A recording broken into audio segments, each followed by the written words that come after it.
just turn our attention to the medal podium. This is the medals for the medal for the single scull para rower. In third position was Scarlett Sinclair. In silver medal position was Sailor Reid, and the winner and the gold medal goes to Pelin Ozen, all of PLC Sydney.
Looks like race 2 is underway. This is the schoolgirl para single scull 1,000 meter. Only one competitor in here. She's from PLC as well. This is Sophia Lowe. So she'll be going for a time. Yeah, racing over 1,000 metres in this event, so up from the 500 that we had previously, and presumably working towards rowing the full 1,000 metres maybe later in the year at another event. But PLC Sydney, one of our host schools, with their transition program for girls with an impairment, and it's translated for the last 30 years or so to a very strong para-rowing program out of the Drummoyne boat shed, with multiple representatives at the INAS Global Games for Australia and Ergo World Records as well. Names that many of us would be familiar with, rowing under the guise of Community Rowing Club in recent years. Bronte Marshall and Lauren Webber as two that are regular competitors out here at Cirque. Looks very competent there on the screen as she's come out. Just look over her left shoulder. She's realizing she's coming up to the 300-meter mark, racing for a time, but looks to be a very competent sculler. Compare her times this event to others later on in the season. Just a public service announcement to all spectators and coaches. As you will have heard over the last couple of weeks, if you've been down here, e-bikes are not allowed at the venue. So if you do have an electronic bike or scooter, can you please put it away? And likewise, if you are on a traditional bicycle, you will need to wear a helmet. There was an incident a couple of weeks ago with a cyclist and a spectator. So please wear a helmet if you are coaching or you are spectating on a bicycle.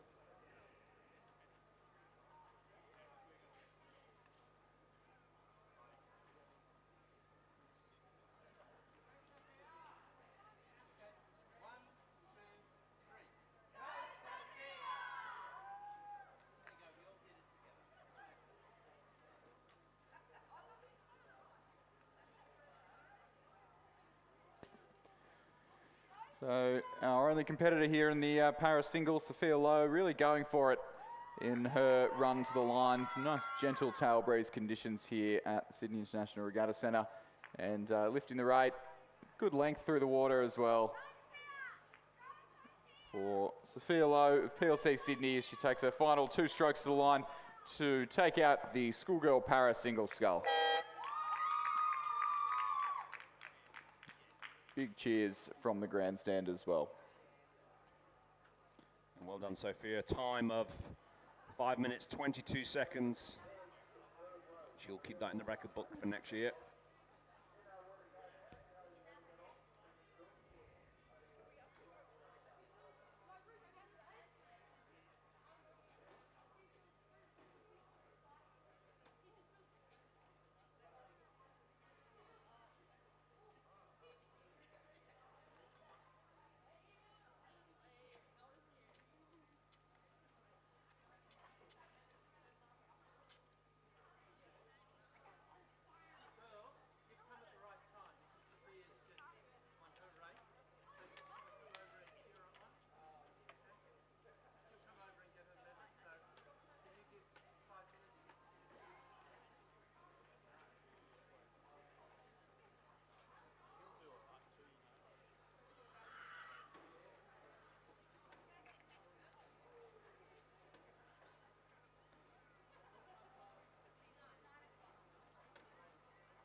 So we'll turn our attention to the racing lake again. So this is the start of the Year 8 double sculls. We'll start with Division 1 and we'll go all the way through, there's a few divisions. And the divisions, for those of you who don't know, basically relate to how competent the crews are. So we'll start with this, the schoolgirl Year 8 double scull, Division 1. There'll be eight lanes of racing here, up to 9 races at a time, if we fill every race. But on the far side of the lake, in lane 2, from Loretto Normanhurst, we have Annie Shepherd and Charlotte Horden-Smith. In lane 3, from PLC Sydney, we've got Laura Sangster and Anna Prokhovorov. In lane 3, from Loretto Normanhurst, we've got Clara Bradford and Constance Whitaker. In lane 5, from PLC, we've got Lily Burrows and Mara Burnett. In lane 6, from Sydney Girls, we've got Meryl Gow and Larissa Liu.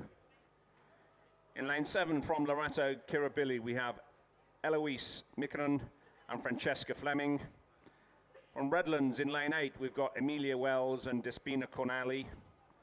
And in lane 9, nearest the grandstand from Askham, we've got Isabella Razavi and Emily Zhu.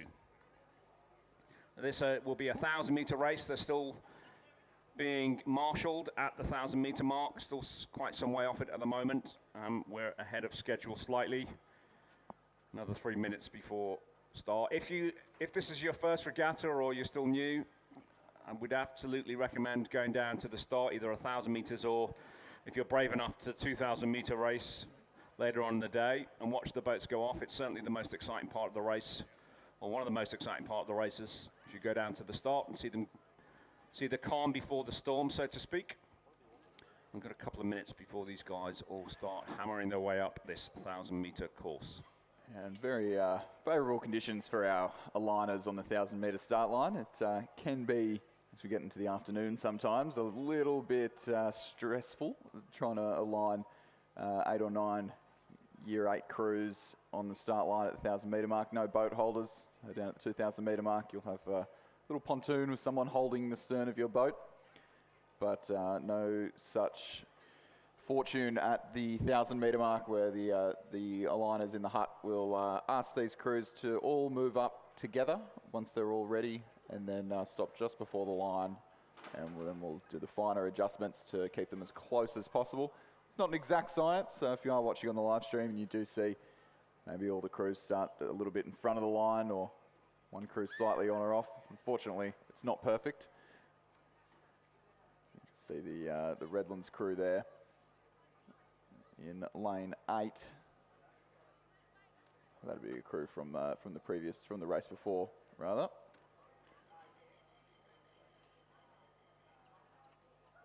Looks like we might just be missing a crew in the centre there. Now we're starting to row up, so they'll all row up together towards the line.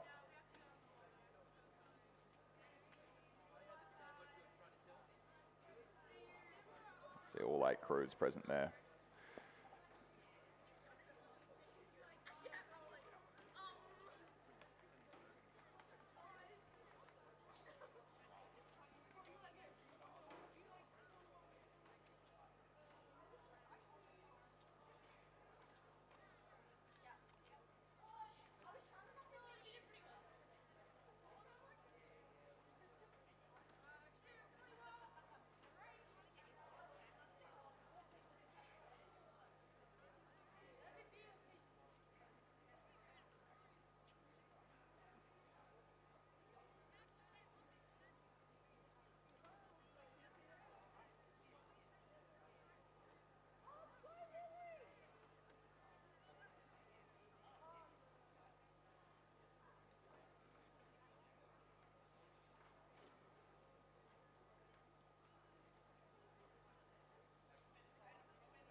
So starter will get them going pretty quick, smart. As I said, not an exact science. So that aligning kind of goes out the window in the first couple of strokes anyway. Yeah. There's a case study for syncopated rowing, if ever there was one. But all crews there looking safely away, and despite a few messy strokes, that Redlands crew on the near side of the course powering off to an early race. Despite lead. themselves, it looks like Redlands have got a great jump on everybody else in the field. Partially because the other 7 boats didn't seem to be able to get off straight, but there they are. They're all going for it now. Yeah. And this will definitely be an enjoyable race to watch.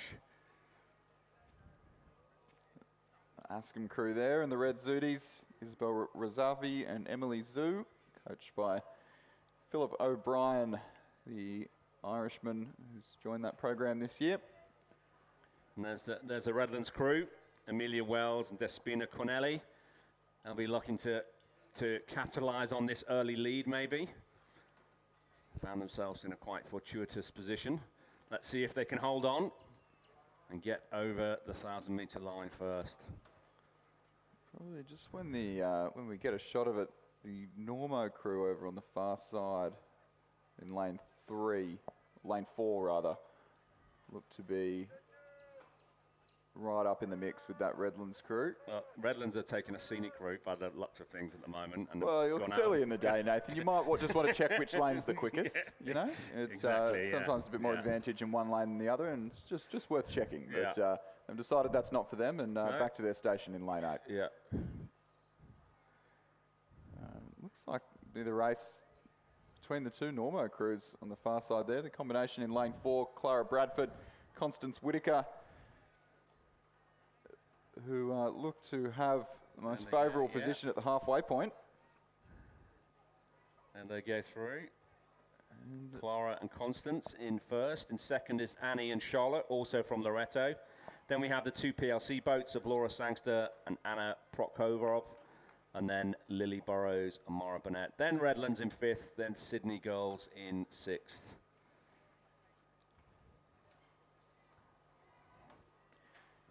Yeah, so Loretto, Normanhurst, Quinella at this stage of the Year 8 doubles. Askham, Loretto, Kirribilli just a little bit off the pace this stage of the race. But the Normo crew over in lane 2, Annie Shepherd, Charlotte Horden-Smith, just starting to, just being under threat from PLC Sydney to their left, and that battle for second starting to just narrow the margin to first, but Bradford and Whitaker lifting now, seeing the danger, and with about 230 metres left to row. Look to be home safe, but that is a bold call to make in a Year 8 double sculls race. There's certainly no safety until you're at the finish line, or perhaps one could even argue no safety till you're back at the pontoon. Yeah, 100%. Looks like the PLC Sydney crew just dropping off on that challenge for the bronze. And the second of the PLC Sydney crews might get a sniff here as well in the closing stages of the race. But as it's been pretty much from the start, Clara Bradford, Constance Whitaker from Loretto Normanhurst with a clear water lead here in the Year 8 double scull, and their schoolmates Annie Shepherd, Charlotte Horden-Smith look to be best placed for second.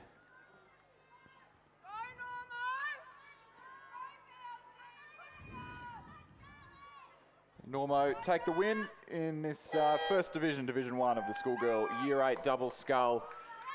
And they'll make it a 1-2. Second place crew come across the line now, and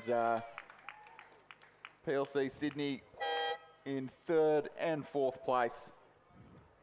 And then a little bit closer between 5th and 6th, but it will be the Redlands combination, Wells and Cornelli, ahead of Sydney Girls High's Gow and Lou. Then the Askham crew just struggling with the steering a little bit. Rosavi and Zoo in lane 9, and the Loretto Kirribilli combination of Mikkonen and Fleming over in lane 7. Yeah, Askham and Loretto, interesting courses, but they've righted themselves and more or less pointing in the right direction now.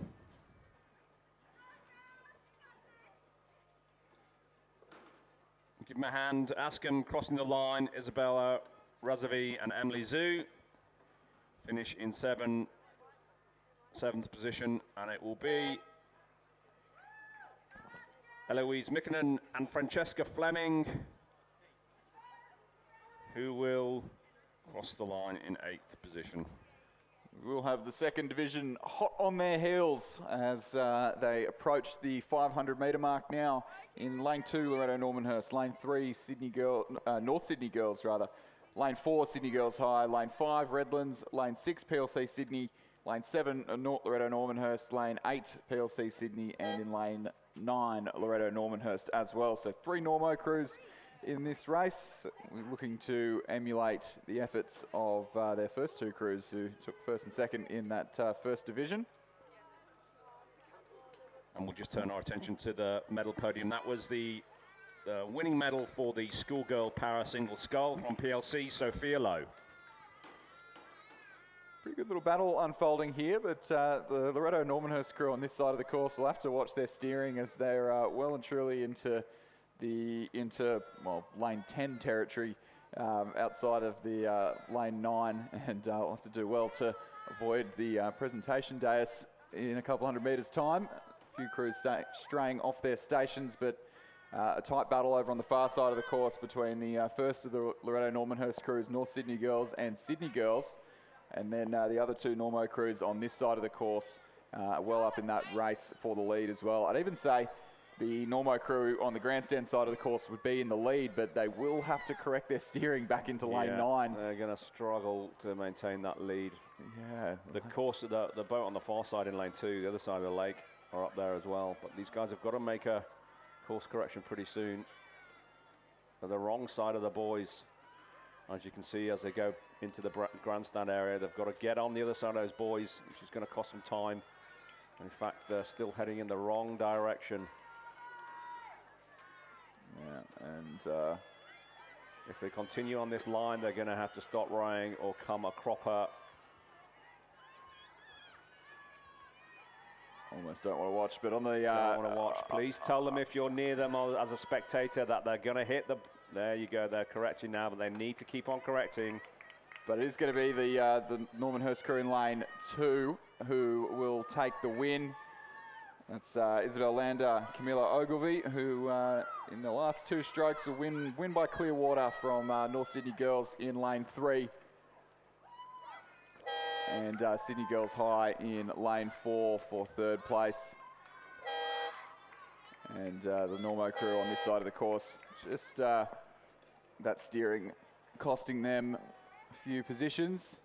They will finish ahead of the Normo crew in lane 7 of Dean and Neeshaw. And then it'll be the 2 PLC Sydney crews who as well taking some interesting courses. Eleanor Short, Zara Rutherford in lane 8, just trailing the combination of Asta Ewing and Grace Clausing. And then the Redlands crew of Russell and Briscoe.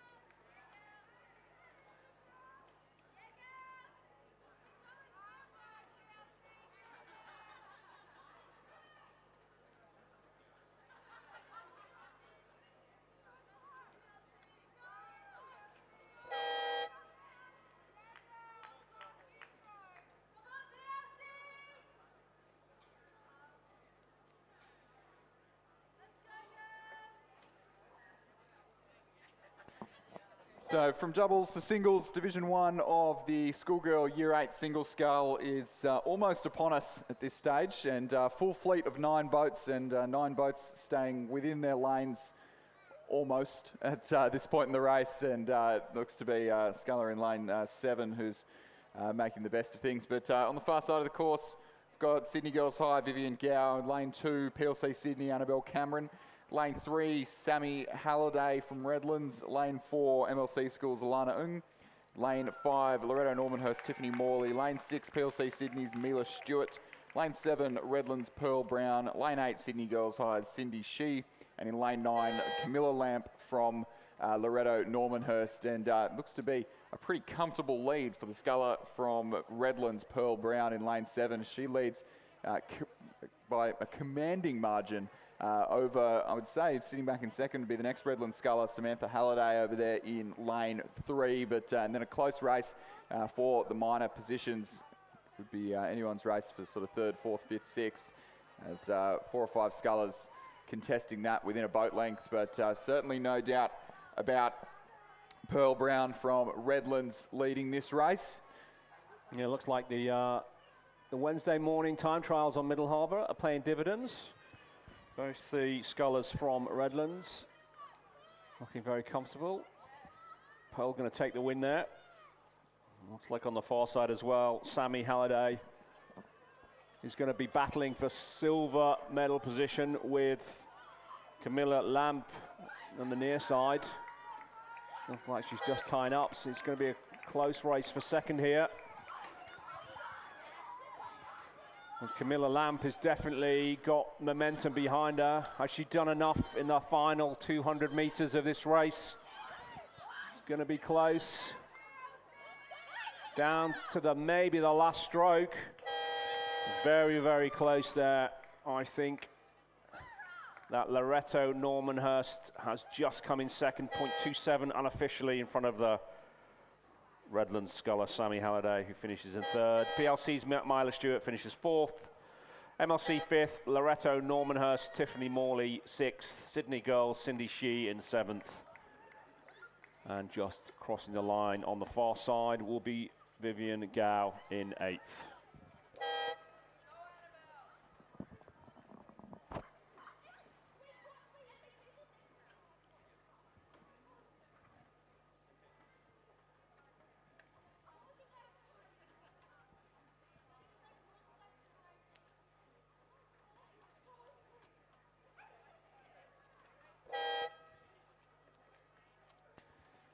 And the second division of the Year 8 single scull is well underway and through the almost through the 500 metre mark now. So over in lane 1, full fleet of 9 scullers again. So in lane 1 we have Imogen Bush from Redlands. Lane 2, Lena Kwan from Sydney Girls.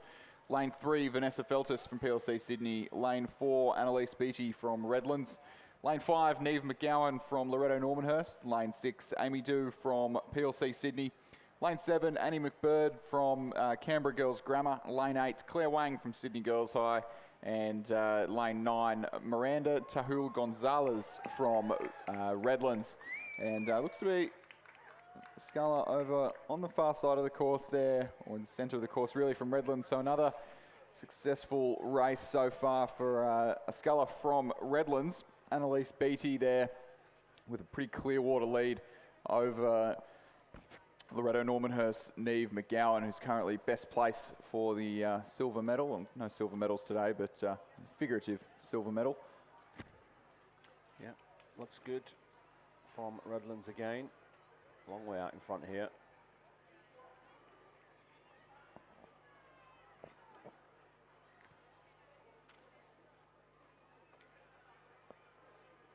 Annalise Beattie.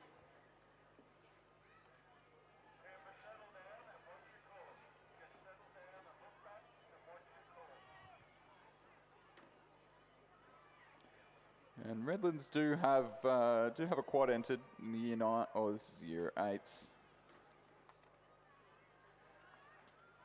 Yeah, I've been watching them on, I was going to say chilly mornings, but they're not chilly mornings at all. But they've been doing a lot of time on the water in Middle Harbour in the dark.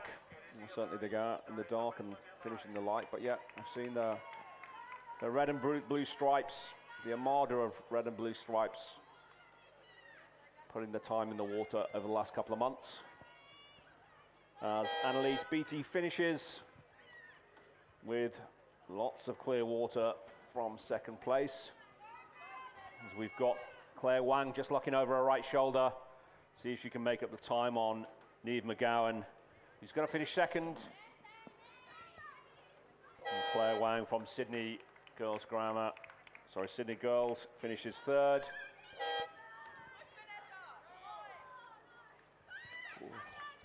Seconds Vanessa Feltis finishes fourth. Annie McBride just manages to get over the line in fifth. After a bit of a wobble there. Very, very nearly capsized at the worst possible moment there. Yeah. Lena Kwan finishes in sixth. Amy Dew from PLC seventh.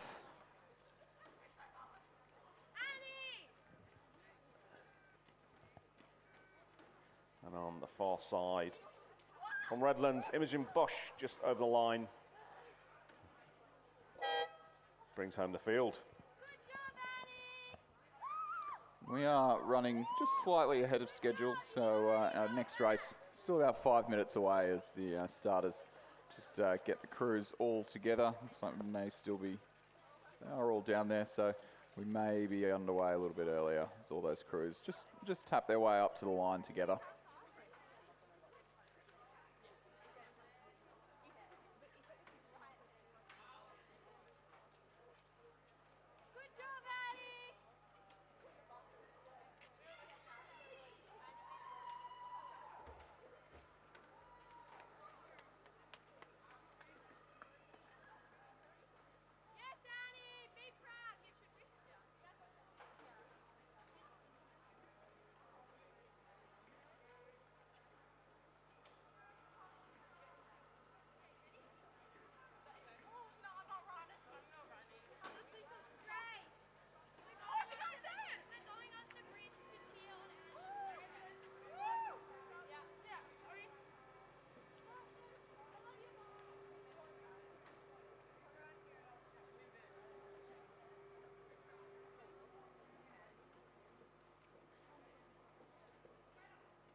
We're underway a little bit ahead of schedule now in race number 7, the first division of the schoolgirl Year 9 coxed quad scull.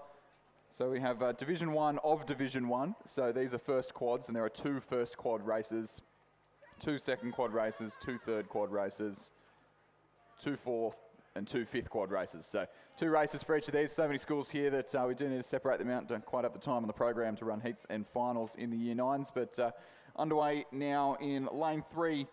We have Queenwood in lane 5, Loretto Kirribilli, lane 4 Loretto Kirribilli, lane 5 Canberra Girls Grammar, lane 6 Loretto Normanhurst, lane 7 MLC School, and lane 8 PLC Sydney. So all crews got away to a pretty safe and clean start there. Yeah, it looks pretty close so far, coming through up to the 500 metres mark. Yeah. Can't really separate from here. If anything, it might be the crews on the near side, nearest the grandstand. The PLC School might just have their noses out in front from Loretto, Normanhurst, and Canberra Girls Grammar in the middle.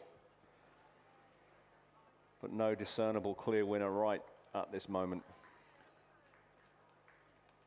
Yeah, be looking Canberra Girls Grammar sort of best placed at the halfway mark. Program that at the senior level has been producing very high quality schoolgirl quads for a couple of years now, and their first Year 9 quad looking to emulate that success of the senior girls who won the state championships and set a national record a couple of weekends ago.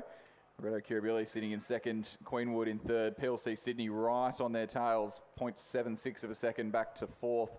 Loretto Normanhurst in fifth and MLC School in sixth place, but MLC School probably the only crew that's just out of things at this stage, and a top 3 finish certainly on the cards for all of the top 5 runners in this race. Loretto Kirribilli staying with the leading Canberra Girls Grammar crew, and Queenwood just on the far side, just making sure they hang on and ready for a sprint in the closing stages of this race.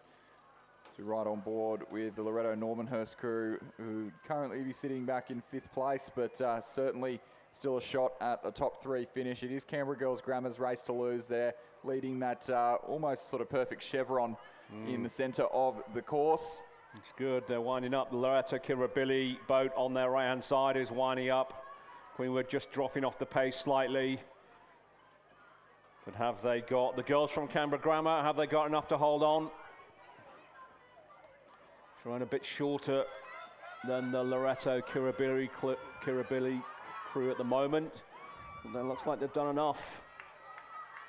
Good battle for third unfolding here, with Queenwood just leading Loretto Normanhurst and PLC Sydney, but that's certainly anyone's shout as to who's going to be the third across the line. It'll certainly be Canberra Girls Grammar, who will take an all-the-way win here in the schoolgirl Year 9 coxed quad scull. Loretto Kirribilli will take second, but it is anyone's guess as to who is going to cross the line in third place. Queenwood were ahead a couple hundred metres ago. The PLC Sydney with a surge at the line. It'll be PLC Sydney for third place, Normo for third, for fourth, and Queenwood in 5th place, and MLC School finishing in 6th in the Year 9, the first division of the Year 9 first coxed quad. Great race there for third position, with Queenwood just dropping off in the last 100 metres there. PLC get third place, Loretto 4th, Queenwood 5th, and less than a second and a half between those 3 boats. We'll move quickly on to race 8. It's still the schoolgirl Year 9 coxed quad scull Division 1. This is Division 2. There are 6 boats in it. On the far side from Sydney, we have Sydney Girls. In lane 4, Roseville. In lane 5, Tara. In lane 6, Askham. In lane 7, St Catherine's. And in lane 8, Pymble Ladies. Looks like all 6 crews got off to a good start. But as they approach the 500 metre mark, there is some separation in the field already. We'll give you the times as they go through the 500 metre mark. Yeah, a little bit more spread out this race than the last one we saw. And, the crew on the near side of the course there on the grandstand side from Pymble Ladies College looking best placed at this almost the halfway mark. It's the crew of Madeline Gannon, Claire McLaughlin, Madison Landgrebe, Claudia Wyatt, Emma Wang, the Cox, coached by Ben Booker, who runs the junior program. at Pymble Ladies College. And it is that Pymble Ladies crew, you can just see striding out to almost 2 boat lengths at this stage over St Catherine's and then Roseville, and then some distance back to our trailing 3 crews there, Sydney Girls, Askham and Tara sitting in 6th.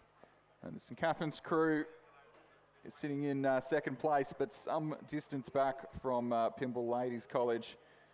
It's the crew coached by 2-time Olympic medalist, Olympic champion and bronze medalist Annabelle McIntyre,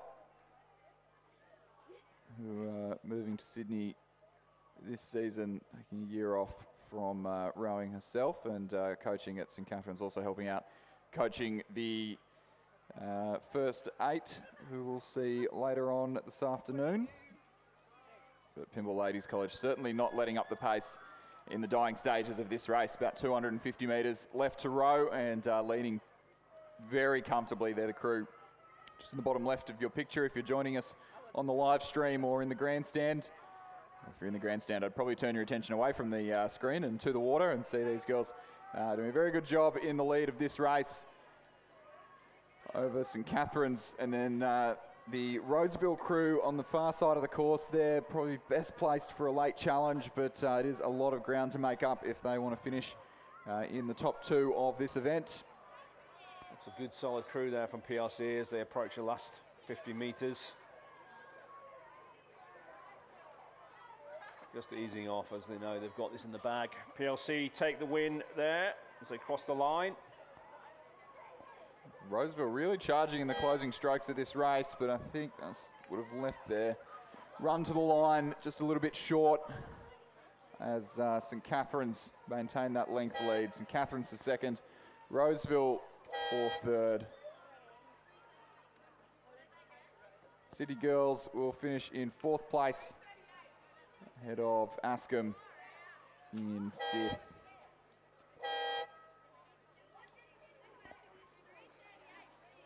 And the Tara crew over in lane 5 in 6th place. Pymble Ladies they'll be looking at their times. They're a 2nd quicker than the Canberra Girls Grammar, who were in the division before them. We'll turn our attention again to the start of the course. We'll move down a division. This is Division 2. Still Year 9 schoolgirl coxed quad. So this is again 2 divisions in this Division 2. On the far side, we've got Kinross Walleroy. In lane 3, we have Redlands. In lane 4, St Catherine's. In lane 5, Pymble Ladies. In lane 6, Roseville. In lane 7, Loretto Kirribilli. And in lane 8, the Armidale School.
The first division of the U9 second quad sculls well underway now. We've got Kinross Walleroy over in lane 2, Redlands in lane 3, St Catherine's in 4, Pymble Ladies in lane 5, Roseville College in lane 6, Loretto Kirribilli in 7, and the Armidale School in lane 8.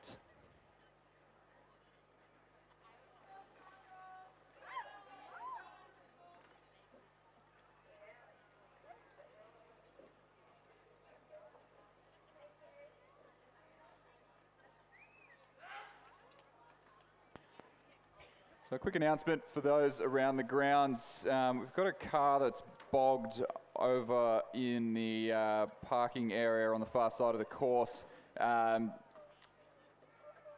number plate that I'm about to mention is fine, but we would ask if you could come over and move your car so that we can tow the car behind you out. So it's a Land Rover Discovery with the number plate FGX79C. If you could come over and just move your car briefly, I'll say that again. FGX79C. I'm actually being told if you could meet us at the finish tower, and we can organise to move your car. Thank you very much. And as we go through the halfway mark of this Division 1 in the Division 2 of the Year 9 quad, it's St Catherine's with about half a boat length over Kinross Walleroy. Over Pymble Ladies, who have got their noses in front of Kinross Walleroy. In 4th is Loretto Kirribilli, then the Armidale School, and then Roseville, then Redlands. It's a very tight race here. First 3 boats, less than a second between them. So St Catherine's in lane 4, Pymble's in lane 5, and then we've got Kinross Walleroy on the far side of the lake. So all to play for as they start to wind up in the last 200 metres.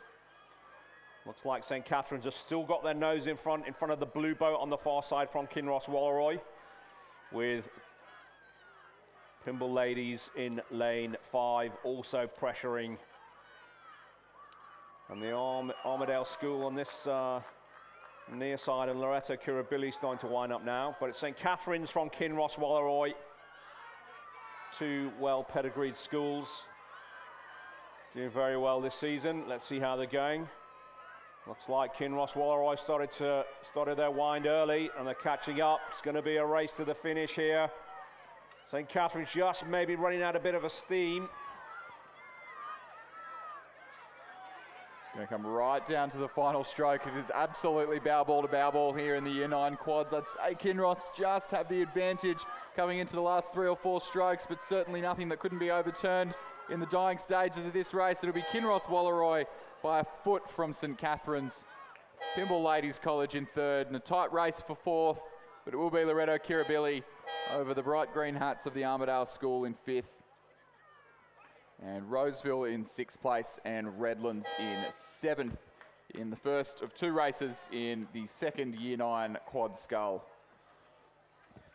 The timing judges have gone to a photo there, but I think from our position, I think we're pretty confident. I think, Chris, that Kinross took that? Yeah, that was certainly Kinross, and those 2 crews running almost in time with each other, so there wasn't really any surge going on. And certainly Kinross Walleroy with a win in their first race of the day, and certainly many more to come throughout the day from that school from the Central West. Yep. We'll leave it to the official results. Those experts who are on the floor below us will be studiously reviewing the video and all the amazing technology we have here at the Sydney International Regatta Centre to make sure the results are fair and equitable. But I think we know who won. So we are still running just a little bit ahead of time here. Next race not due to start for another 3 minutes or so, and we can't actually run a race before the start time if not all the crews are present. So even if there is a crew that we know isn't coming, they do have to wait. So looks to be the case down here as they starters get everyone aligned together. Just sitting back at the 750 metre mark now, and they'll row up to the 1,000 metre mark together in a couple of months.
Looks like they're all lined up for this, the Year 9 Quad Division 2, the second heat of this.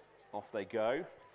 This is a reminder, Sydney girls on the far side, PLC in lane 4, Queenwood in lane 5, MLC in lane 6, Loretto Normanhurst in lane 7, and nearest the grandstand in lane 8 is Canberra Girls Grammar. These girls will have at least a year of racing experience under the belt, so won't be as exciting as the Year 8 Cox quads, but we'll see how they go. I don't think many races could match those Year 8 doubles where we had some serious jeopardy. Yeah, it's like tag in some of the races. But, all crews certainly off to pretty clean and tidy starts. So combinations on this side of the course there. So Queenwood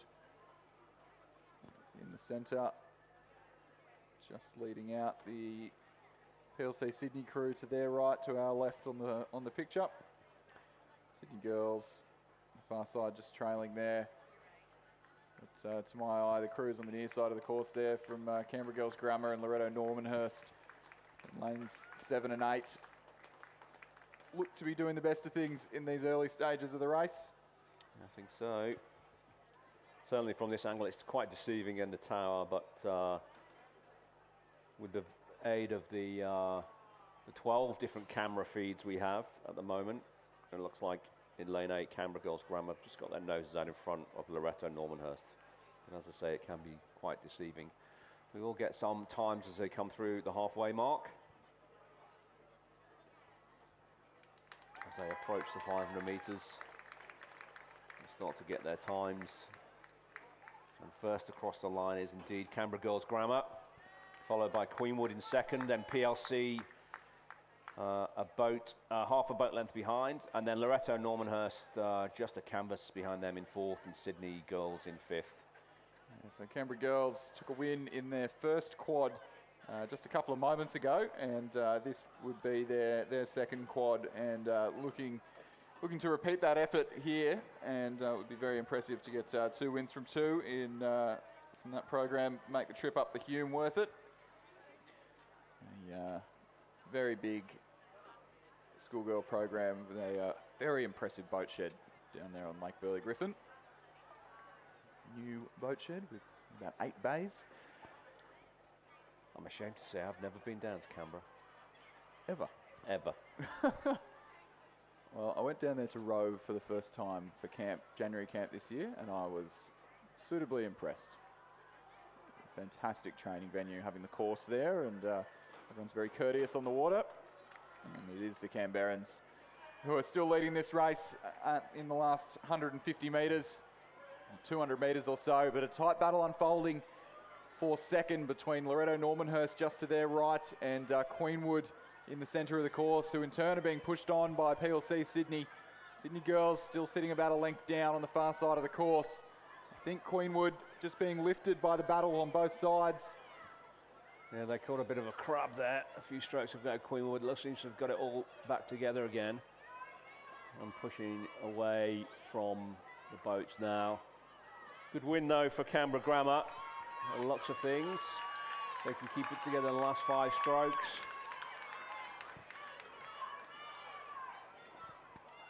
It will be Canberra Grammar who take the win. It will be Queenwood who finished second, but third is anyone's guess. Loretto Normanhurst and PLC Sydney going bow ball to bow ball. It will be Loretto Normanhurst just by the narrowest of margins over PLC Sydney. Sydney girls on the far side of the course, and then MLC school in lane 6 there will cross the line in 6th place. Good racing there for third position. It's gone to a photo, but I think from this perspective we might just put Loretto Normanhurst a bow ball in front of PLC, but we'll wait. We're already off on race 11, which is the Schoolgirl Year 9 Division 3. Again, 2 divisions in this. On the far side we have Roseville. In lane 4 we have Queenwood. In lane 5, St Catherine's. In lane 6, Pimble Ladies. In lane 7, North Sydney Girls, and lane 8 nearest the grandstand we have Loretto Kirribilli.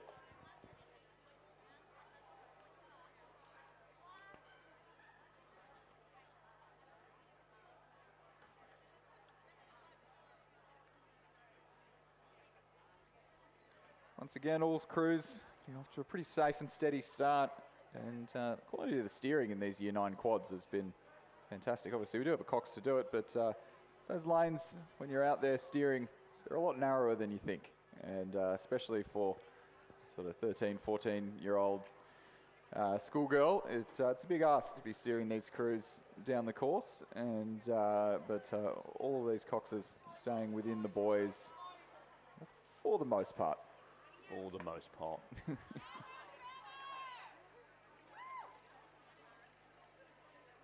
As they approach the 100 metres, sorry, the 500 metres mark, it looks like, again, I'm going to say the crew on the near side, Loretto Kirribilli, might just have their noses out in front. I think you're just being humble there, Nathan. I think Queenwood doing pretty well there with your daughter in the stroke seat. I didn't want to say that. I don't want to be accused of any bias whatsoever. But yes, let's just wait and see. Yeah, it is Loretto Kirribilli there. Edel Knox, Lucia Bartlam, Ava Sayre, Alice Brooks, Arabella Johnston, the Cox, who are leading pretty comfortably from Pymble, and then Queenwood in third, who are having a good battle with St Catherine's there in fourth place. And some way back then to the lane 7 combination there from North Sydney Girls, who are just trailing the field alongside the crew on the far side of the course from Roseville. It is the Loretto Kirribilli crew's race to lose at this stage. 4.67 seconds at the 500 metre mark is certainly a very handy lead at this stage of the race. Very hard to overturn for the trailing pack.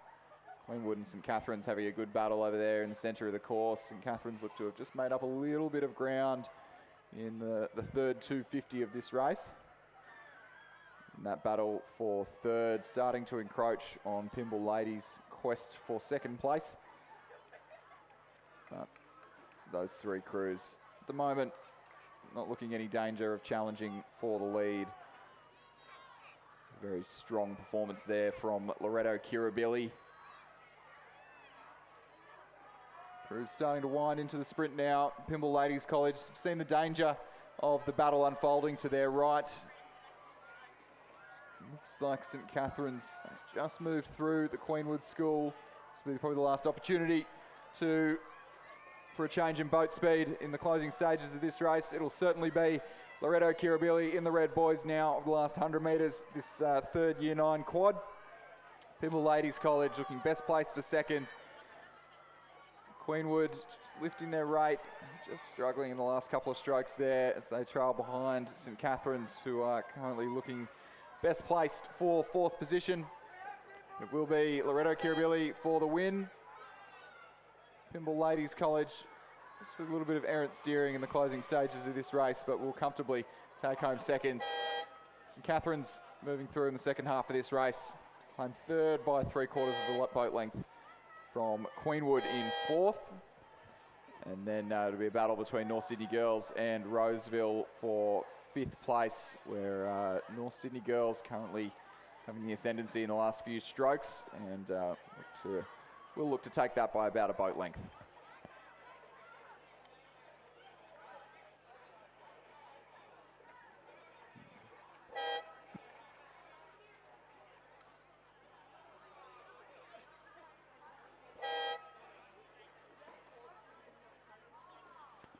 And with that one, I will bid the commentary box farewell for a little while as I head off to coaching duties, and I'll hand over to Rob Glendenning when he catches his breath. Thanks, Chris. We're already underway in this Division 2 of the Year 9 Cox Quad Scull. And this is Division 3 and Division 2.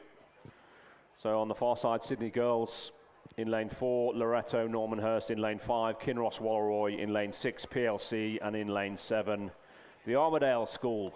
And coming through the 500 metres, it was Kinross Walleroy with about a third of a boat length on Loretto Normanhurst. Some way behind is the Armadale School in lane in third position, then PLC, then Sydney Girls.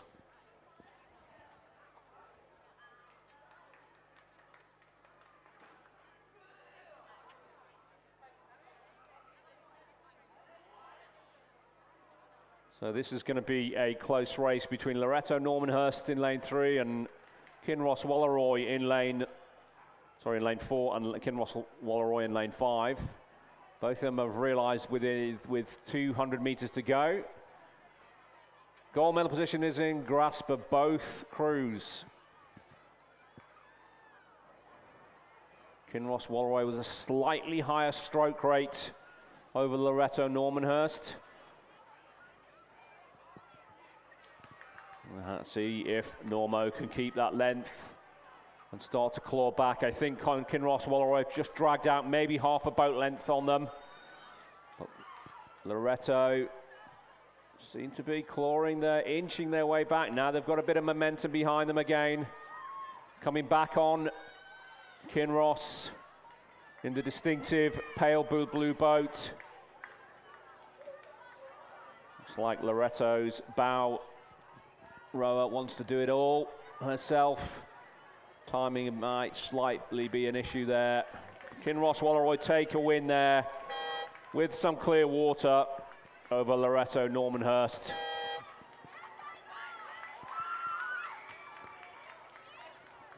In third place in the bucket hats and the blue and white stripes, the Armadale School. PLC will finish 4th, just ahead of 5th place Sydney Girls.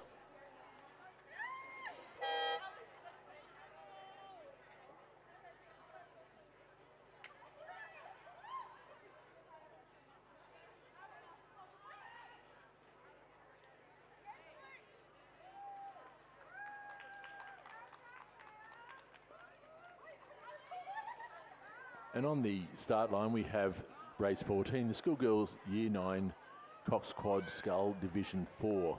There's two. We have a Division 1 and a Division 2 of Division 4. In lane 3, we have St Catherine's.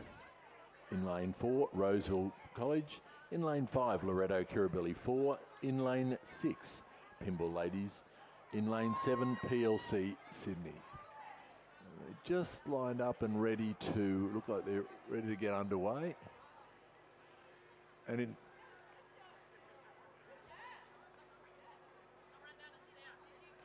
in fact, they are well underway as it would be. And as they're coming down towards the 500 metre mark, it does look like the crews in lane, it looks to be the Pymble Ladies College crew over in lane 6 and probably Loretto Kirribilli 4 that have a slight lead over the rest of the field as we come towards that 500 metre mark. And it does look as if the Kirribilli number 4 crew just might have gained a little bit of advantage over the crews to their right and left. On their right is the Roseville College of Lara Roberto, Cassie Gracie, Eleanor Foster, Alicia Jenkins and Coxon Amelia Firth. And they seem to have the momentum at the moment. And as we nearing on this 500 metre mark, it's a very close race between these top 4 crews. Actually, there's not much in it right across the field. But it will be the Loretto Kirribilli number 4 going through. It's Gabriel Westaway, Heidi Better, Georgia Woodward, Claudia McCloskey and Maya Robertson is their coxswain. They're holding a slight advantage over the Roseville, St Catherine's, Pymble Ladies College, followed by the PLC crew. But there's nothing in it. There's only about 4 seconds between the top 4 crews. So it's going to go down to the wire as we come down towards that, about 400 odd metres to go. We have some great shots off the umpire's catamaran at the moment of the Pymble College crew, and certainly starting to get looking a little bit tired as we would expect as they come down to the last couple hundred metres. But it does look like the Loretto Kirribilli now may have stretched their lead to about 3/4 of a length over the Pymble Ladies College crew on the to their left.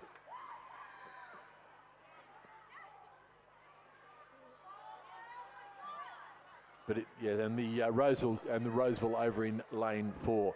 So the race is on between, at the moment, Roseville lane 4 and Regatta Kirribilli, and it was is getting very tight as we come down to the last 250 metres, and it does look neck and neck as they drive towards the line. Probably both crews looking about the same rating. The Roseville having a slight steering issue there as they're coming across the lanes, which is probably not helping them at all, but they still hold a slight advantage. It's straightening up now, and it looks like they're holding about a half-length advantage, but over in lane 3, the St Catherine's crew is coming home like a train. They are really putting it on, but the Roseville crew look to have regathered their composure and are heading towards the line, having a bit of a look out there to check they're going to get across there first.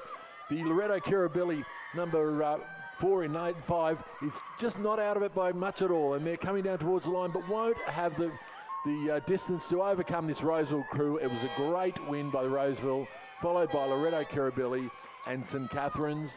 A little further back to Pymble Ladies College and PLC Sydney.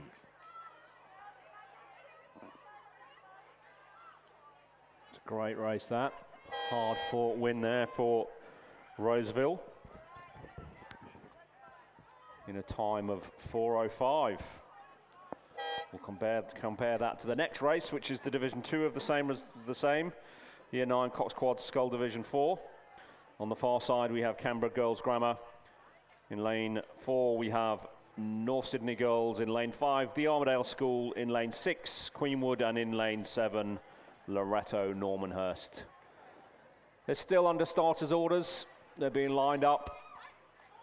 The starting umpire just asking the boats to nudge up or back down to get them aligned as best as possible. In these great conditions today, not a breath of wind at all today. It's a reasonable temperature and nicely overcast, so you can't get much more perfect conditions. Not too hot here, which it does tend to be quite warm out here in Penrith. May well be tomorrow for the IGSA Regatta.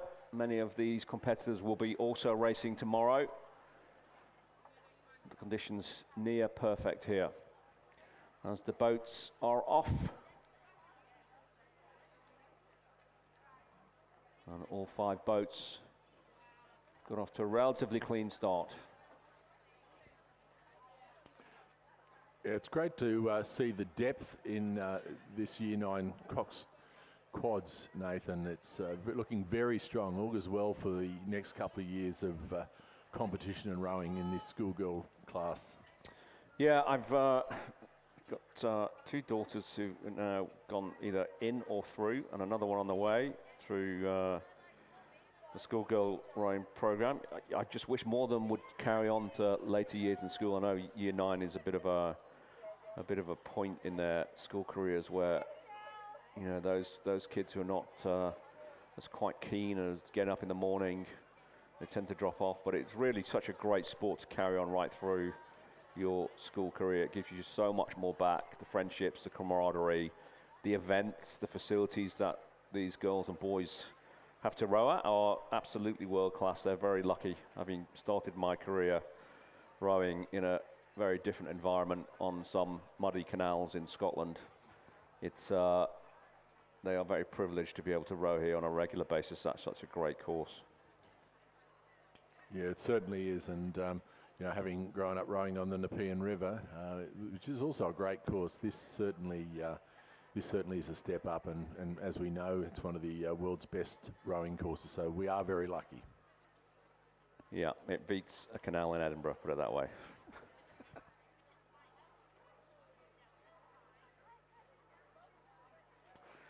So coming through the halfway mark, looks like, again, it's all very close.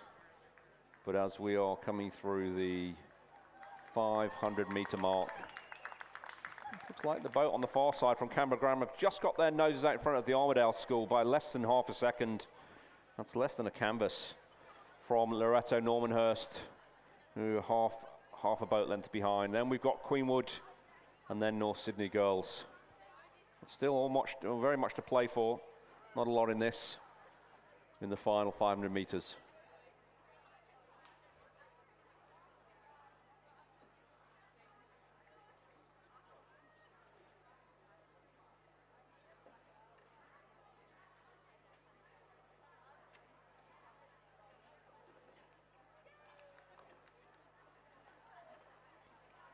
So 250 meters to go.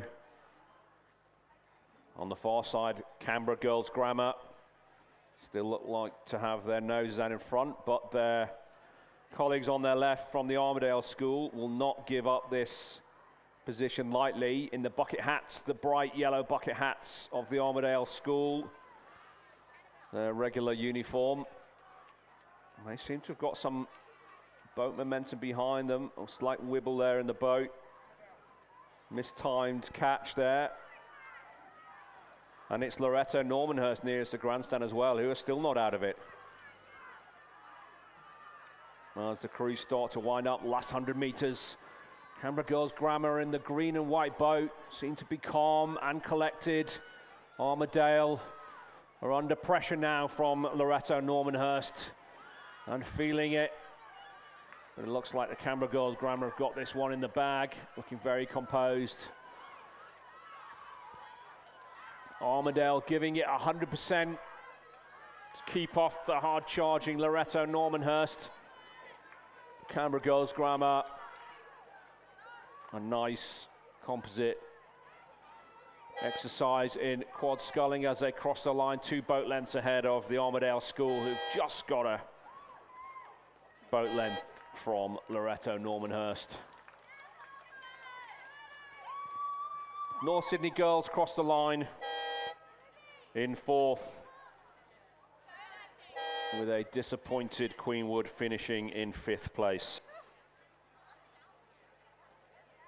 And before Rob talks about the next race, a public service announcement.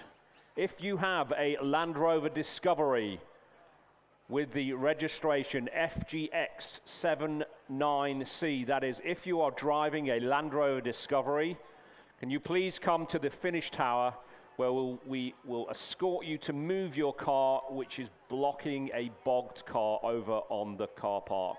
So if you are a Land Rover Discovery driver, registration F for Freddie, G for Golf, X for X-ray, 79C for Charlie, please come to the finishing tower where you'll be escorted to move your car, which is blocking a bogged car in the car park. Thank you. And we're straight into it. We're into race 15, the Schoolgirl Year 9 Cox Quad Scull Division 5, and we are in Division 1 of Division 5.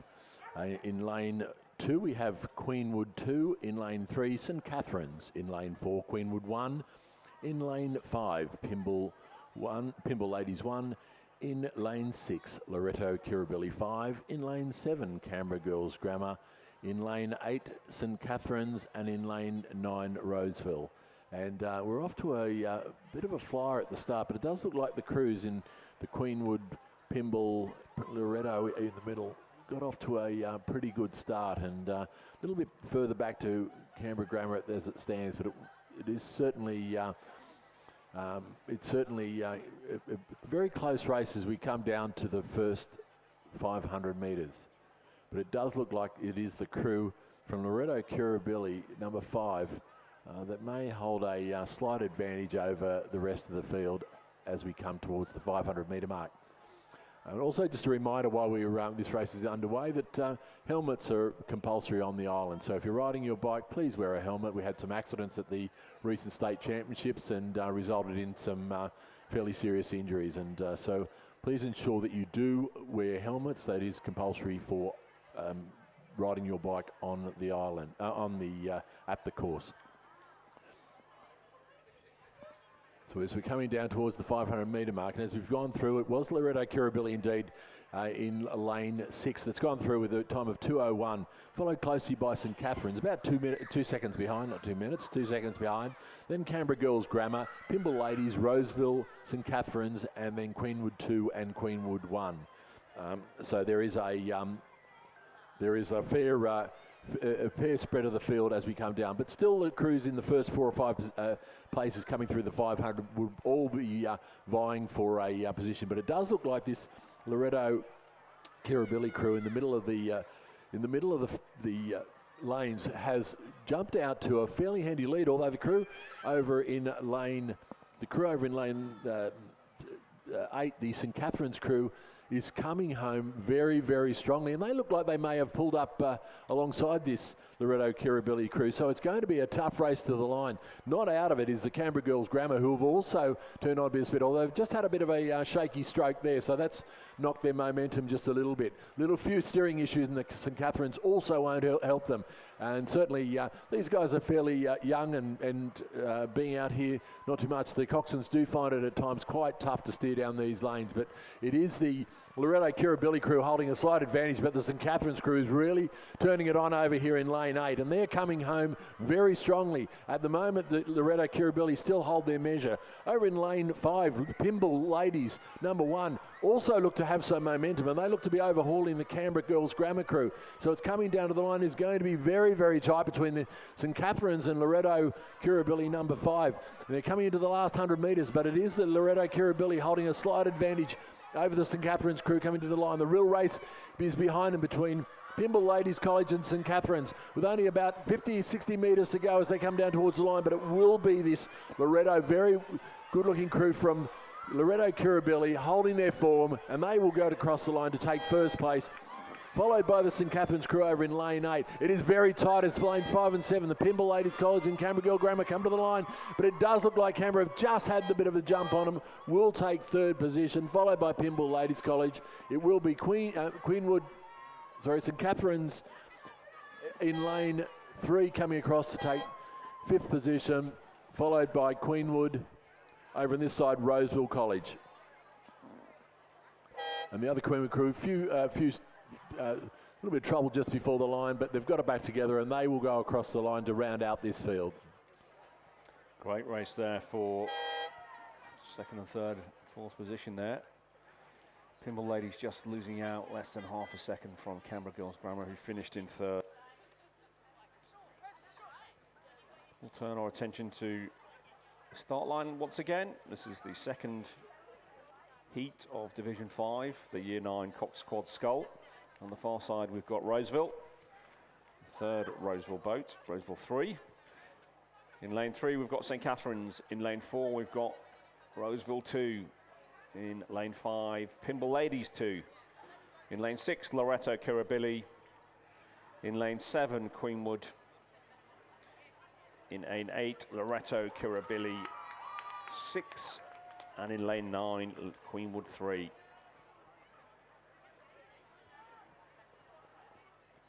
They're being lined up on the starters' orders, under starters' orders, still trying to get straight.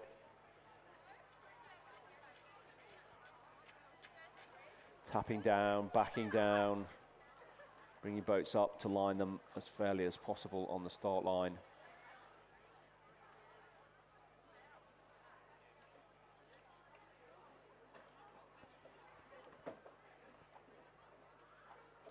The regatta running to schedule, so they'll be off at 9:20.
And they're all off on Division 2, or Heat 2 of the Division 5 Cox Quad Scull. Just a reminder, Roseville on the far side, lane 3, St. Cat's. Lane 4, Roseville, second boat, or 2. Lane 5, Pimble Ladies, 2. Loretto Kirribilli, 7 in lane 6. Queenwood in lane 7. Loretto Kirribilli in lane 8. And in lane 9, Queenwood again. So 8 boats in this. As they are almost at the halfway mark. Seems to be a bit of a spread in the field already. There might have been an issue on the far side with Roseville. They might be gathering themselves together. But at this moment in time, it looks like the boats on the near side of the course, in lane 7, 8 and 9, Queenwood, Loretto and Queenwood seem to have been all right with, actually looks like Loretto and Queenwood on the first 4, or the 4 lanes nearest the grandstand seem to have got themselves together. But St. Cath's on the far side in lane 2 are also in the mix as well by the looks of things.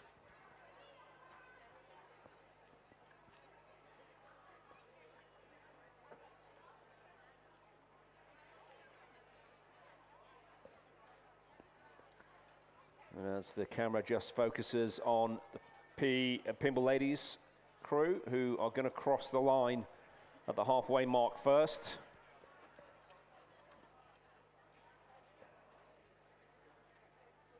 It is actually St. Cat's who go through first. Don't know if that's strictly true, according to our timing there. St. Cat's apparently first, second Pimble Ladies, then Loretto Kirribilli in lane 6. Then lane 8, Loretto Kirribilli, followed by Roseville, then Queenwood 6th and 7th.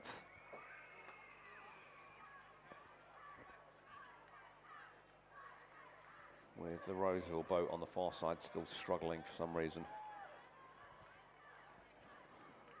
Does indeed seem that St. Cath's are well out in front. So St. Cath's in lane 3.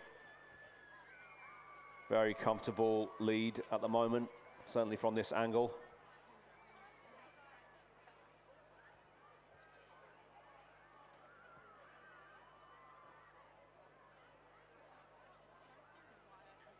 And with 200 meters to go, St. Catherine's boat of Edie Hare, Pippa Dodwell, Isabella Wadham, Alice Burgess and Estelle Glass coxing through the glassy last 150 meters of the water here.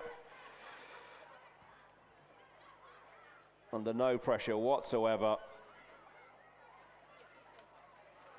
And a great example of rowing at this level. This, the Year 9 Cox Quad Scull.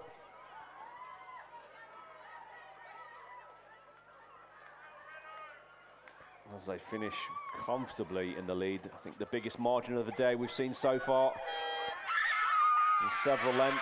It's going to be very close between Loretto Kirribilli and Pimble Ladies, the second position.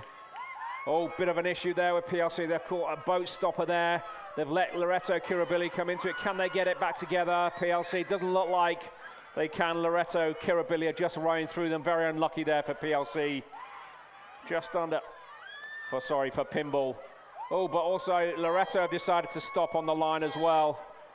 Gosh, lots of drama. Loretto decided to give him a chance there with the last 2 strokes to go.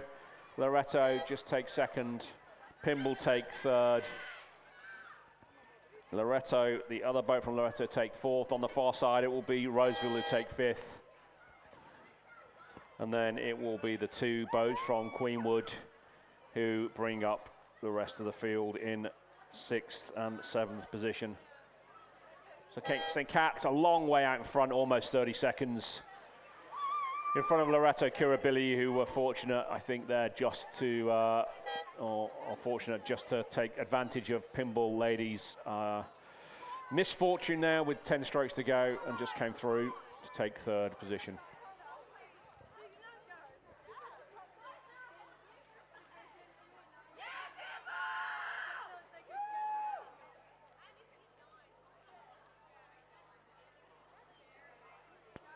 We're moving back up to the 2,000 metre start, and we're moving to the race 17, the schoolgirl year 10 8, sorry.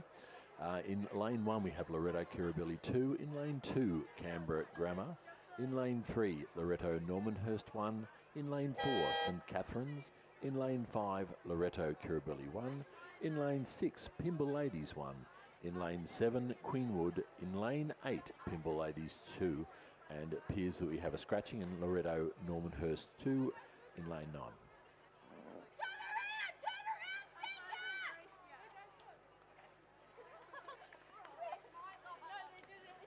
And just a reminder to the spectators and parents and coaches who are on bikes.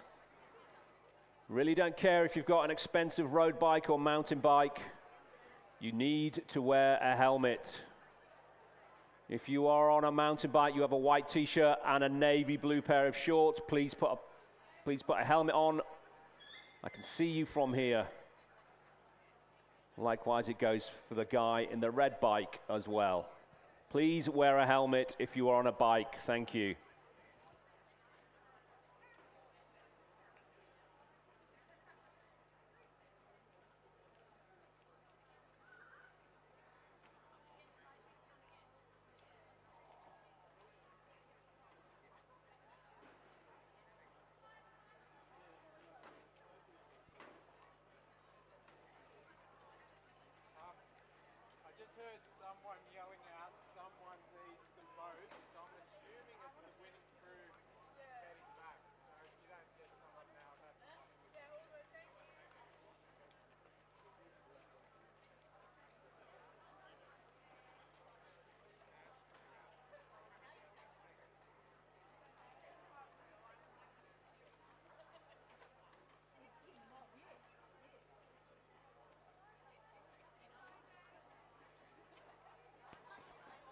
As we wait for the year 10 8s to line up, just also a reminder that the UV is very high today as well. So although we've got some overcast conditions, just be aware that the UV will be still up there, and you should make sure you make adequate precaution with and your sun protection.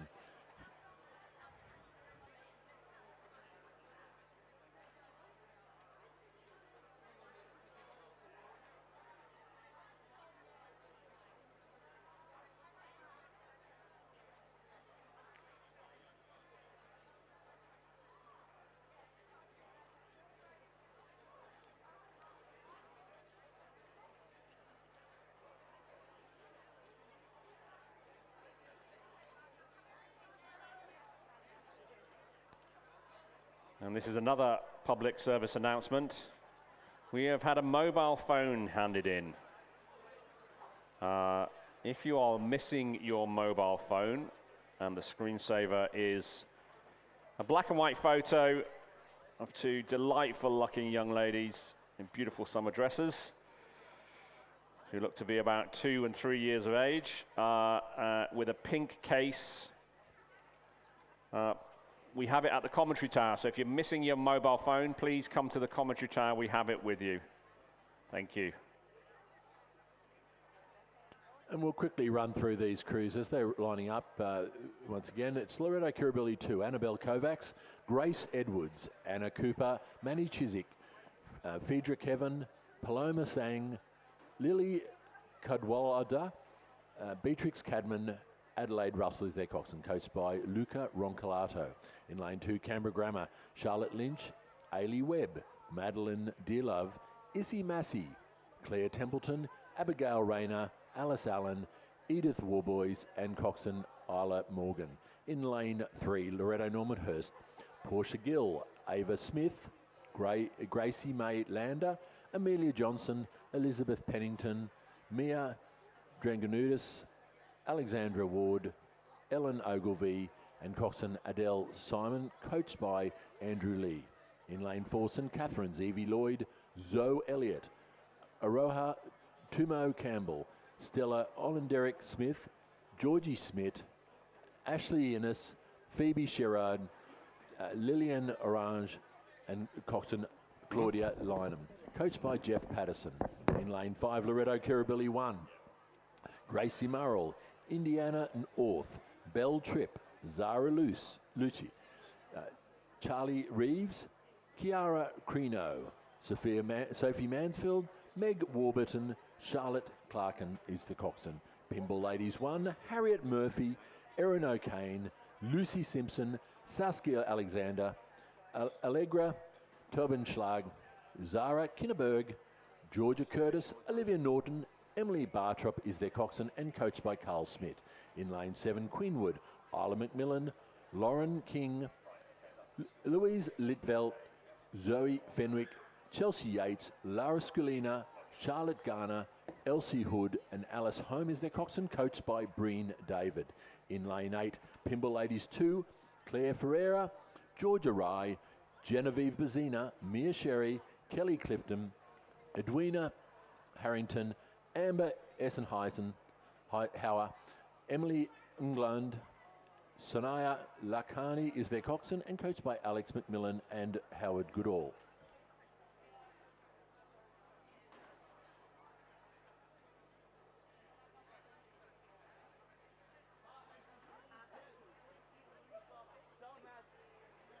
And we have a start in the Year 10 Schoolgirl 8.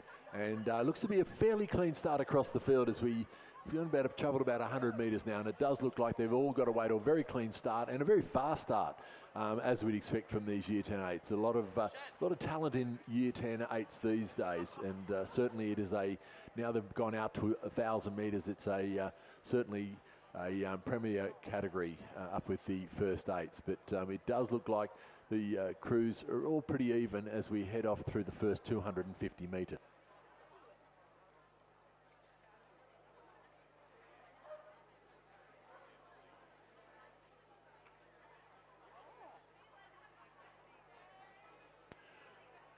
So a few steering issues on some of the crews in the middle of the course, and we don't get,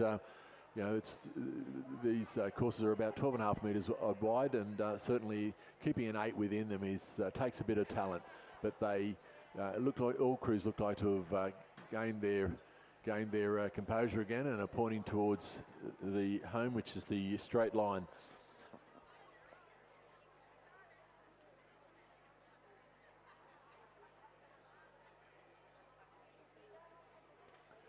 But it does look like it is the Pinball Ladies crew over in lane 6 that holds quite a handy lead as they come towards the 500 metre mark.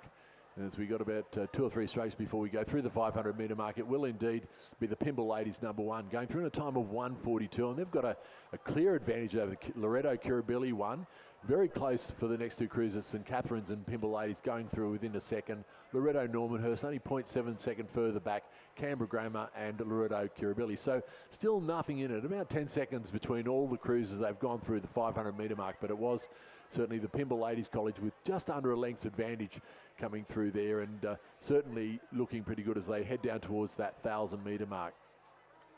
The conditions out there look to have improved even more. The wind has nearly totally dropped, so it will get a bit stifling as we go through the day with this very high humidity. But certainly the conditions as it stands at the moment are fantastic rowing conditions. But as we continue on and following the Pinball crew and the Queenwood crew from the umpire's launch, and certainly getting a good picture of these two crews as they come down towards the 1,000 metre mark.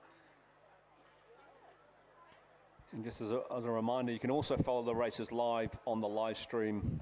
If you go to Rowing New South Wales, you can follow the feed as we see them up in the tower. At the moment, we've got 249 people watching live online. This is a great shot as the 8s go through the 750 mark with Pinball Ladies are well out in front in the distinctive red, white and blue blades.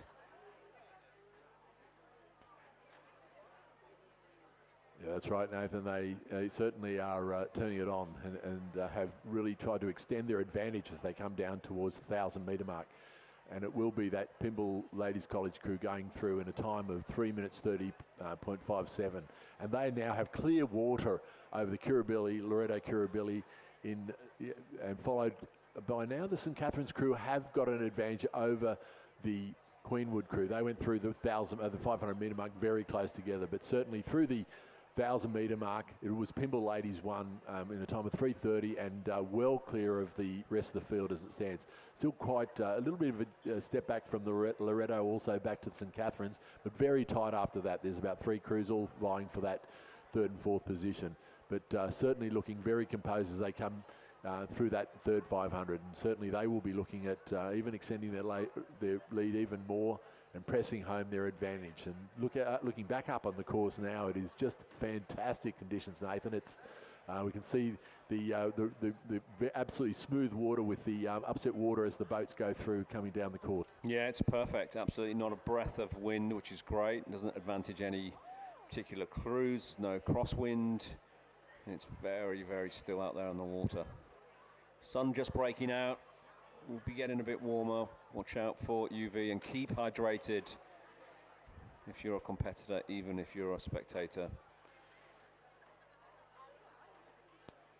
And so once again, great shots from the towers as we come down the course towards the 1,500 metre mark, and this very impressive Pymble Ladies #1 crew of Harriet Murphy, Erin O'Kane, Lucy Simpson, Saskia Alexander, Allegra Tobenschlag, Zara Kinneberg, Georgina Curtis, Olivia Norton and Emily Bartrop certainly ramming home their advantage, and they're going to go through that 1,000 metre mark, 1,500 metre mark in a time of 5:20, a very impressive time through that 1,500 metre mark, and have certainly extended their lead. They were about 5 seconds going through 1,000, up to 8 seconds now over the Loretto Kirribilli, and they have extended their lead over St Catherine's. So it is certainly a very clear positioning in the field. But there is a race on back here between Queenwood, the Queenwood crew, and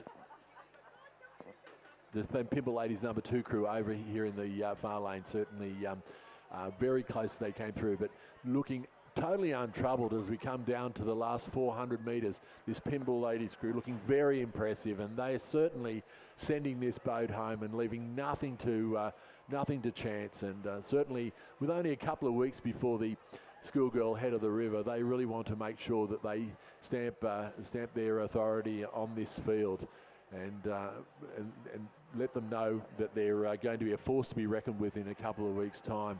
The St Catherine's crew look to have gained a little bit of momentum, but they will not overhaul Loretto Kirribilli. So it looks like it's a fairly clear first, second and third as we come down to the last 200 odd metres.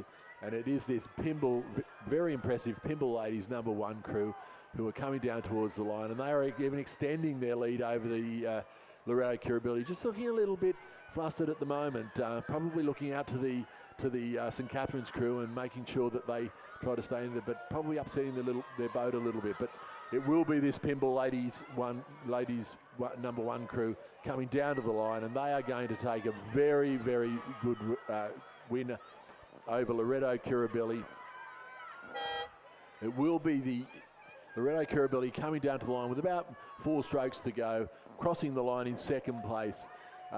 Fast finishing Pymble crew over in lane 8, but they will not have enough course left to track back this St Catherine's crew, who will cross in third place. It will be the Pymble Ladies College crew #2 in fourth, followed by Queenwood. So the second Loretto Normanhurst crew coming home in 6th place, followed by Loretto Kirribilli 2, and it will be Canberra Grammar coming home to round out the field.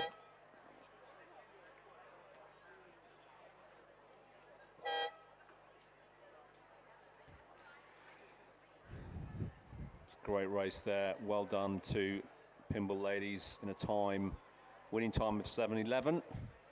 We'll turn our attention to race 18. It's the schoolgirl double scull. On the far side from Mossman, Alice Stringer and Arabelle Turner-Smith.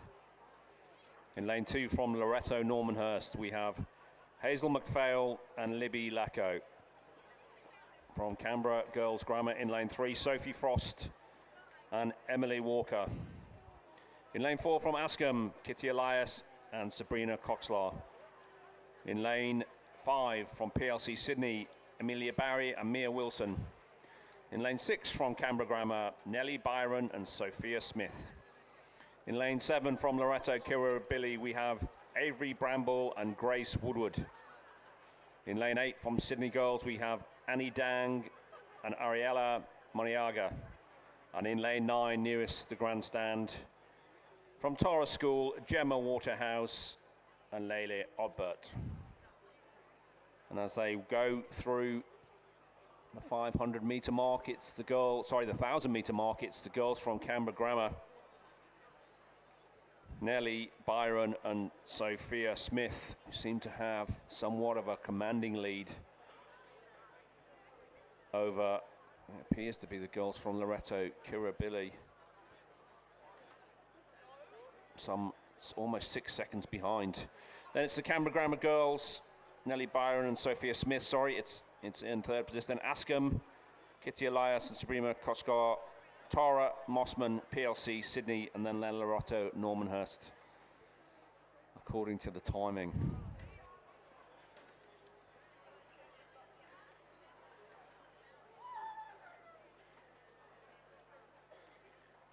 We just had a note that in the Askham crew, we both have the captain and vice captain of the Askham rowing program, and it appears there seems to be a few birthdays in that very small crew, with the coach and Sabrina Koskar both celebrating birthdays. I'm assuming that's today, but certainly hoping these birthday celebrations spear them on for a good result in this race.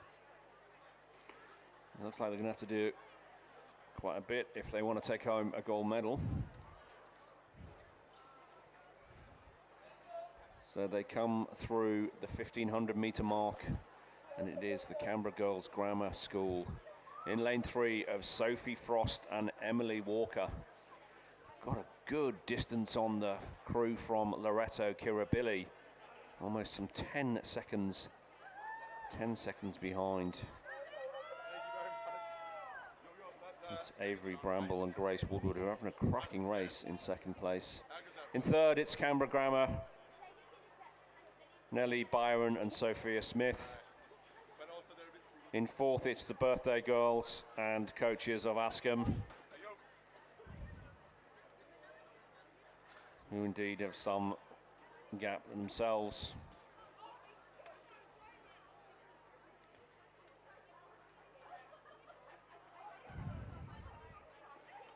So quite spread out field, almost a race of two halves here, with Sophia Frost and Emily Walker making the trip worthwhile. In lane 3, certainly their noses out in front, comfortable 9-second lead at the 1,500 metre mark.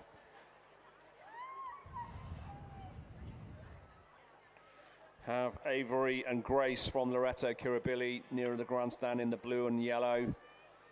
Have they got it within themselves to claw back that 9 seconds in a very short distance? Doesn't look like they do. Looks like Sophie Frost and Emily Walker quite comfortable. Nice long glide at the finish there, belying the boat speed in the first half of the race. Beautiful example of double sculling there. As Canberra Girls Grammar take a healthy win there in the double scull. And the schoolgirl, quick high five to each other as Loreto's Avery Bramble and Grace Woodward finish second.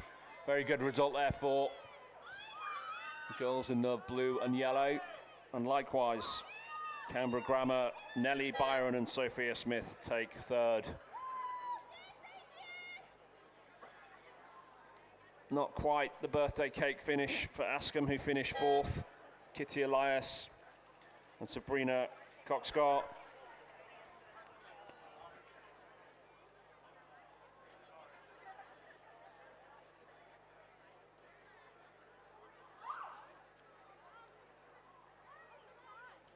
And then on the far side, as we look at the culmination of this, it looks like the Mossman crew in the distinctive scarlet and red stripes on the far side.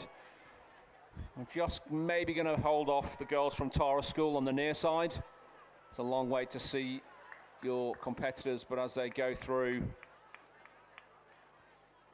it's Mossman who take fifth. And sixth is going to be very close. I'm going to give sixth to Tara. Seventh to PLC. And then that leaves just Sydney Girls to bring home the bacon in eighth position. We move straight on to the medal presentation for the schoolgirl year 10-8. In first position and gold medalists, Pymble Ladies College, Harriet Murphy, Erin O'Kane, Lucy Simpson, Saskia Alexander, Allegra Tobenschlag, Zara Kinneberg, Georgina Curtis, Olivia Norton, coxswain Emily Bartrop. Please put your hands together and congratulate gold medalists for the schoolgirl year 10-8 Pymble Ladies College. And out on the course we have Division 2 of the schoolgirl double scull. And the race is well through as we've come through the 1500 metre mark with the Regatta Kirribilli crew over in lane 1 who hold a commanding lead over Mosman, some 23 seconds. In fact, there's a interesting, I'm not quite sure whether the umpire actually realised they're in the same race because he will go between them and the rest of the field as he gets off the course. But it was the Regatta Kirribilli 2 crew of Eva Eels and Chloe Alsop who have gone through the 1500 metre mark with a 23-second lead over Mosman 2, Tara School, followed by Redlands 2, Canberra Grammar 2, St Catherine's, MLC School and North Sydney Girls. But certainly this Loretto Kirribilli crew is certainly in a class above in this field, and they look to have brought the rating right down now and are pretty well cruising towards the line here, way over in lane 1 in fantastic rowing conditions. So we'll move on to the rest of the field, which is between Mosman 2, Tara School, Redlands and Canberra Grammar looks to be where the racing is in the middle of it. It does look like Tara may have a slight advantage over Mosman 2 now. They certainly didn't go that way through the 1500 metre mark, but it is extremely close and nothing in it. But this crew over in lane 2, lane 1, Loretto Kirribilli number 2, will cross the line to take first place in Division 2 of the schoolgirl double scull. But the real race is in. It does look like Mosman have picked it up as they're coming down to the red boys, and certainly look to have a bit of run over the Tara crew, but they're not letting this race go, and just lost a little bit of combination there for a few strokes, Tara, which probably didn't help them. But they're going on a big spurt at the moment, and they're pushing for the line. It's going to be very close, looking very tight, but it looks like they can't go on with it. Have caught a crab now, so it will be the Mosman crew that will go across the line to take out second place. Tara just trying to pick it up again as the Redlands crew over to their right catches in very quickly. But certainly all's upside down, around and round, another crab, but they will get across the line, the Tara crew, to take out second, followed by Redlands.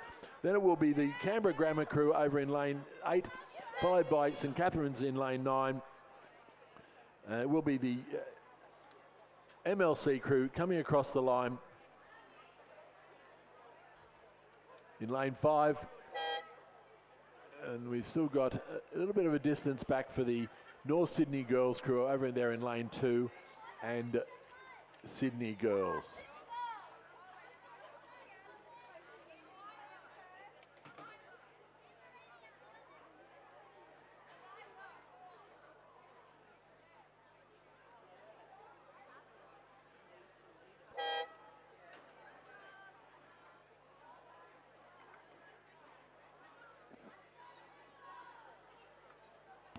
And we'll turn our attention to the medal pontoon very quickly. This is the winners of the schoolgirl double scull Division 1. In first place from Canberra Grammar School, Canberra Girls Grammar, Sophie Frost and Emily Walker. Please join me in congratulating the winners of the schoolgirl double 1 Division 1. The medals being presented by the Executive Principal of PLC, Dr. Paul Burgess.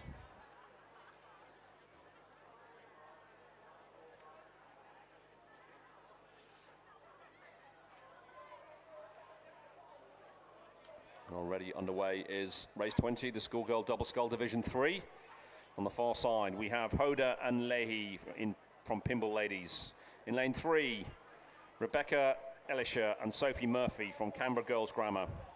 In lane 4, from the Armadale School, Pollyanna Tilvolt and Heidi Cannington. In lane 5, from Tara School, we have Malalika Hussein and Maria Karatusas. In lane 6, from Canberra Girls Grammar, Charlotte Bowen and Isabel King. In lane 7, from Sydney Girls, Nazara Jones and Shalona Akira. In lane 8, from Winona, Erica Nutt and Sophia Stevenson. And in lane 7, from Redlands, we have Kira Attard and Holly Davis. Already the field is well spread out in this race. Lane 20 with the girls from Canberra Girls Grammar, Charlotte Brown and Isabel King, with a long distance between them and second place. The girls from Winona in second place, Erica Nutt and Sophie Stevenson, almost some 16 seconds behind at the halfway mark. Then we have the girls from Canberra Girls Grammar in third, the Armadale School in fourth, Tara in fifth, and Sydney Girls in sixth. But a big, big margin on the girls with Canberra Girls Grammar making the trip from the ACT. All the worthwhile. They've done all the hard work up until the first half, and now as they approach the 1500 meter mark, have really, really done themselves a great job. Don't have anything to really worry about.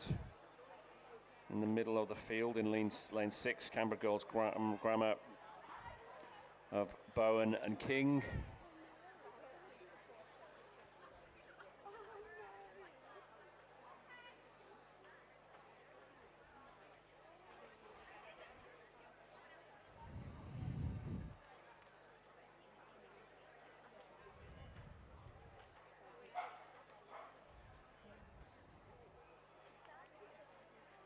And Bowen and King have extended their lead at the 1500 meter mark.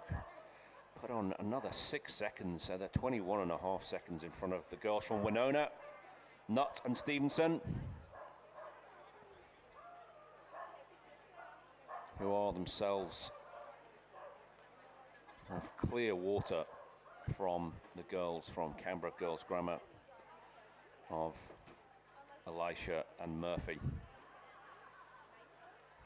So this is going to be a comfortable win.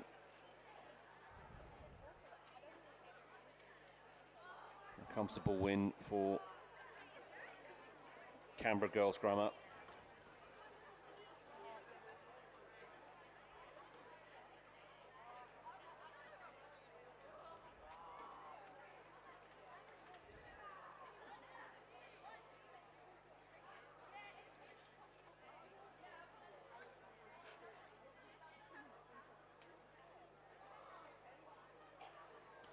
And Bowen and King raising the rating as they're coming up to the line. A classic case of the grandstand finish. Give them a round of applause. If you're in the grandstand, this is a great example of racing. A commanding lead, a huge lead, the biggest lead we've seen of the day. As Bowen and King cross the line from Canberra Girls Grammar to take the win of the schoolgirl double scull Division 3.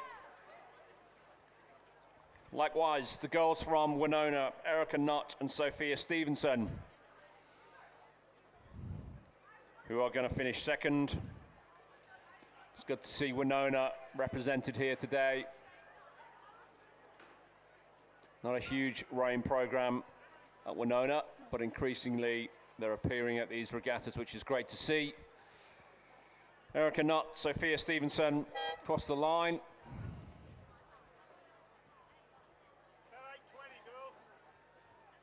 And it's going to be their colleagues from Canberra Girls Grammar, Rebecca, Elisha and Sophie Murphy, who are going to finish in third position in this, the schoolgirl double scull Division 3.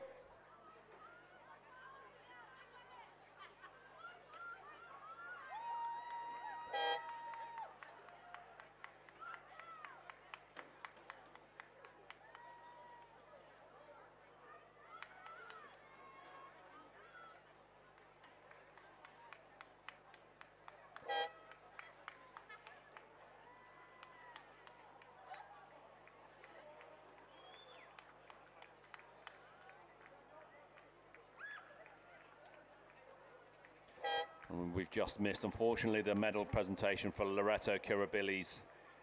Eva Eels and Chloe Alsop, the winners of the schoolgirl double scull Division 2 there, who are just paddling off. As we see the results of Division 3, Winona in second, Canberra Girls Grammar in third, Tara in fourth. In fifth position was the Armadale School. In seventh, sorry, Redlands. And as they cross the line, Sydney Girls in eighth position there. There seems to be a bit of an issue with the boat still on the course at the moment. They're having some steering problems. There may be some equipment failure in that boat. We'll find out as they come through. And on the course we have race 21, the schoolgirls single scull Division 1, Canberra Grammar. In lane 1, Estella Robertson. In lane 2, the Armadale School 1, Isabella Henderson. In lane 3, Queenwoods, Winter Shervington. In lane 4, PLC Sydney 1, Emily Barrett.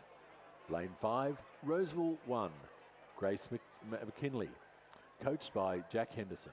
In lane 6, Ashcombe College, Lucy Yabsley, coached by Oliver Klotz. In lane 7, Our Lady of Mercy, Charlotte Olivia, coached by Sam Fennessy. In lane 8, Mossman, Claire Showman, coached by Rowena Meredith and Tom Schrenko. And in lane 9, Loretto Kirribilli 1, Elizabeth Roberts, coached by Gareth Deacon. And as they've come through the 1,000-metre mark, it was Ascombe's Lucy Yabsley with a very commanding lead of 8 seconds over the Our Lady of Mercy, Charlotte Olivia. Further another second adrift, the Armadale School, Isabella Henderson, followed by Canberra's Estella Robertson, PLC Sydney's Emily Barrett, Loretto Kirribilli's Elizabeth Roberts. But certainly a clear lead of a couple of lengths that Lucy Yabsley held going through the 1,000-metre marks, and seems very composed as she's coming towards the 1,500-metre mark. And at the medal podium right now, we have a royal win for Charlotte Bowen and Isabel King, the winners of the school year double scull Division 3. A commanding win there. Please join me in congratulating the winners of the schoolgirl double scull, Charlotte Bowen and Isabel King.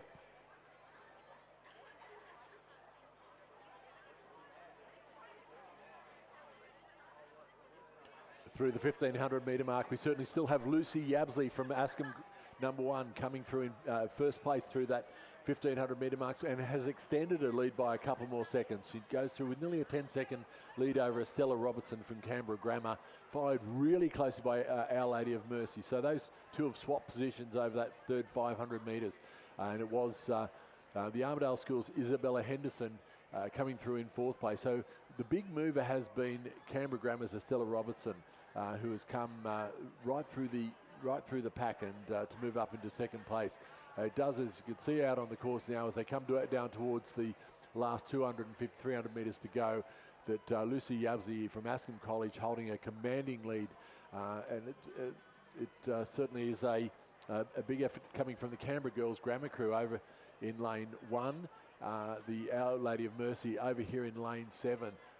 Still appears to be where the race is for that 2nd and 3rd place. The Armadale School sculler Isabella Henderson has just slipped a little bit behind the certainly behind the Canberra Grammar sculler next to her in lane 1. But Lucy Yabsley coming down towards the line, looking very untroubled, and certainly has come into the red boys now. Has stepped it up as she comes into the line. So certainly just making sure of that finish, probably practicing that sprint finish that she'll be trying out for the next sort of races, including the Head of the River Regatta in 2 weeks' time. But it will be Lucy Yabsley from Ascombe College coming down to the line, really holding some great form, and will cross the line in first. A very close race, and it's still the sculler over in the Canberra Grammar sculler over in lane 1 who holds a slight advantage from the Our Lady of Mercy sculler, but it will be Canberra Grammar going across to take 2nd. Our Lady of Mercy's Charlotte Olivia going in 3rd. It will be Isabella Henderson from the Armadale School crossing in 4th. A race on now between the PLC 1 sculler Emily Barrett and Roseville's Grace McKinley as they come down towards the line, but it will be the PLC Sydney sculler Emily Barrett holding on to take 5th place, followed closely by Roseville's Grace McKinley. And over on this side now we go to the Loretto Kirribilli number 1, Elizabeth Roberts, coming down to the line, and she will take out 7th place, followed by Queenwood School and Mossman Rowing Club. Just confirming, probably no great surprise there. Askham's Lucy Yabsley, given her results before in a time of 8:16. If you're interested, Lucy is the winner there. We move on to race 22. Already underway on the far side from Sydney Girls, Zinnia Palmer. In lane 2 from Roseville, Piper Robertson. In lane 3 from Tara, Amy Rouse. In lane 4, PLC Sydney's Isadora Sachs. In lane 5 from Askham's, Isabella Bugg. Lane 6, Armadale Schools, Isabella Coddington. In lane 7 from Pimble Ladies, it's Emma Gow. In lane 8 from the Armadale School is Georgia Henderson. And nearest us from MLC is Charlotte Penny.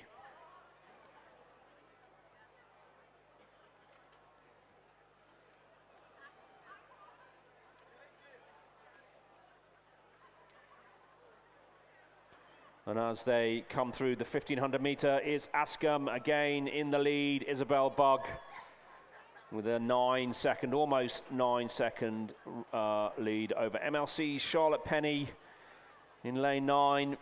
And on the far side from Sydney Girls, it's Enia Palmer in lane 1, who's in 3rd. Then the Armadale Scullers of Georgie Henderson and Isabella Coddington are 4th and 5th. And Tara School's Amy Rouse 6th and Roseville's Piper Robertson in 7th.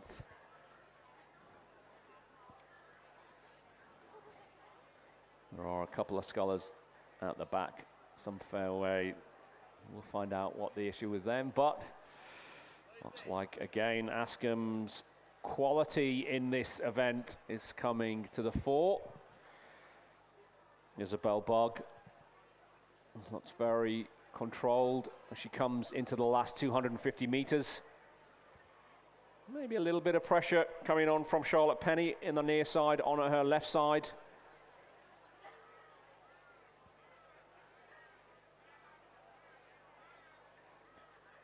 But Isabel seems to be quite controlled.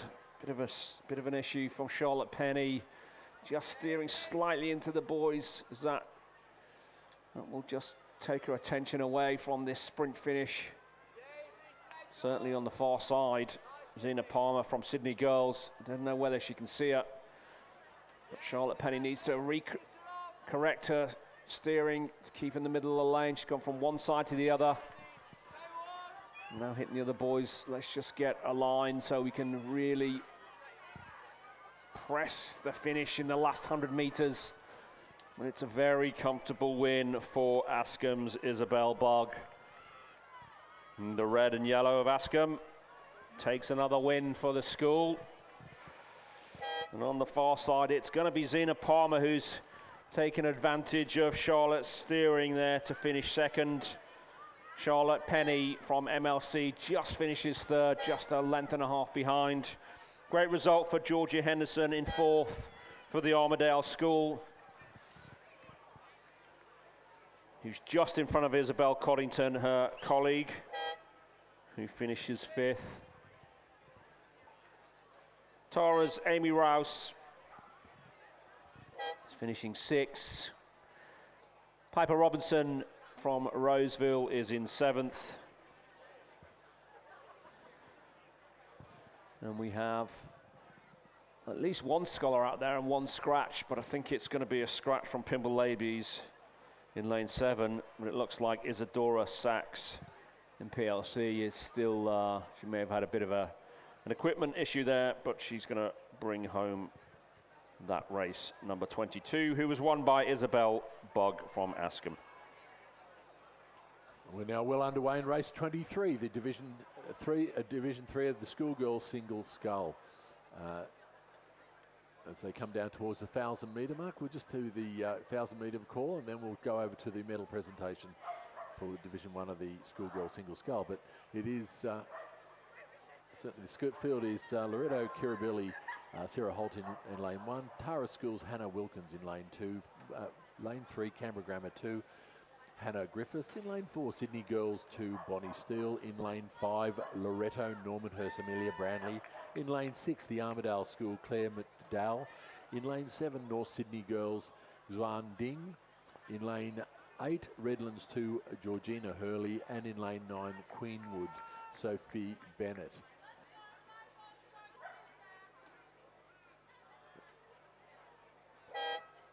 And it was through the Division 3, it was the Canberra Girls Grammar, Charlotte Bowen, Hannah Griffiths. So we're just getting, just working out the screen. So yeah, certainly through the 1,500 metre marker with Canberra Girls, Hannah Griffiths going through in first, Loretto Kirribilli, Sarah Holt coming through in second, Sydney Girls, Bonnie Steele a little bit further back, and Redlands College coming through the 1,500 metre in fourth place. So it is certainly this sculler out here, the Canberra Girls, Hannah Griffiths now, who's got a commanding lead. She had about a 9-second lead going through the 1,500 metre mark and looks to be extending that over, certainly over the Loretto Kirribilli sculler in lane 1, Sarah Holt. Then probably another 7 or 8 seconds back to the Sydney Girls and Redlands sculler. There's nothing in it. They're very close together. So the race is going to be on for that third place. But certainly Hannah Griffith looking untroubled as she comes down into the last 250 metres. The field's quite spread out, and in a lot of these scullers, a lot of them won't be racing in the single scull at the head of the river. They certainly are taking the opportunity to get a bit more race practice in and head out and do this. But certainly the form at the top end of this field is exceptional, and as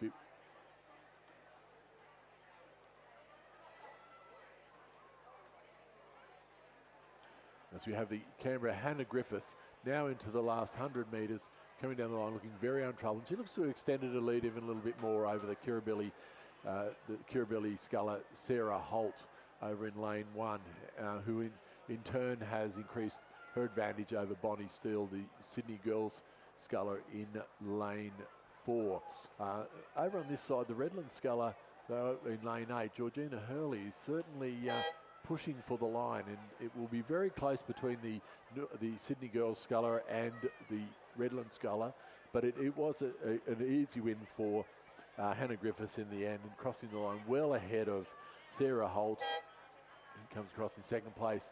Certainly the Bonnie Steele from Sydney Girls having a bit of a look as she comes down towards the line. She needs to focus on just getting to the line before looking around, but she will hold on to take third place, followed by the Redlands sculler. Great race on over here between the Queenwood's Sophie Bennett and Loretto Normanhurst Amelia Brandy, but it will be Sophie Bennett holding on to take fifth place, followed by Amelia Branley, and then it will be the Tara School sculler, a little way back to the Armidales, Claire McDowell and North Sydney Girls Huang Ding.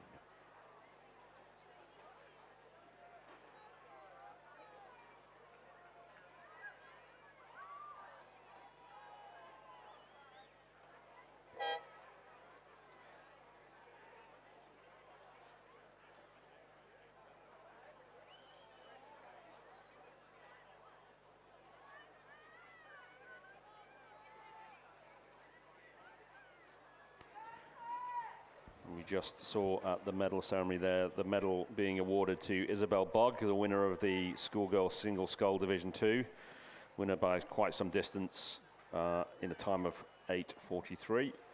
The second Ascombe sculler to be awarded a gold medal, along with Lucy Yabsley, who was presented a medal before her. So congratulations to Isabel Bogg, the winner of the schoolgirl single scull Division 2.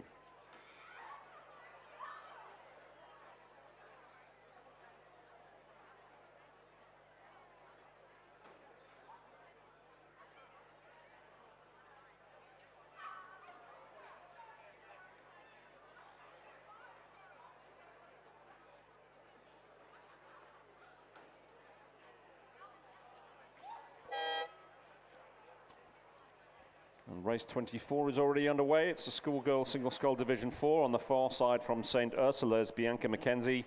MLC's Eve Parker in lane 3. Ascom's Chloe Hitchens in lane 4. Loretto Kirribilli in lane 4 is, lane 5 is Georgia Moran. In lane 6 from Canberra Grammar is Nicole McLean. In lane 7 from Sydney Girls is Noah Kepi. In lane 8 from Loretto Kirribilli is Maddie Wheelahan. And in lane 9 from Abbottsley is Matilda McConis. And as they went through the 1500 metre mark, it was once again an Ascom sculler, Chloe Hitchen, who's got a 15-second lead. I don't know what they're feeding them at Ascom, but it seems to be working. Could be something to do with their coach. But whatever Lizzie is doing at Ascom, it's paying dividends in the sculling school. So Chloe Hitchens, some 14 seconds in the lead from Loretto Kirribilli's Maddie Wheelahan in second, who's being chased by Georgia Moran from Loretto Kirribilli as well. MLC's Evie Parker in fourth, Abbottsley's Matilda McConis in fifth. St. Ursula and Canberra Grammar some way behind them. Again, it looks like a solid and comfortable win as Chloe Hitchens comes into the last 150 meters. Not under any pressure. It's a lovely position to be in a singles race when you can see your field of competitors all spread out behind you. The third win in a row for Ascom Scullers, dominating this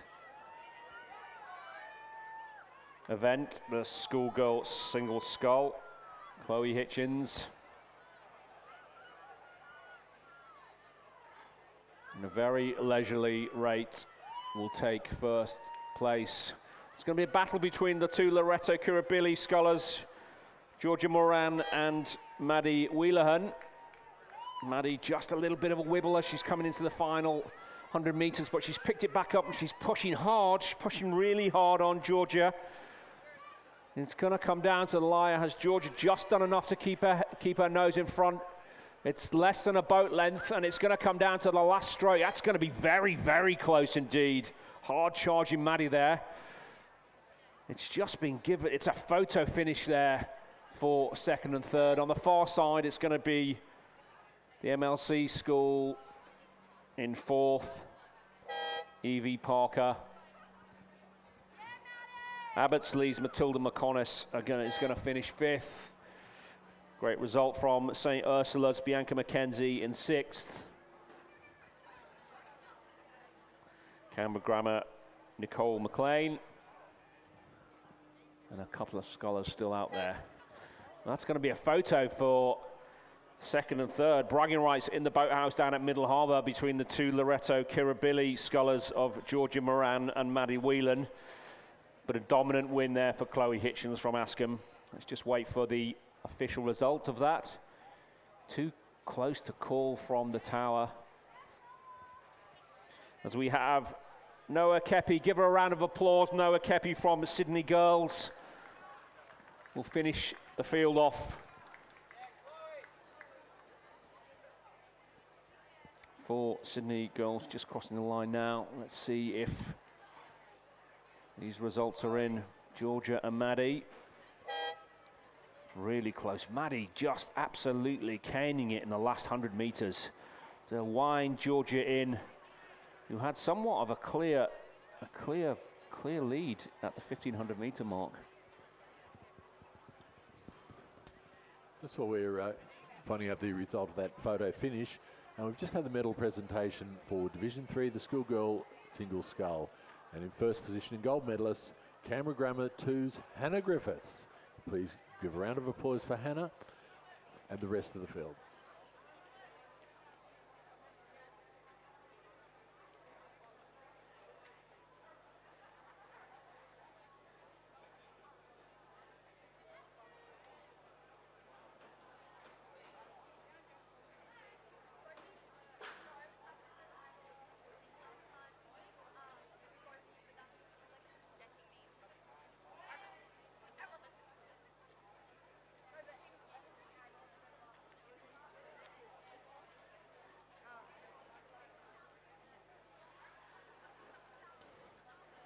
I think that was Chloe Hitchens receiving her gold medal at the pontoon, very quick. And she was the winner of the schoolgirl single scull Division 4 from, once again, Askham School, Chloe Hitchens.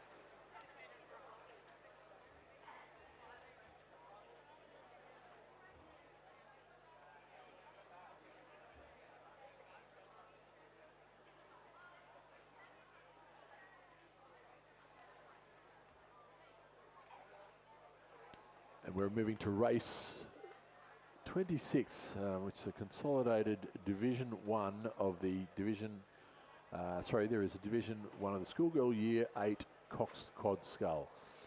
From Askham in lane 2, Amelia Butler, Jess Brown, Poppy Mallet, Hannah Kyle, Jess Rebillard is their coxswain and coached by Philip O'Brien.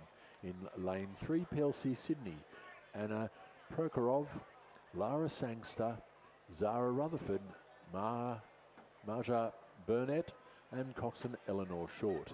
In lane 4, Tara School's Chelsea Hodges, Charlotte Winfield, Caitlin Uwano, Dora Hay and Sarah Waiwikarima.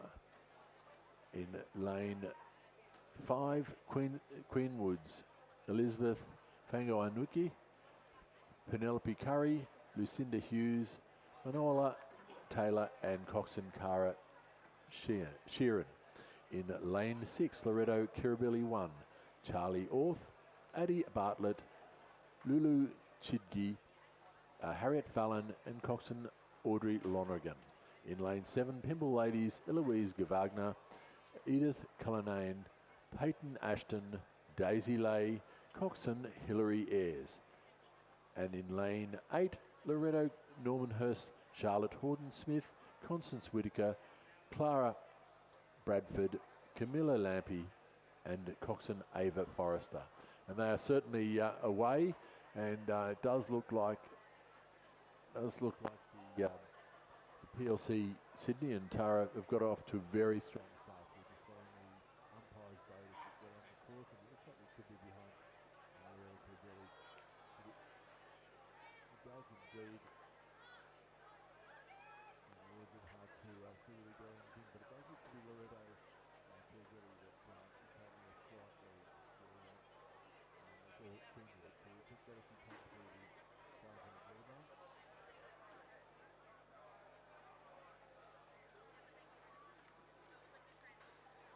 And it was Queenwood, in fact, holding that slight advantage over Pimble Ladies, followed closely by Loretto Normanhurst. Nothing in it as they've gone through. A little bit of a gap back to the Askham quad and a little bit further back to Loretto Kirribilli 1, PLC Sydney and Tara School. So as they've come through there, it certainly is the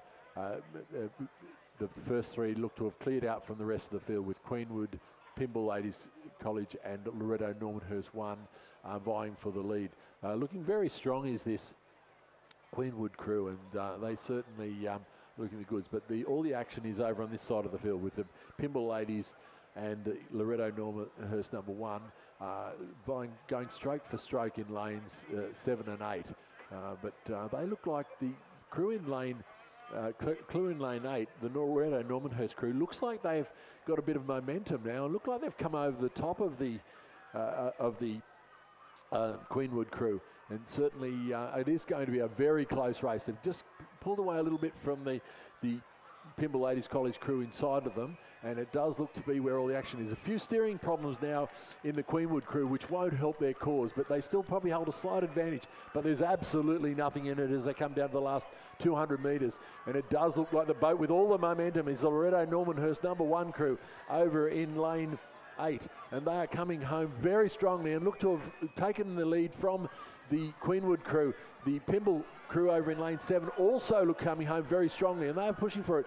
But Queenwood have got their act together again, and they're actually pushing again, and it will be nothing in it as they come down towards the line. It is the Loretto Normanhurst crew holding a slight advantage, certainly getting as they get close to the line. It looks like they will be able to hold on and take out this lead. The Pimble crew also coming home very hard, but it will be the Loretto Normanhurst crew going across the line to take first place, followed closely by the Queenwood crew, then Pimble Ladies College in lane 7, taking out third place. It will be back a little way to the Askham crew, right over in lane 2. who it looks like they will hold out for 4th place. And it does look like the bow in the Loretto number 1 crew has lost her seat, and that would be a fairly difficult row for her. So they've done very well considering that. It was followed by the PLC crew coming across the line, then Tara School.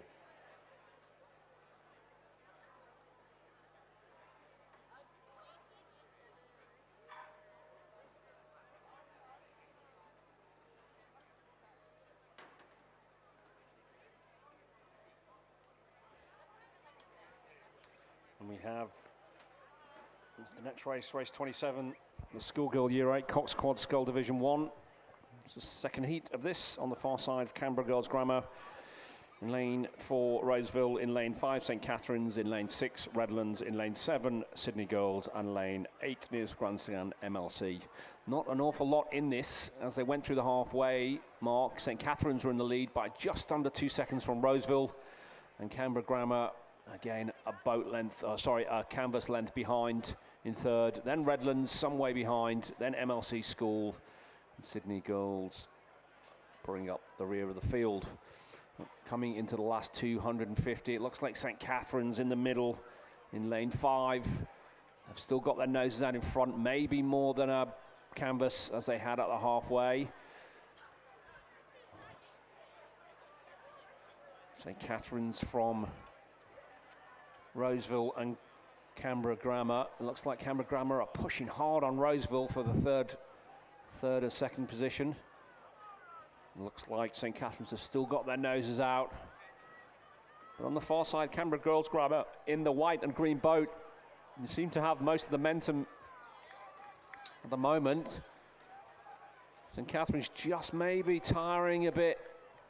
Stroke rate seems to be dropping. Oh, and Canberra Grammar catch a bit of a boat stopper there. And they get it back together. St Catherine's eking themselves out in the last 10 strokes. Can they keep them off? A lock over their right shoulder from bow. I think they've just done enough in the final 3 strokes. St Canberra take the win to finish first. Good row from Canberra Girls Grammar to row through Roseville, who finished 3rd.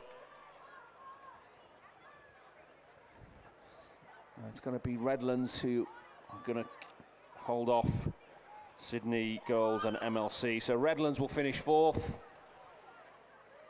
MLC finish 5th. And in 6th place we have Sydney Girls. So the winner there of Schoolgirl Year 8 Coxed Quad Scull Division 1 Heat 2 was St Catherine's.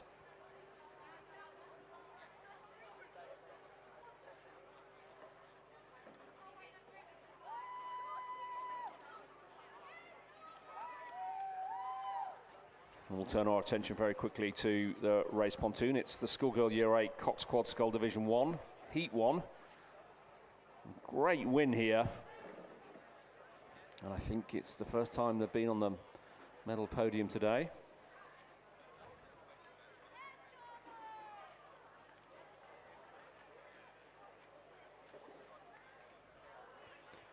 And the medals presented by Dr. Paul Burgess, the Executive Principal of PLC School.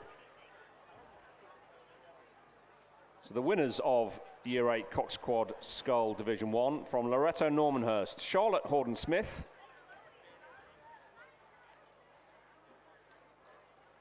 Constance Whitaker,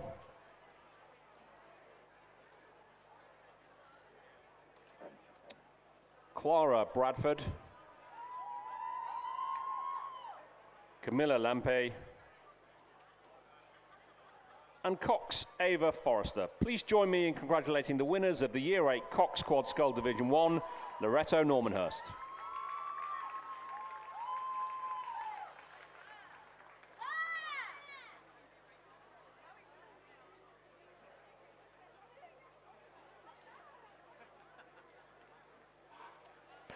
We move straight on to race 28, the Schoolgirl Year 8 Coxed Quad Scull Division 2. And this is Division 1 of Division 2. So we have a scratching in lane 3, MLC School. Out in lane 4, Loretto Normanhurst, Neve McGowan, Annie Shepherd, Camilla Ogilvie, Isabella Lander and Claire Kabul. In lane 5, Loretto Kirribilli 2, Molly Roberts, Allegra Johnson, Zoe Knowles, Juliet Cortis and Cox and Francesca Fleming. In lane 6, Queenwood Schools, Alexandra McWilliam, Charlotte Butlin, Genevieve Jolly, Isabella Rogers and Cox and Katarina Yao. In lane 7, Sydney Girls, Claire Wang, Molly Chen, Eva Lee and Larissa Liu, coached by Ada Chen. In lane 8, PLC Sydney's Layla Purdy, Rachel Jin, Matilda Kirkwood, Miller Stewart and coxswain Sophia Goodrich. And they're well underway in this race, and it was indeed it was the Loretto 2's Loretto Normanhurst 2's crew coming through in first place, just with a slight lead over Loretto Kirribilli, Queenwood, Sydney Girls High and PLC Sydney as they come down towards the last 250 metre mark. It does look like the Loretto crew over in lane 4 has extended their lead just slightly over the Loretto Kirribilli crew who are in lane 5. So there is, but it does look like the Queenwood crew who are in lane 3rd coming through the 500 metre mark now look to have passed the Loretto Kirribilli crew in lane 5, and certainly they have moved right through and are making a bit of a push for the lead here. But it does look like the Loretto Normanhurst number 2 crew just extending their lead slightly now as they come down towards the line. The ratings come up a couple of points and certainly pushing home towards us. They're coming to the red boys. They are getting through this. Looking a bit tired now in the Queenwood crew, and Bowers having a few troubles with a few strokes, allowing the Queenwood, the Loretto Kirribilli crew to get back into it, but they've regained their composure and they got the boat moving once again. But it will be the Loretto Normanhurst crew, number 2 in lane 4, who come home to take the win. It will be the Queenwood crew in lane 6 to across to take 2nd position, and a very tired looking Loretto Kirribilli 2 crew coming over in 3rd place. Then it will be followed by Sydney Girls, PLC Sydney. So it was the Loretto Normanhurst number 2 coming home in a time of 4:03.01.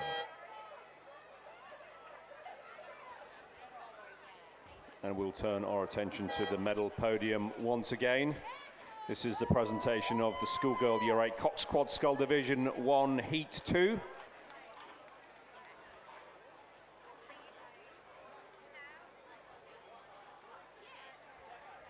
And the winners in a time of 3:51.66. From St. Catherine's, Edie Hare, Pippa Dodwell, Isabella Wadham, Alice Burgess, and Cox Estelle Glass. Please join me in congratulating the winners of the Year 8 Cox Quad Scull Division 1 Heat 2, St. Catherine's.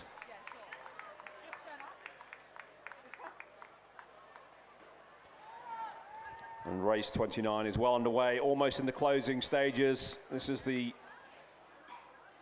Cox Quad Year 8 Skill Division 2 Heat 2. On the far side, Canberra Girls Grammar in lane 4, St. Catherine's in lane 5, Tara in lane 6, Redlands, lane 7, Roseville, and lane 8, Pymble Ladies. And it looks like Pymble Ladies at the halfway mark were in the lead from the boat on the far side from St. Catherine's in lane 4.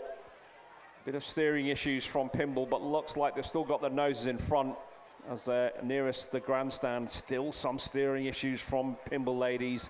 They've got to be conscious on the far side that the St. Catherine's girls are straight and narrow coming towards the finish. In the last 100 metres, Pymble again are skirting with the boys. You'll see the catch a crab there. Can they get themselves righted for this final push?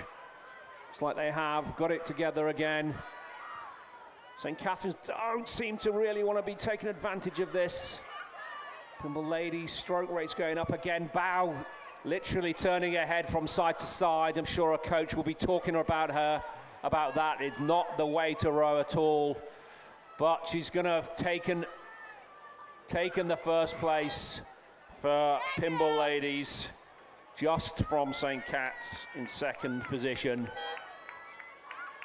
Roseville in lane 7 are going to take third, some way in front of the 2 boats from Tara and Redlands, who will finish in 4th and 5th. It looks like we had a scratch there from Canberra Girls Grammar on the far side, but confirmed there, Pymble Ladies, Lucy Woodbridge, Sky Mitchell, Emma Lloyd and Lily Oldfield, coxed by Jessica Pickford, will take the win in the Schoolgirl Cox Quad Scull Division 2 Heat 2. Well, the racing's coming thick and fast with race 30, the Schoolgirl Year 8 Cox Quad Scull Division 3. The first division of that coming down now, and we have in lane 3 Roseville College's Christina Chan, Steph Atkinson, Noni Wilson, Libby Atkinson and coxswain Lucy Ryan, coached by Samia Trara. In lane 4 we have Tara School 3, Michaela Lolipio, Yasaniri Saravanan, Avery New, Olivia Petch and coxswain Audrey Sun, coached by Sophia Kenner and Zoe Bond. In lane 5 we have Loretto Kirribilli 3, Georgia Sultana, Sienna Scrooby, Harriet Delaney, Eloise McLucas and coxswain Emily Galvin. In lane 6 Loretto Normanhurst number 3, Sienna Smith, Sarah Nishaw, Kate Dean, Harriet Patelli, Sophia Rigney and coached by Josie Sims. In lane 7 North Sydney Girls, Sherry Guao, Chloe Zhao, Royal Wang, Ying Wang and Vicky Lin, coxswain. In lane 8 Pymble Ladies, Diana Palathawadana, Grace Akers, Ava Costa, Rose Bennett and Phoebe Toynton, coached by Lucy Miller. And through the 500 metre mark we have the Loretta Kirribilli number 3 with about a length lead over Pymble Ladies College. It's a very tight still there for the 500 metres. These crews can easily make up 3, 4, 5 seconds over that 500 metre. Then came through Roseville, about 10 seconds in a drift, and very close between them and Loretto, nearly even splitting it through, dead heading it through that 500 metre mark, followed by Tara School.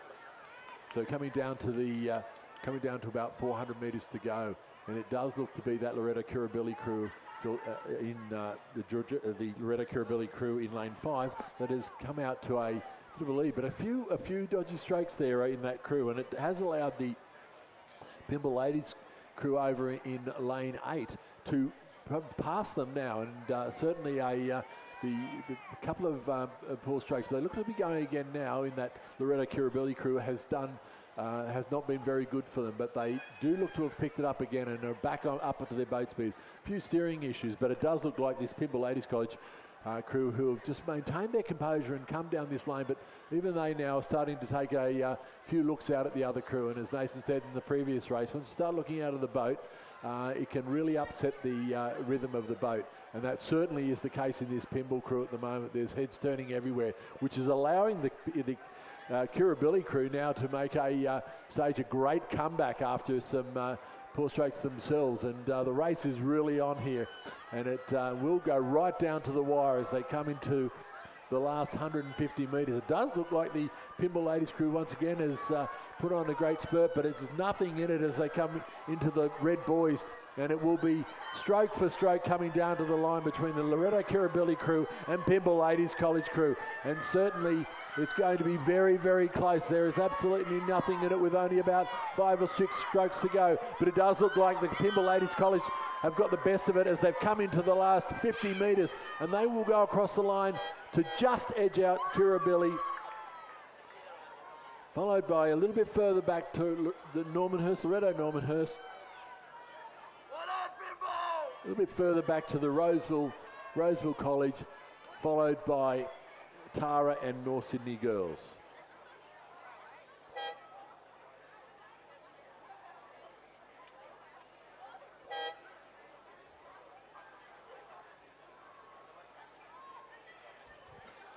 Do you know what?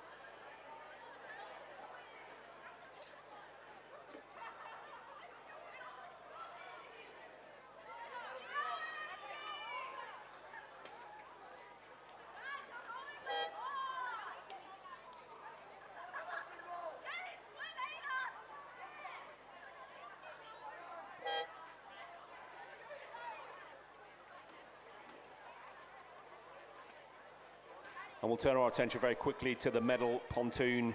It's the winners of the Year 8 Cox Quad Scull Division 2, Heat 2. From Pymble Ladies, Lucy Woodbridge, Sky Mitchell, Emma Lloyd, Lily Ofield, and coxed by Jessica Pickford. Please join me in congratulating the winners of the Cox Quad Year 8 Division 2, Heat 2, Pymble Ladies.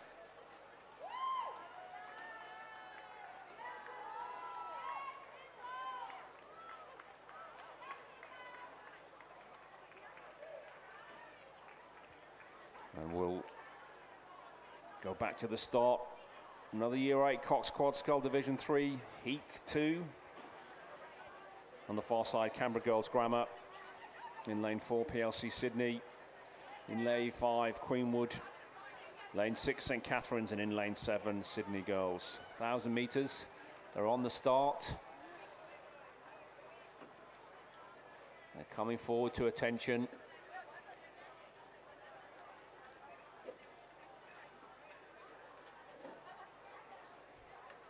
Queenwood boat just been asked to tap it up a bit. And they're off. They'll be into their starting routine, whether it be half, three-quarter full, three-quarter draws. If you go down to the start, you'll hear all these strange calls being made. There'll be a coach that starts. The race is not won at the start, but it'll certainly be lost at the start. So off they go. Some crews are dealing with the start better than others as they go off.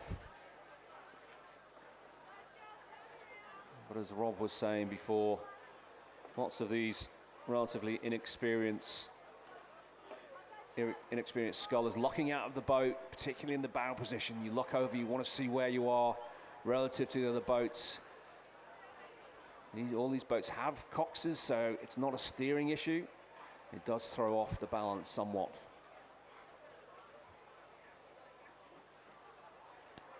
And we're moving right along to the finished pontoon, where we have the medal presentation for the Schoolgirl Year 8 Cox Quad Division 3. And we have in first place and gold medal winners, Pymble Ladies College, Diana Palahuadana, Grace Akers, Ava Costa, Rose Bennett, Phoebe Taunton, and coach Lucy Miller.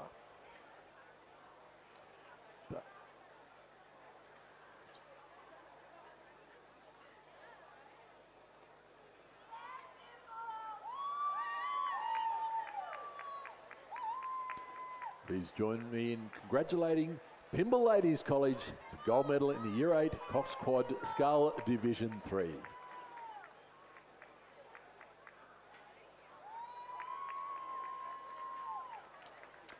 Halfway in race 31, Year 8 Quad Division 2, sorry, Division 3, Heat 2. St Cats have just got their noses out in front. 0.6 of a second, that's just basically half a length in front of Queenwood. In third, Canberra Girls Grammar, some way behind, some clear water. Themselves comfortable in third position from Sydney Girls, who are in fourth, and PLC in fifth. But it looks like it's going to be a ding-dong battle between the two boats. In lanes 5 and 6, Queenwood and St Catherine's. Looks like St Catherine's are just eked out more than a canvas on Queenwood as they approach the 250 metres to go.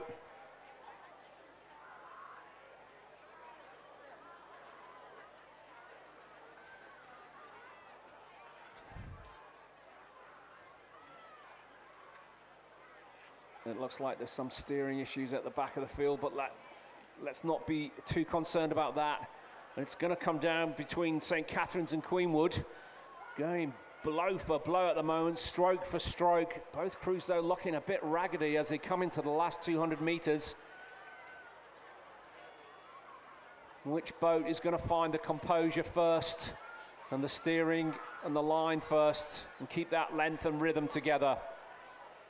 In these final few strokes, it looks like Synchronicity is going to win the day here, and it looks like St. Catherine's are going to take that. Queenwood are pulling back though slightly, and Queenwood have just caught a boat stopper there. That's allowed St. Cath's to extend the lead and push away in the final few strokes. St. Cath's are just going to take the lead there in the last 4 strokes. Take it by a canvas over Queenwood, who seem to have come back strongly there, but a bit of a boat stopper in the final 100 metres. The green and white boat of St. Canberra Girls, Grammar on the far side, take 3rd. Sydney Girls going to take 4th, and PLC, after a bit of a scenic route at the back there, are going to take 5th. So the winners there of the Year 8 Cox Quad Scull Division 3, Heat 2 are St. Catherine's.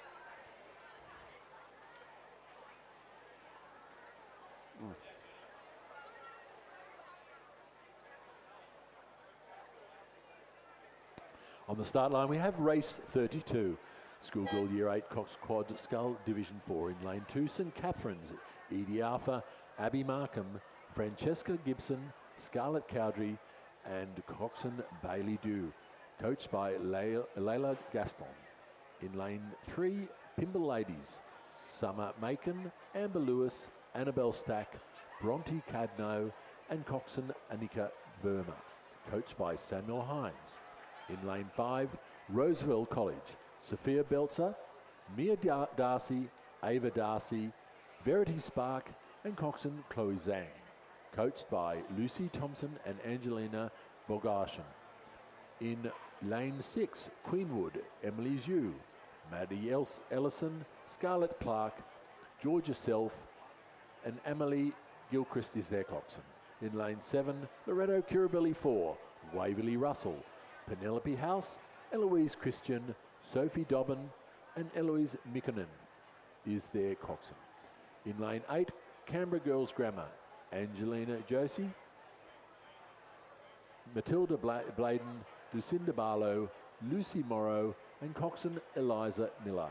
In lane 9, Sydney Girls, Sana Sharma, Ashmita Dixit, Vidushi Shankla, Freya Hahn, and coxswain Abby Gao. And they are now well underway, and it does look like a fairly even start as they're coming down over about the first 300 metres. But it does look like at this point in time that the Queenwood crew and the Canberra Girls Grammar crew over on this side of the course may hold a slight advantage over the rest of the field. In fact, it does look from our vantage point, the Queenwood crew has pulled out quite a lead. But as we come down towards the 500 metre mark, we'll get a better idea of the splits. And certainly the conditions still out on the course are fantastic for racing today, and it will be the Queenwood crew going through the 500 metre marks in just a time a shade over 2 minutes and 2 seconds. It will be followed by the St. Catherine's and closely by the Canberra Girls Grammar, as we called it earlier, followed by Loretto Kirribilli, Pimble Ladies College, and then followed through the 500 metre mark will be, the last crew through will be Roseville College and Sydney Girls.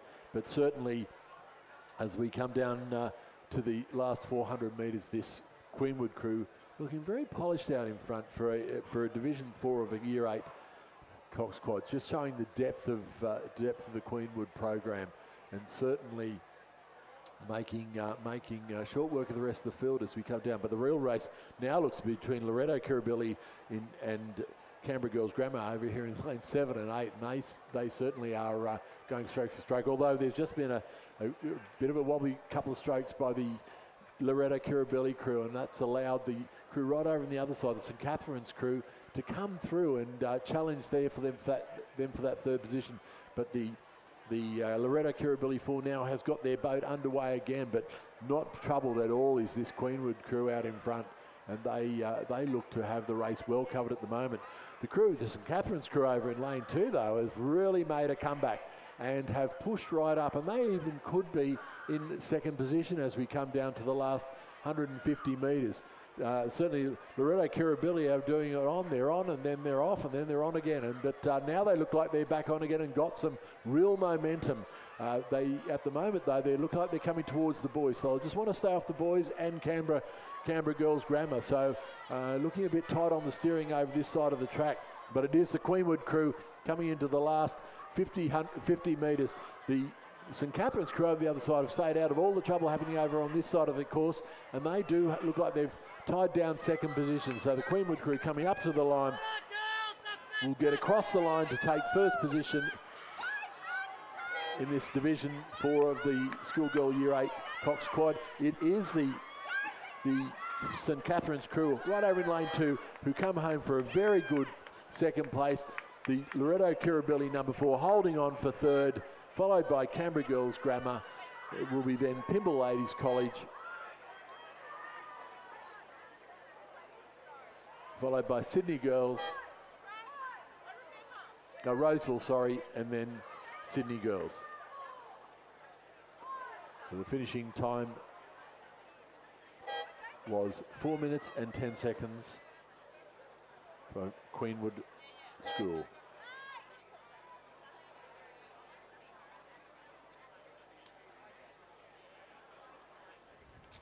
And race 33 is already underway. This is the Year 8 Quad Division 5 on the far side. Pymble Ladies in lane 4, St Catherine's. In lane 5, Loretto Kirribilli. In lane 6, Canberra Grammar. In lane 7, Queenwood. And in lane 8, Roseville.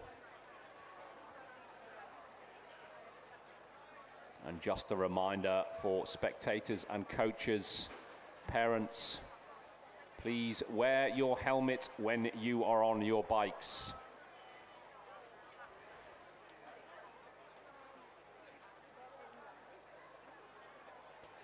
And coming through the 500-metre mark, it's Loretto Kirribilli with a boat length on Canberra Girls Grammar, who have half a length on St Catherine's.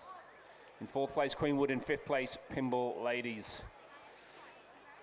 As they're coming through to the last 300 metres. It looks like it's a battle between Loretto Kirribilli and Canberra Grammar.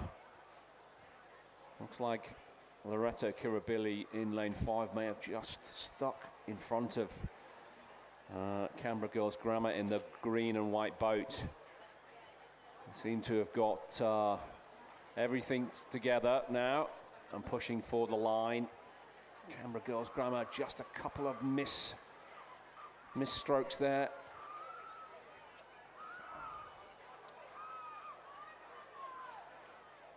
But they're not out of it yet. They've got it together. The adrenaline will be pumping now. Loretto Kirribilli look very, very composed, very leisurely now as they approach the last 100-metre mark. Realise they're under increased pressure now. Loretto Kirribilli just picking up the stroke rate.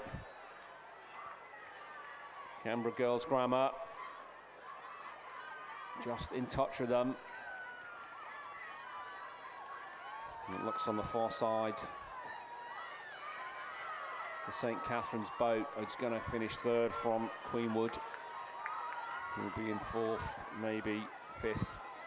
Depending on where Pymble Ladies decide, but looks like Loretto Kirribilli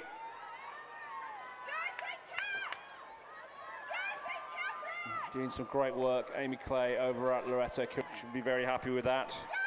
From Canberra Grammar, in 2nd position by a boat length. On the far side in lane 4, St Catherine's. In 4th, who's going to get there? It will be Pymble Ladies.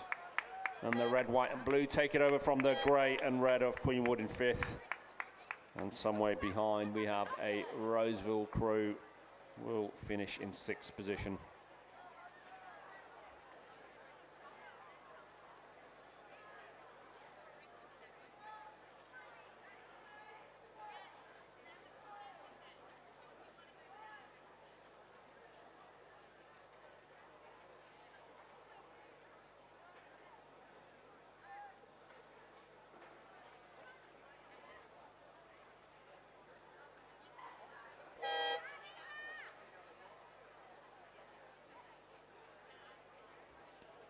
On the course we have race 34, the schoolgirl Year 8 Cox Quad Scull Division 6. In lane 1 we have Roseville, Rachel Clemens, Marla Munro, Sophie, Thomas, Amelia Firth and coxswain Eleanor Ayong. Coached by Sophie Brady. In lane 2, Queenwood 3, Thea Edgerton, Alicia Newton, Sophie Davies, Elizabeth Williams and Megan Hang is their coxswain. In lane 3, Canberra Girls Grammar, Lorna Halley, Sienna Gately, Annie McMillan and Harriet Russell, and coxswain Carrie Basby. In lane 4, Loretta Kirribilli 7, Eloise Stewart, Emma Francis, Sienna Ballantyne, Matilda Murphy and Alice Smith is the coxswain. Lane 5, St Catherine's, Isla McIntosh, Matilda Carroll, Amelia Williams, Ashdu, coxswain Zara Morrow, coached by Bianca Rupnik Williams. In lane 6, Queenwood 1, Arden Cooperha, Olivia Zhang, Alice Wang, Marley Troller and coxswain Emily Bailey. Lane 7, Pimble Ladies, Chloe Zhong, Selena Zhang, Amelia Quamby, Camilla Metcalf, Alabella Hong is their coxswain and coached by James Harlow. In lane 8, Queenwood 2, Emma Burridge, Frankie Blair, Piper Argus, Amelia Baker and coxswain Sophia Cox. In lane 9, Loretta Kirribilli 6, Allegra Thompson, Rafaela Robinson, Rosie Teague, Anna Duffy and coxswain Andy Kennard. They're just sitting on the start, waiting for the start. We're just about got a line.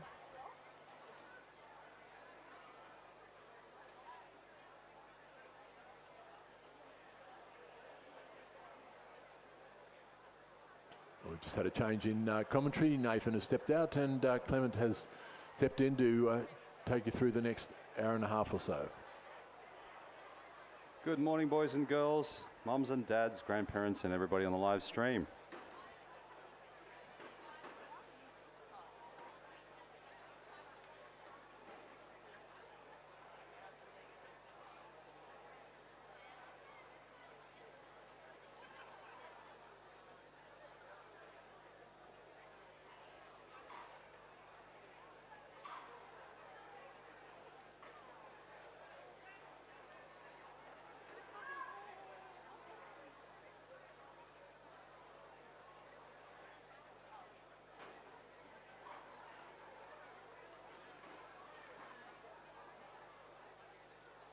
And we're underway in this Year 8 Cox Quad Division 6. Certainly a clean start by all, but there looks to be an early clash of oars. We've got the vision off the umpire's boat, and there's a lot of steering happening out in the middle of the field as the crews try to sort themselves out. But they do look like they've got some distance now. Crews are all straightened up, and they look to be heading in the right direction, which is a great start. So the early starties, as we imagine, we're getting down to lane 6. So a lot of these rowers are only doing their first few races. So this is a big event for them and a big experience. But certainly over the years they'll get used to coming out here and spending a lot of time over this course. Initially, it does look like the crews are fairly even as they come down the first 250 odd metres.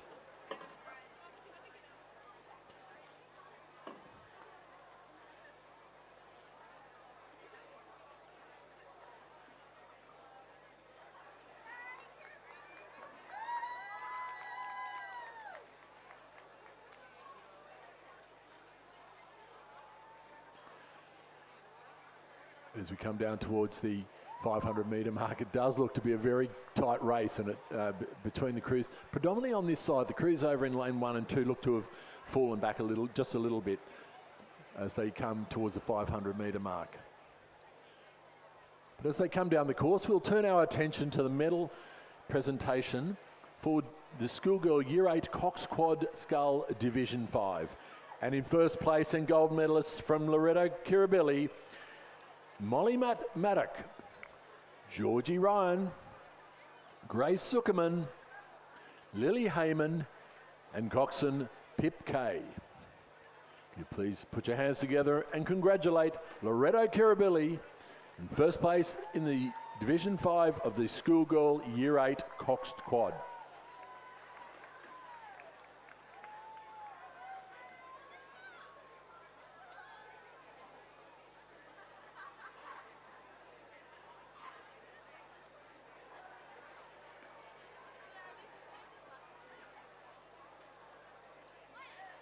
And as we go through the 500 metre mark of the Division 6 of the Year 8 quads, it was the Canberra Girls Grammar Screw coming through in first place, and they hold the ever so slightest lead over the two Kirribilli crews in lane 9 and 4, followed by Pimble Ladies, St Catherine's, Queenwood's, the three Queenwood crews coming through in 6th, 7th and 8th. So it's a very, very tight race at the top of the field with Canberra Girls Grammar holding the slightest advantage. They are over in lane 3, but it does look like right beside them in lane 4, the Loretto Kirribilli number 7 is now pushing up beside them, and it is a ding-dong race. Right over on this side though, in Loretto Kirribilli number 6, do look like they're also found a bit of momentum.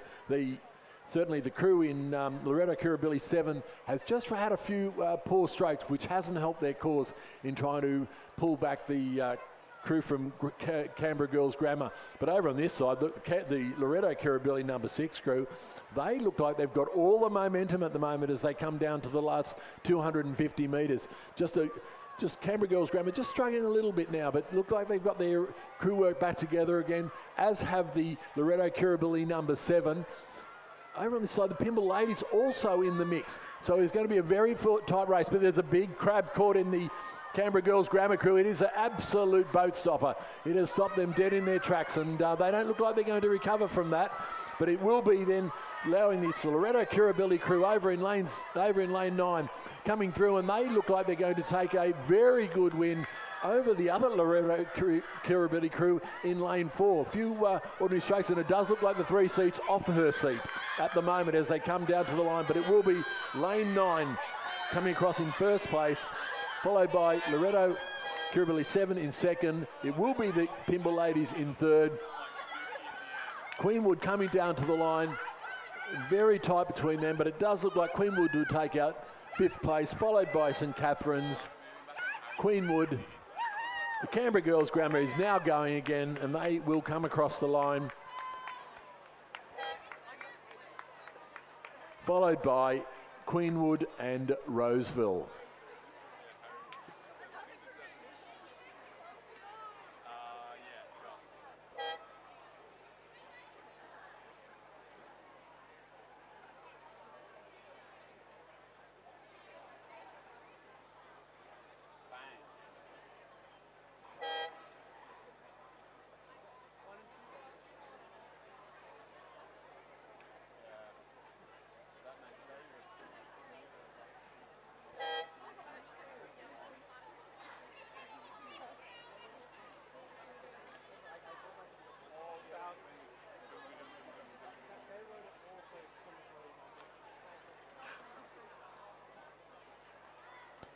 We're just now waiting for the next race to come online, which is the Schoolboy Year 10 4th 8, comprised of 4 lineups, with one of them being a composite crew of St Ignatius and Kings. We currently are waiting for them to do the lineup.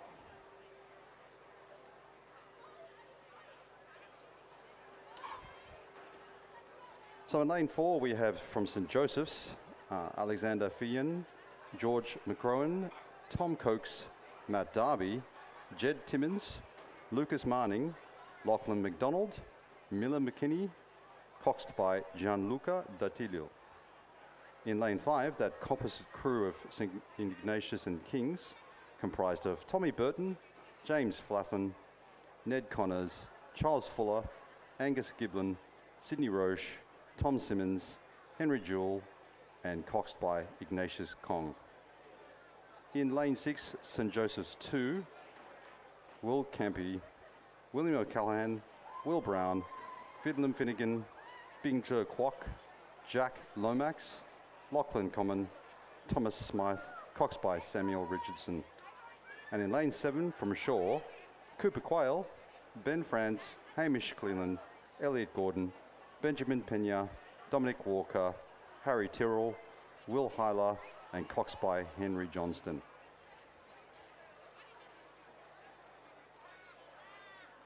So as you can see, the sunlight is starting to peek through that overcast weather. Just a reminder, as the UV is hammering everybody, to make sure you put on some sunscreen and wear those hats. And for those riding bicycles, please wear a helmet, lest you wish to impay the New South Wales government a juicy fine.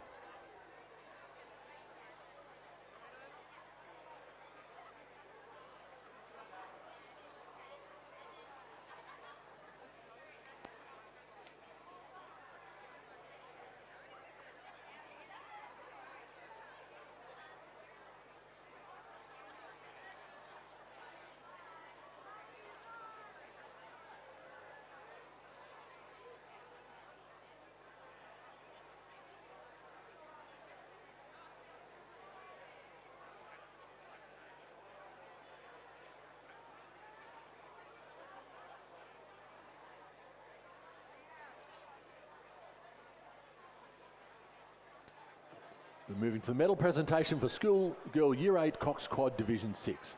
In first place and gold medalists, Loretto Kirribilli, Allegra Thompson, Rafaela Robinson, Rosie Teague, Anna Duffy, and coxswain Andy Kennard. Please put your hands together and congratulate Loretto Kirribilli.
Race underway is the School Year 10 Schoolboy 4th 8.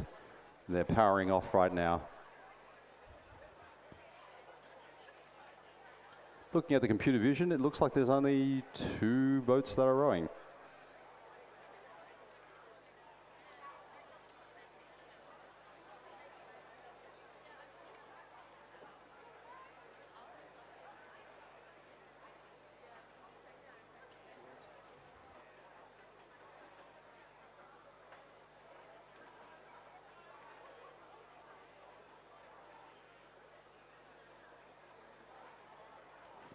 Looking at the lineup, it looks like we have a 2-boat race between Lane 5, the composite crew of St. Ignatius and Kings, versus Lane 7's Shore. Or actually, no.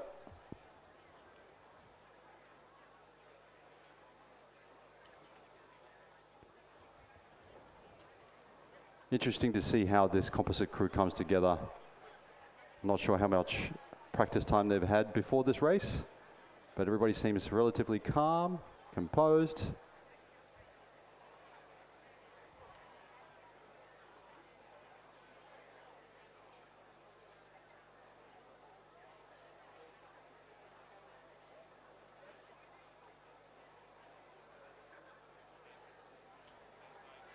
And at this early stage, looks like lane 5, the composite crew of St. Ignatius and Kings has a half boat advantage. That lane 5 crew, composed of Tommy Burton, James Flaffen, Ned Connors, Charles Fuller, Angus Giblin, Sydney Roche, Tom Simmons, Henry Jewell, coxed by Ignatius Kong, and coached by Thomas Jewell. They're then competing against lane 7 in shore boat, being Cooper Quayle, Ben France, Hamish Cleland, Elliot Gordon, Benjamin Pena, Dominic Walker, Harry Tyrrell, Will Hyler, and coxed by Henry Johnston, coached by Henry Oxenham.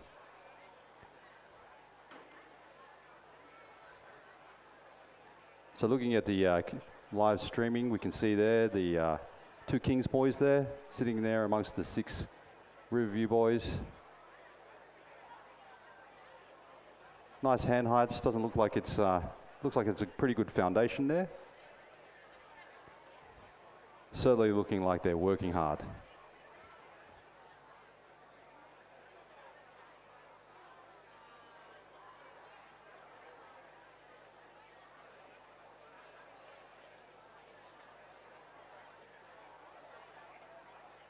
As they come up to the first 500, this is where they need to remember to keep breathing. And it looks like Shaw is still in it.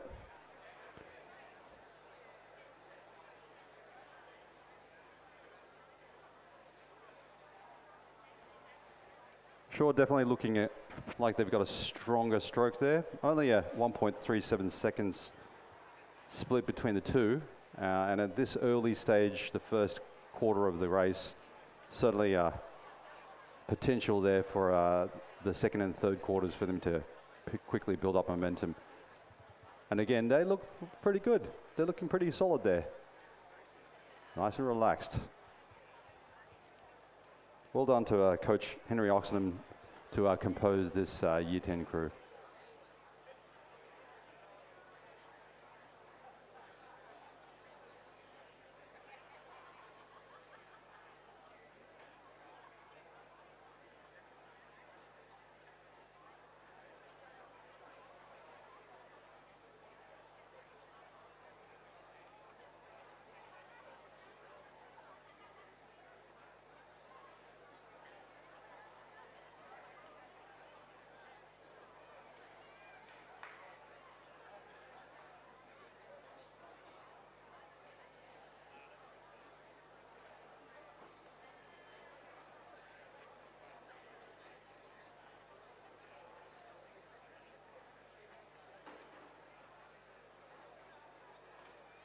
As they start nearing towards the 1,000 mark, this is definitely when the lactate is starting to get burned out, starting to build up, all that oxygen all gone. The next 250 to 500 meters is really going to dictate who's going to pull through to the last 500. And it looks like it's still a very close race between the two. Not much in it there, 0.38 seconds.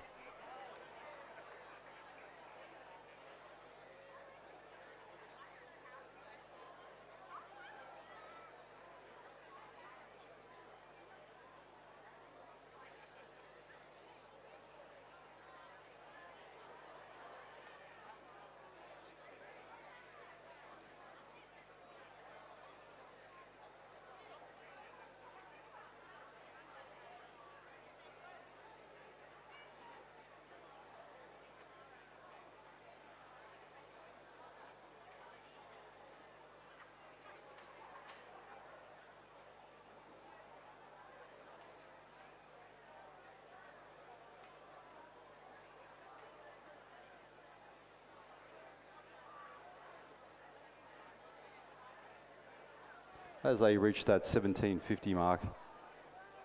The short boat still looking very composed there, squaring nice and early. Come on, Grandstand, give them a cheer as they start punishing it through and pushing that last section of the race. Not much in it, still looking pretty close head to head. As we into the last red buoy section, this is definitely going to be all about that last bit of lean back and leg push and oxygen. Hard to call, very difficult, hard to call. Maybe the composite crew by a bow ball. Very hard. Oh, it's going to be close. Photo finish. Looks like Sean may have done it. Photo finish. Very great race there. Well done to the schoolboy year 8 fourth eights. That was a definitely a magnificent race there. And we move straight out onto the course for the schoolboy year 10 third 8. In lane 3 we have St Joseph's College. Lachlan Farrell, Oliver France, Thomas Chan, Ed Stevens, Finn Garland, William Bailey, Lachlan Wowell, Remy Hernandez and coxswain Cooper Chan. In lane 4, Kings, Cameron Gordon, Lachlan Arentz, Ashley Mason, Lachlan Cable, Max Gavel, Diesel Zumbunelis, Reggie Staniforth, Xavier Currans and coxswain Archie Farah.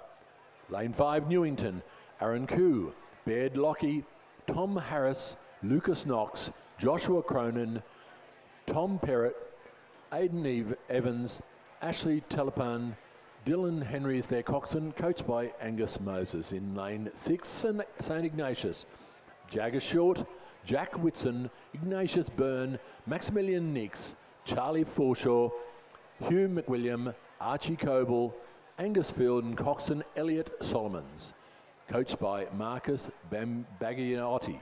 In lane 7, Sydney Grammer, Edward Lau, Isaac Wang, Jarrett Kwan, Samuel Lai, Ryan Wu, George Wilson, Akash Dutta, Lucas Matterson Santos, Ethan Chong is their coxswain. In lane 8, Shaw, Joshua Sarkis, Max Riddell, Jack Butcher, Sam Haley, James Cunningham, Julian Noakes, Scott Robinson, Campbell Binney, and their coxswain is Harry Lay and coached by George Chapman. And through the 1,000-metre mark, it was the Shaw crew with about a 1 length advantage over St Ignatius, Newington, Kings and St Joseph's. Not a lot in it at the between that 4th and 5th Kings and St Joseph's. A little bit of a drop back to the Grammar crew coming through in 6th place over here in lane 7. But certainly the Shaw crew looking fairly strong. We've just got to look from the umpire's launch at the moment, and they are looking very strong. Off to, it does look like the St Joseph's crew also travelling very strongly. But as we pan around, it is that Shaw crew who have jumped right out in lane 8, and they hold a quite a commanding lead. Quite a commanding lead as they come down to the towards the 1,500 metre mark. All the action does seem at this point in time to be over on this side of the field, with the St Shaw crew and the St Ignatius crew really fighting it out in lanes 6 and 8.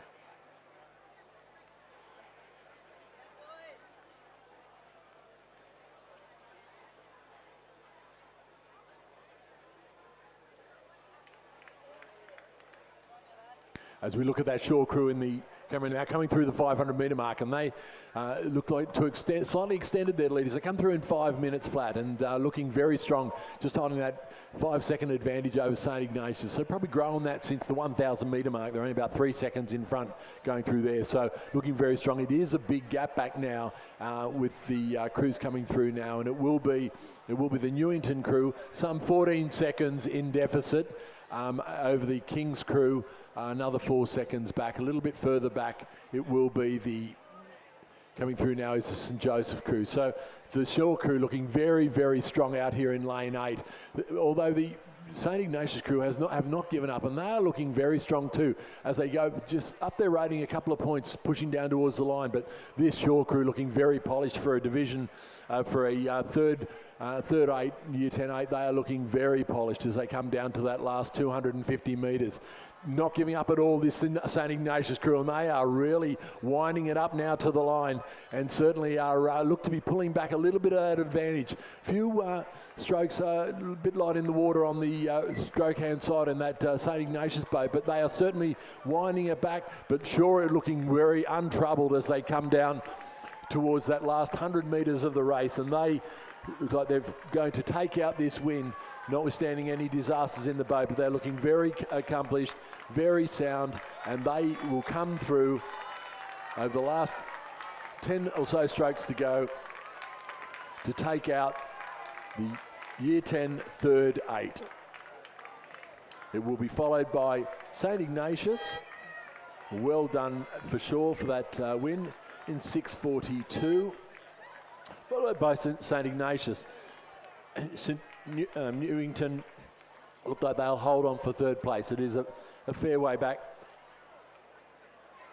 Fair way back to the Newington crew, but they will hold on for third place, followed closely by Kings, and a little bit further back to St Joseph's College and Sydney Grammar. But a very good win by the Shaw crew in 6:42.22. And on the podium now, the winners of race 36, the schoolboy Year 10 fourth 8.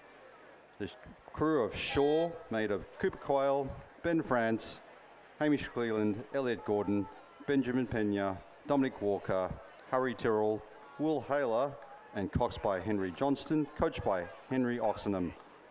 Big round of applause for that winning crew from Shaw.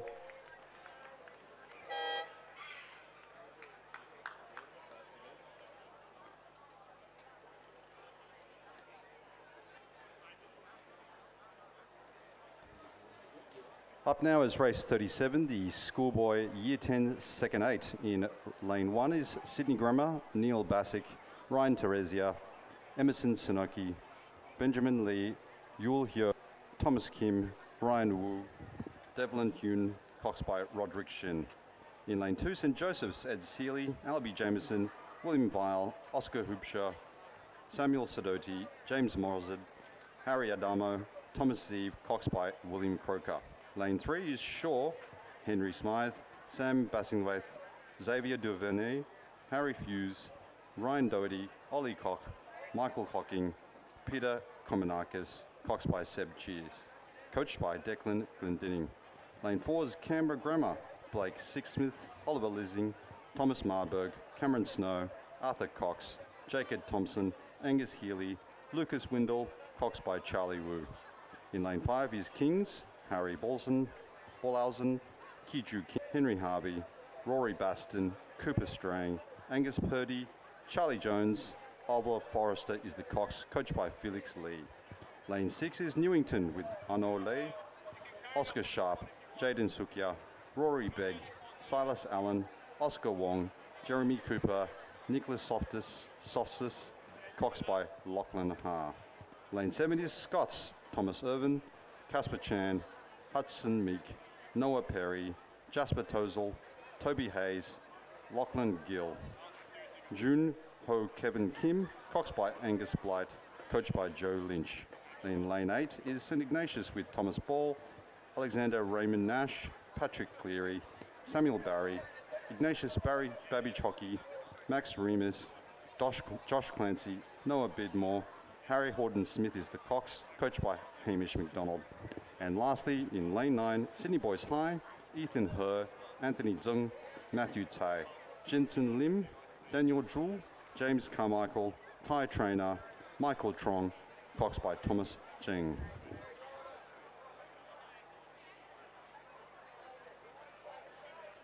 We passed the 500, and boy, was that a lot of names that had to be called out. It's a packed race with 9 lanes racing. And it looks like St Ignatius is slightly ahead of Shaw. Both very calm at the 1,000, with Newington coming third, followed by St Joseph's, Kings, Sydney Grammar, Canberra Grammar and Scots. So that last kind of half of the pack very tightly knit together, but the race between first and second still tightly contested between St. Ignatius and Shaw.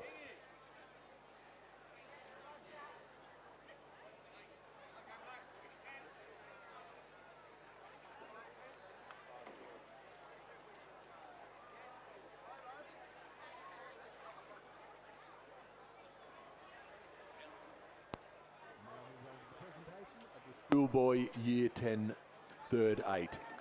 And in first position and gold medalist, Joshua Sarkis.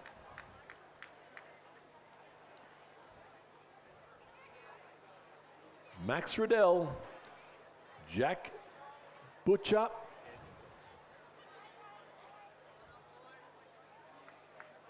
Sam Haley, James Cunningham, Julian Noakes, Scott Robson, Campbell Binney, Coxon Harry Lay.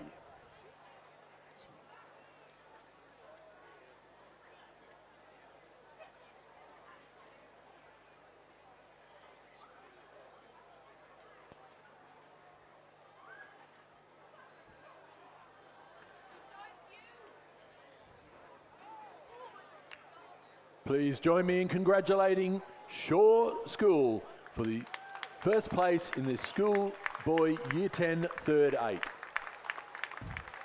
Looking back at the course, it is still a tight race with 1,500 metre time split there. St. Ignatius just slightly ahead of Shaw with 1 second, 1.12.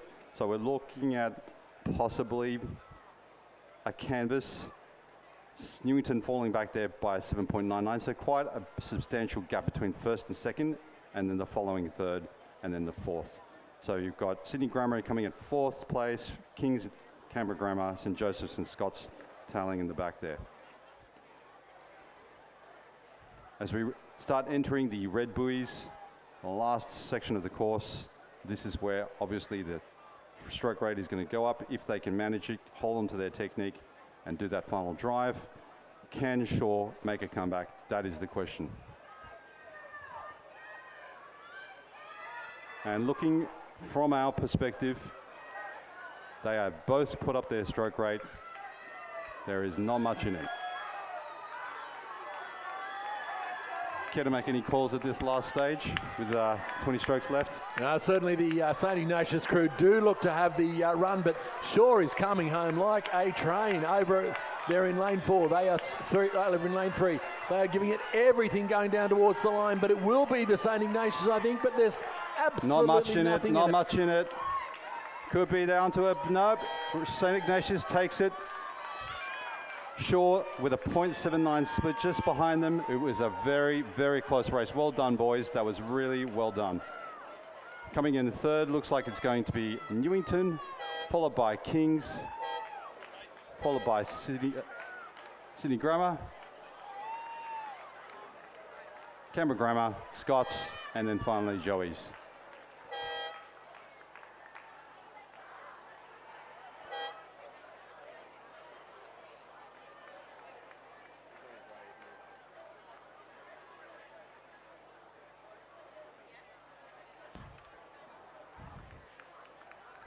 And we have that last lane line. Sydney boys, congratulations, boys. Push it to the end there. Well done, boys. And on the course, we have race 38, the Schoolboy Year 10 8, first 8. In lane 1, Newington. In lane 2, St. Joseph's. In lane 3, Sydney Grammar. Lane 4, St. Ignatius. Lane 5, Shaw. Lane 6, Kings. Lane 7, Canberra Grammar. Lane 8, Scots. In lane 9, Sydney Boys High. And as we come down, we've covered about 300 odd metres at the moment, and it looks to be a fairly 500 metres. As we go through the 500 metre marks, it was Shaw School with a slight lead over Kings and St. Ignatius. Absolutely nothing in it. Newington in fourth, coming through in fourth place. Canberra Grammar and Scott. So there is nothing in this race going through the 500 metre mark, but it was the Shaw crew of Will Reid, Ollie Mott, Xavier Coker, Ed McDonald, William Hosack, Sinclair Lynn, Mika Mission, Matthew Jurita and Will Gandy, who hold a slight advantage over St. Ignatius. As we're taking a look from the umpires, and we can see this, how close this race actually is. Both crews looking fairly composed as they go through that 600, 700 metre mark and heading towards the line. But still nothing in it. Certainly match stroke for stroke, similar sort of rating. So this is going to be a great race as we come down to over that last 500 metres.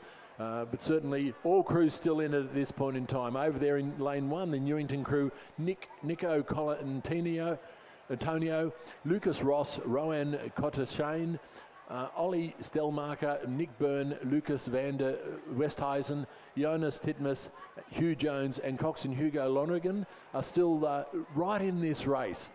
And but certainly these crews in the middle of the field, it is very, very, very tight.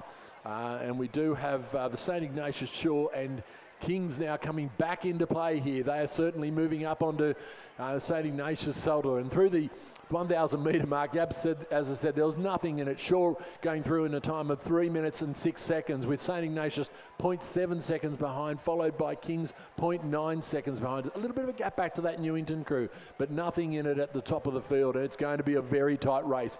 Obviously, as we get into that very all-important 500 metre, third 500, this will be where we determine the race.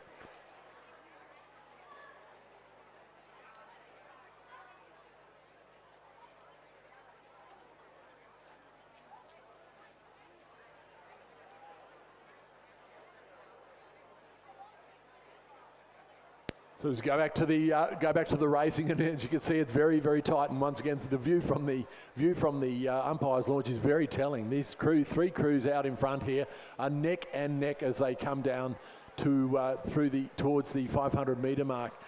Certainly they have pulled a bit of a gap over the rest of the field now. So those three crews at the top, Shore, St. Ignatius and Kings, now putting a little bit of a bit of distance on the Newington crew, followed by Canberra Grammar Scots and Sydney Boys High, coming down to the 500 metre mark. And it does look like it will be. It does look like it will be the. We're going to have to wait for getting through the 500 metre mark. It's extremely close. You can say it. It's Riverview. Yeah. Well, we've had an early call to Riverview, but it does look like Riverview has pulled through and taken the lead over Shore, and yes, they have indeed. And it's been a great row through that third 500 by Riverview, and they are now 2 seconds up on Shore, further 2 seconds back in King. So they've had a brilliant third 500, this Riverview crew, and certainly look like they've pulling away at the moment. Shore looking a little bit more rattled than they were early on that race. They certainly haven't got that same composure that they held through that first 1,000 metres. But it is this Riverview crew who are really turning it on now. They've stepped up the rating a point or two and headed towards the line. The battle behind them between the Kings and Shore crew is intense. Certainly Kings are right up on the shoulder of the Shore crew and are pushing them all away, but it does look like this St. Ignatius crew has the measure of the other two crew, and that St. Ignatius crew of Harry Christie, Sebastian Connor, Thomas Roche, Edward Bateman, Harrison Poland, Oliver Taylor, Harry Walker, James Davis and Cox and Zach Burton have really turned it on over that 500 metres. Shore on another big push, and they're going out again. They've got it back together again now, and they look like they're chasing the St. Ignatius crew, but it may be too little too late, and it will be the St. Ignatius crew pulling away now, and they're looking, as said, very composed and pulling away. It will be the Shore crew that will follow them over the line. Kings hanging in there and have never been out of this race, and certainly will go on to hold third place. But it was the St. Ignatius crew crossing in first place, followed by Shore School, Kings over in lane 1, Newington, and it will be followed by Canberra Grammar,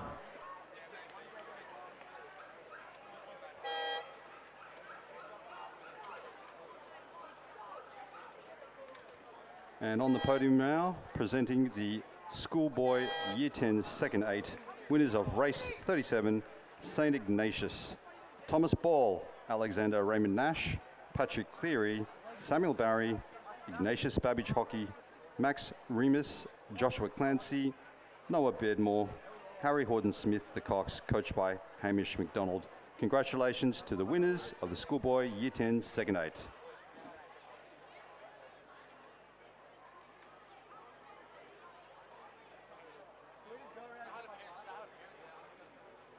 And returning back to the commentary of the race that just completed, which was the Schoolboy Year 10 First 8, the winning crew from St.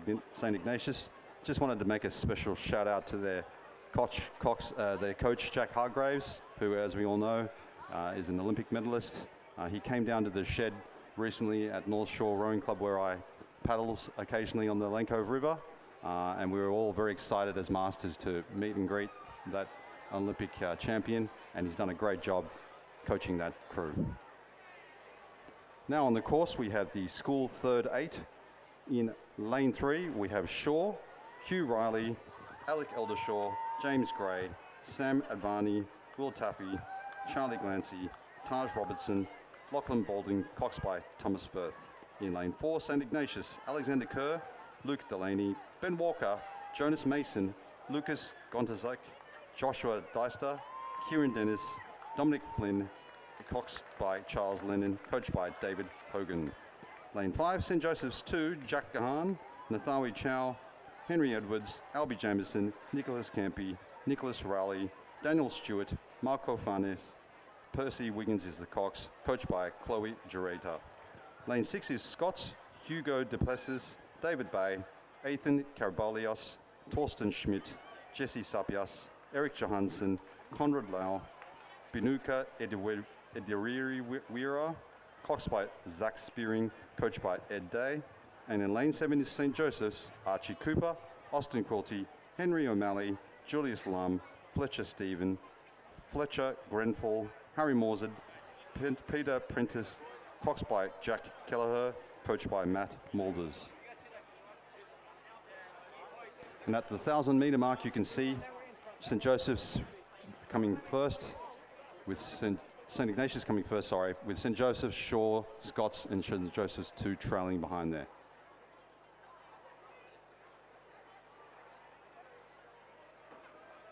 With the boat cam vision, as now switching to the fixed position, St. Ignatius definitely leading out there. A 3-second margin at the 1,000, not insurmountable, but still somewhat of a challenge.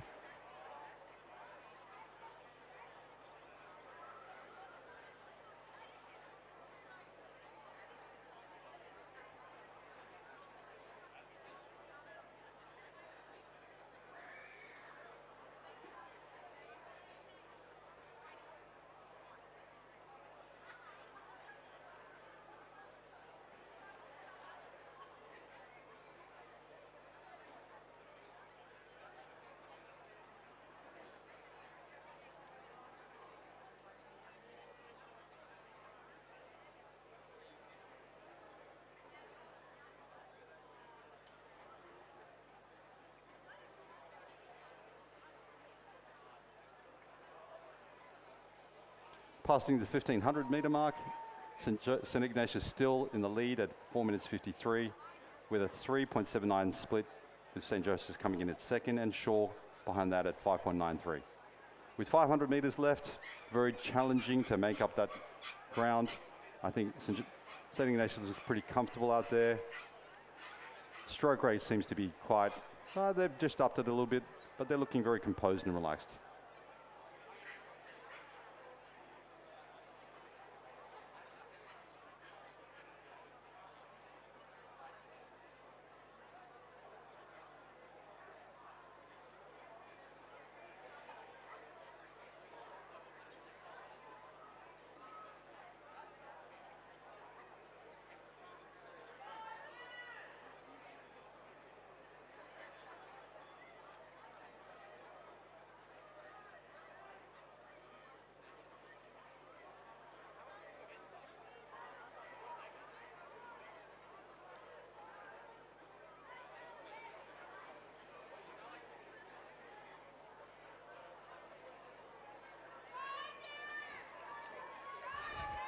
Coming in the last 250 metres, Riverview looking very relaxed, very comfortable.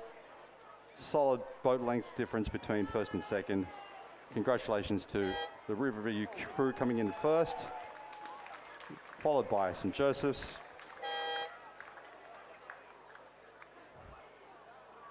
And then Shaw coming in at third in lane 3.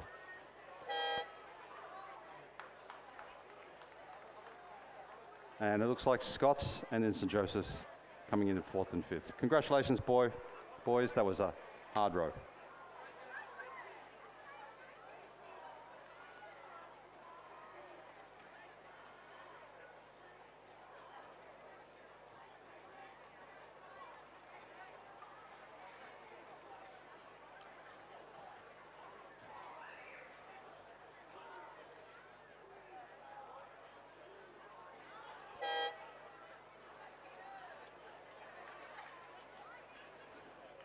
Presenting on the podium now is the school Year 10 First 8, coming first, St. Ignatius.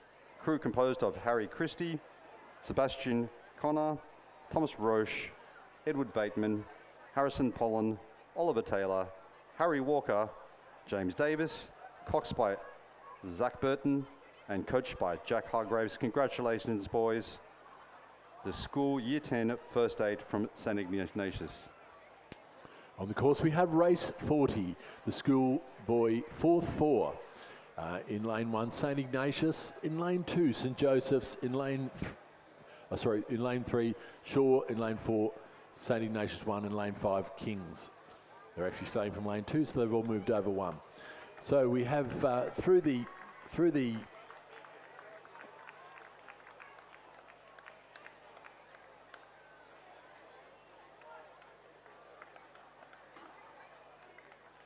just lost a bit of things, but it does appear to be the St. Joseph's and Shaw crews in the middle of the field that, the Shaw and the St. Ignatius crews in the middle of the field that hold slight advantage. It looks like we might be missing one of the crews over maybe in lane, St. Ignatius crew from lane 2. But it does appear to be, from where we sit, the Shaw crew that has a bit of a lead now over the St. Ignatius crew in lane 5 beside them to their left. As they come down towards the 500-metre mark. And we've just lost some timing, so we're just a little bit unsure about the position, but it will be Shaw going through that 1,500-metre mark in first position and holding a fairly comfortable lead over the trailing crews of St. Ignatius, about 6-7 seconds behind the Shaw crew coming through the 1,500-metre mark, and quite a way back now to the St. Joseph's crew coming through about 10 seconds in arrears, and then followed through that mark by Kings another 6 seconds down. So it does look like this Shaw crew of Will Bailey, Braden McDonald, Alex William Kennedy, and coxswain Alan Goldman is holding will hold down about 3 or 4 length lead over the trailing St. Ignatius crew of Archer Hartman, Thomas Johnson, Henry McRae, Andrew Bigg, and coxswain Samuel Keane. So it doesn't look like they're going to be too much of a challenge for that first place, but nonetheless, the Raiders come up in that St. Ignatius crew and looking to chase down what they can, bridge as much of that gap as they possibly can. It is a little bit of a gap back then to the St. Joseph crew, and over on this side of the course, the Kings number 1 crew of Nicholas Walsh, James Webster, Tom Gavel, Dave King, and coxswain Thomas Fitzsimon. But it is this very good-looking Shaw crew coming down into the Red Boys now, and they look like to have this race fairly well wrapped up, notwithstanding any disaster over the last 10 or so strokes. Not getting away with it easily though is the St. Ignatius crew in the middle of the field, and they look like they realise where they are now, and they've just probably dropped their rating a little bit, understanding they're probably not going to catch Shaw and have got a bit of a gap over the trailing St. Joseph and Kings crew. But it was that Shaw crew coming across the line to take out first place. It will be the crew of the St. Ignatius crew coming across in second, followed by St. Joseph's crew with Edward Reinhardt, Finn Clare, Jack McCarthy, Charles Duncan and Oscar Walsh, who will come in to take out third place, followed by the Kings number 1 crew, rounding out the field in the schoolboy 4th 4. And the next race underway is race 41, the schoolboy third 4. Lane 3 is Shaw with Caleb Jones, Lachlan McIntosh, Harry Faulkner, Christopher Yun, coxed by Jetty Sam, coaches Jackson Kench and Gary Udmagung. In lane 4 is Newington's Xavier Breslin, Charlie Hodgkinson, James Morris, Mordecai Palu, coxed by Ethan Gregoire. Lane 5 is Kings, Henry Fagan, William Stewart, Chase Scott, Jack Gall, coxed by James Stevenson, coached by Chris McCarthy. In lane 6 is Scots, Jasper Smith, Max Pratt, Max Algie, Conrad Lowe, and coxed by Arnold Joel. In lane 7 from St. Ignatius is Noah Coble, Matthew Beeman, Benjamin Eisenhower, Boston Kirkby, coxed by Jimmy Kelly, coached by Sarah Dieu. In lane 8 is St. Joseph's, George Graham, Harry Morzed, Angus Falk, Ari Geach, coxed by Jack Gahan, coached by Gemma Campbell.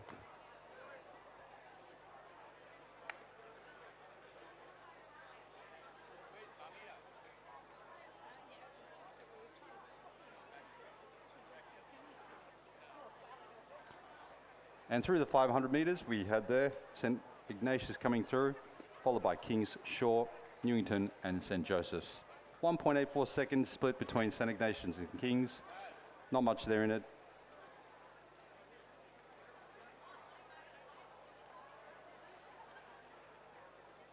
On the podium, we have the medal presentation for the schoolboy third 8.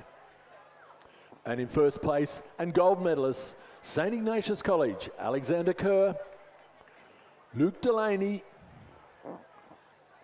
Ben Walker, Jonas Mason,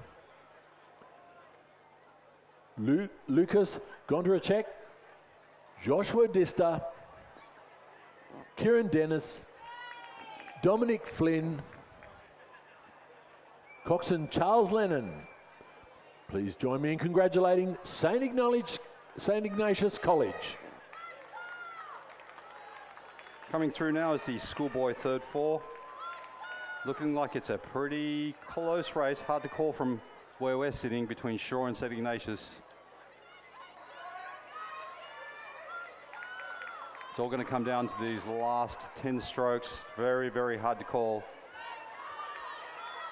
Shaw might have it. Shaw might have it, depending on how we go in the last few.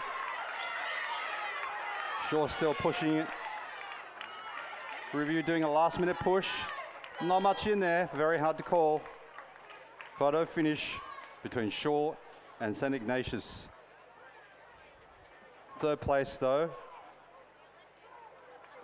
St. Joseph's definitely making a comeback here. Doing a good push with Kings followed behind.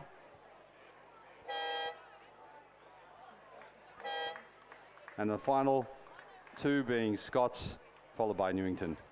So we're still waiting for the photo finish for first and second place between St. Ignatius and Shaw. For the schoolboy third 4.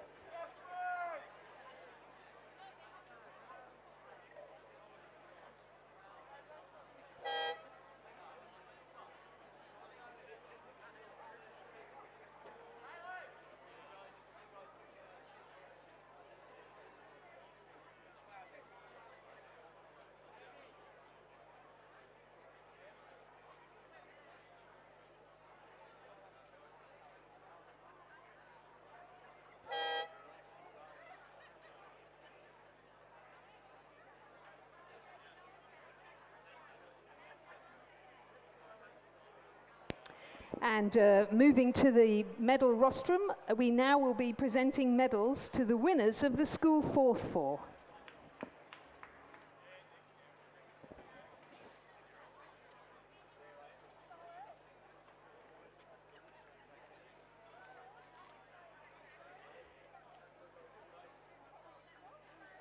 And whilst we're waiting, we can confirm that the winners of the school third 4 were Shaw School and St. Ignatius came second. Ladies and gentlemen, winners also of the school fourth 4, the Shaw School, represented by Will Bailey, Braden McDonald, Alex Rogan, and Liam Kennedy, coxed by Alex Gulbin.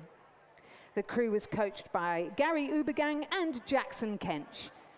Ladies and gentlemen, please congratulate the winners of the School Fourth Four.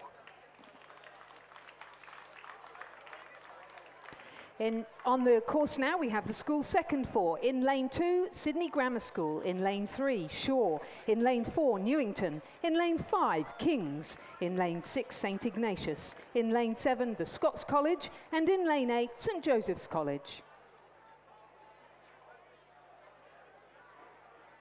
And it looks like the crew from St Ignatius in lane 6, comprising of Hugo Brown, Josh Delaney, Banjo Metcalf, Angus Nicol, coxed by Nicholas Colbert and coached by Simon Kenderes, is well ahead in the lead. Coming in second, it looks like it's the King's crew in lane 5, comprised of Sterling Harriet, Gus Gollins, Prim Sivangangabalan, Harry Irving, coxed by Keshon Jaya Surya, coached by Angus Wickham.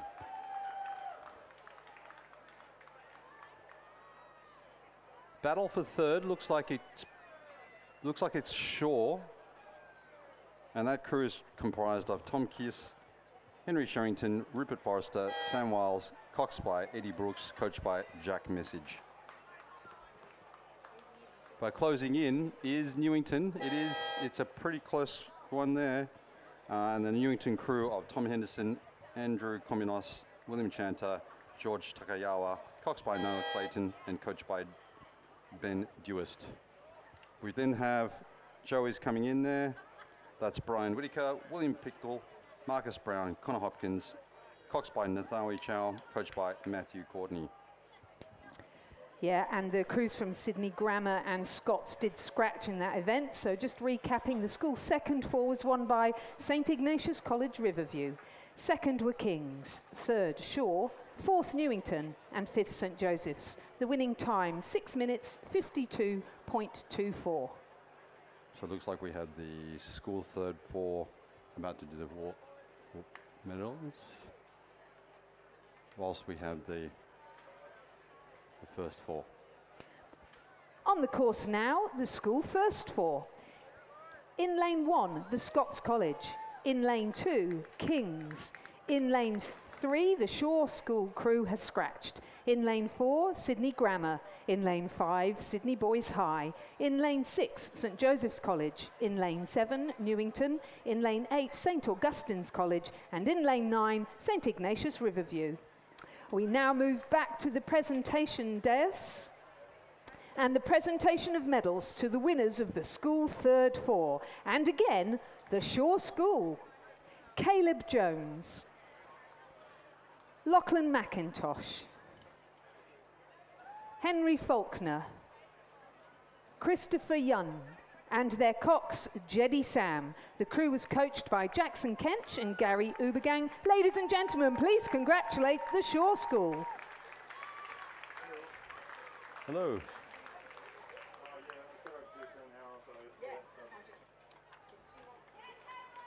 I was told to do to talk.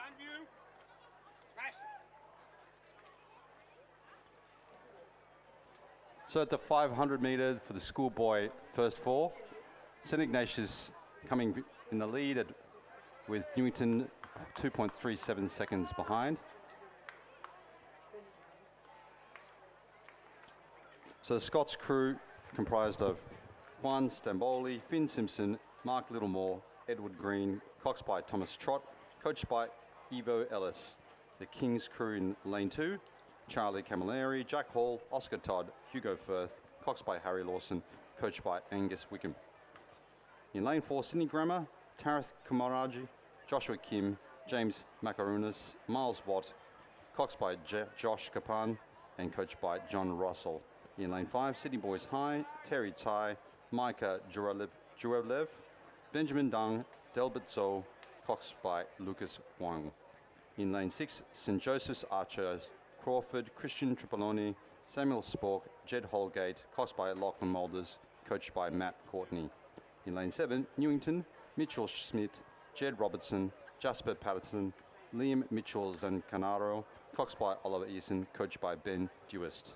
In lane 8 is St Augustine's Jason Tile, Hamish Wise, Rory Parker, William Pender, coxed by Henry Goldsworthy, coached by Amos Noon and Judith Ungamark. In lane 9, St Ignatius, William Irwin, Xavier Donahue, Max Burke, Thomas Tancred, coxed by Ryan McNulty, coached by Simon Kinderez.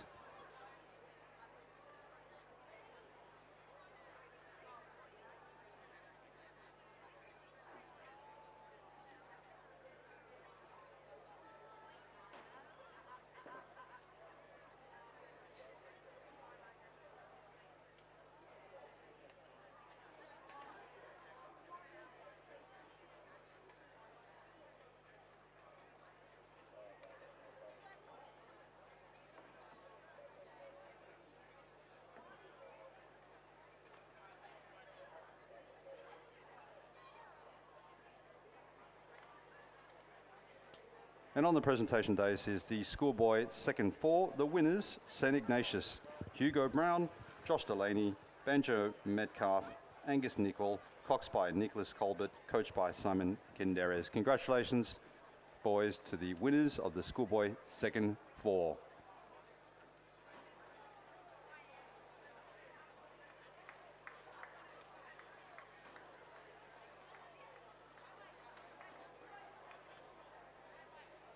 And the schoolboy first 4, they've passed the 1500 mark. We're looking at a solid lead there for St Ignatius, with St Augustine's coming second with a 5-second difference there. With that much race left, difficult for a challenge there, especially in a 4. It does look so St Augustine's is actually making a push here, upping the rate. It's kind of good to see as they come into this last sort of 100 metres of the race now.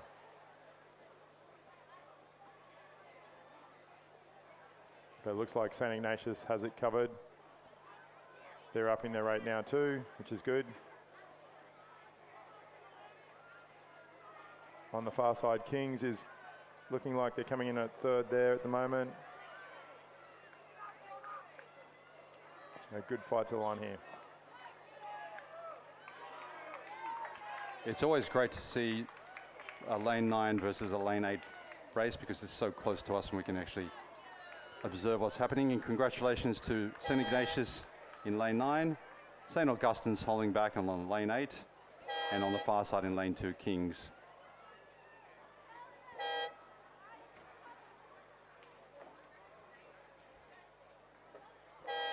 Followed by Newington, then St Joseph's.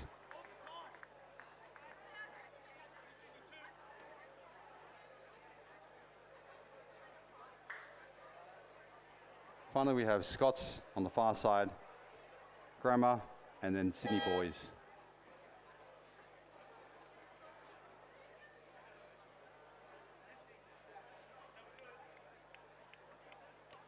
All right, race 44, school second 8.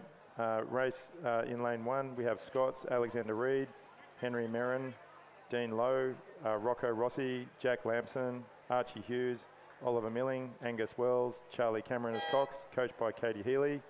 Lane 2, St Joseph's is Raphael Cousins, Thomas Foster, Edward Walsh, Tate Fredrickson, Oliver Haas, Matthew Reeves, River Phelps, Darcy Rudd, Zachary Taya is the Cox, coached by Joe Bodica. Lane 3, Sydney Grammar, James Bates, Benjamin Alton, Harry Snow, Harry Lai, Gabrielle Song, Anton Permal, Jeremy Court, Raphael McNeil Chapman, and TJ Abdel Sayed is the Cox. Lane 4, Kings, Lachlan Moore, Jeremy Blatchford, Oscar Parsons, Nicholas Plattis, Hugo Yates, Thomas Duffy, Luca Bazina, Duke Millwood, Troy Graham is Cox and coached by Michael Smith. Canberra Grammar is in lane 5 with Byron Ellis, Archie Vag, Alistair Bridgewater, Oliver Precy, Bryce Ellis, Maxwell Chesworth, Thomas Berry, Thomas Olofsson, and Tanola Balgon is the Cox.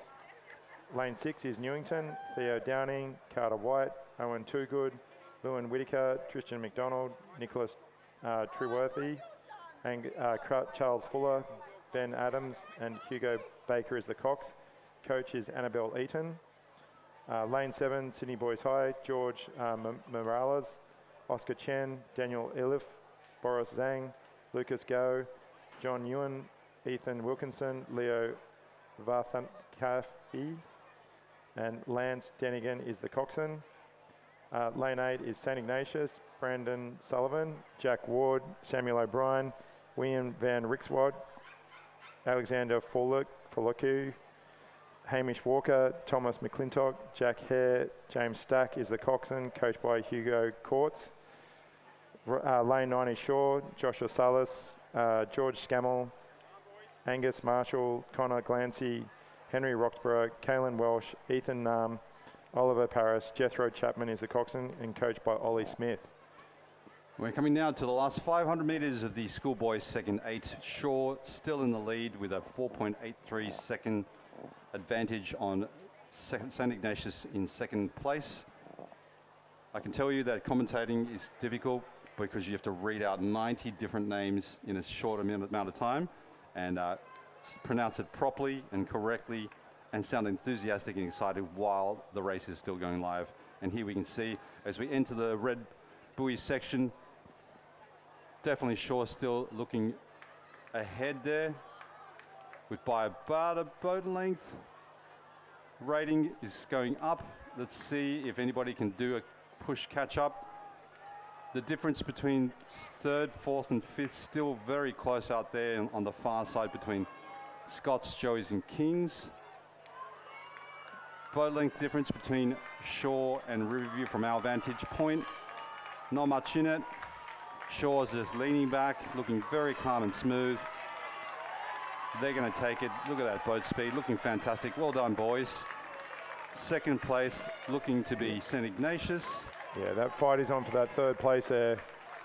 Scots just had a little fumble there off one of their strokes, but coming through as Kings there in that third spot. Well done, Kings, for making up the ground in that last 250.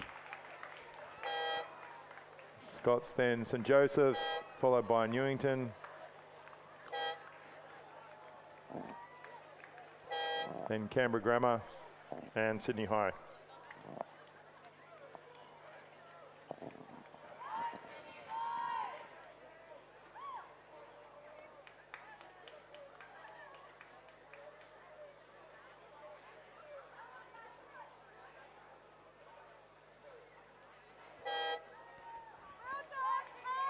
And coming through, the last is Sydney Boys High and Canberra Grammar. And on the dais, we have the winners of the schoolboy first 4, St Ignatius College, William Irwin, Xavier Donahue, Maximilian Burke, Thomas Tancred, coxed by Ryan McNulty, coached by Simon Kinderes.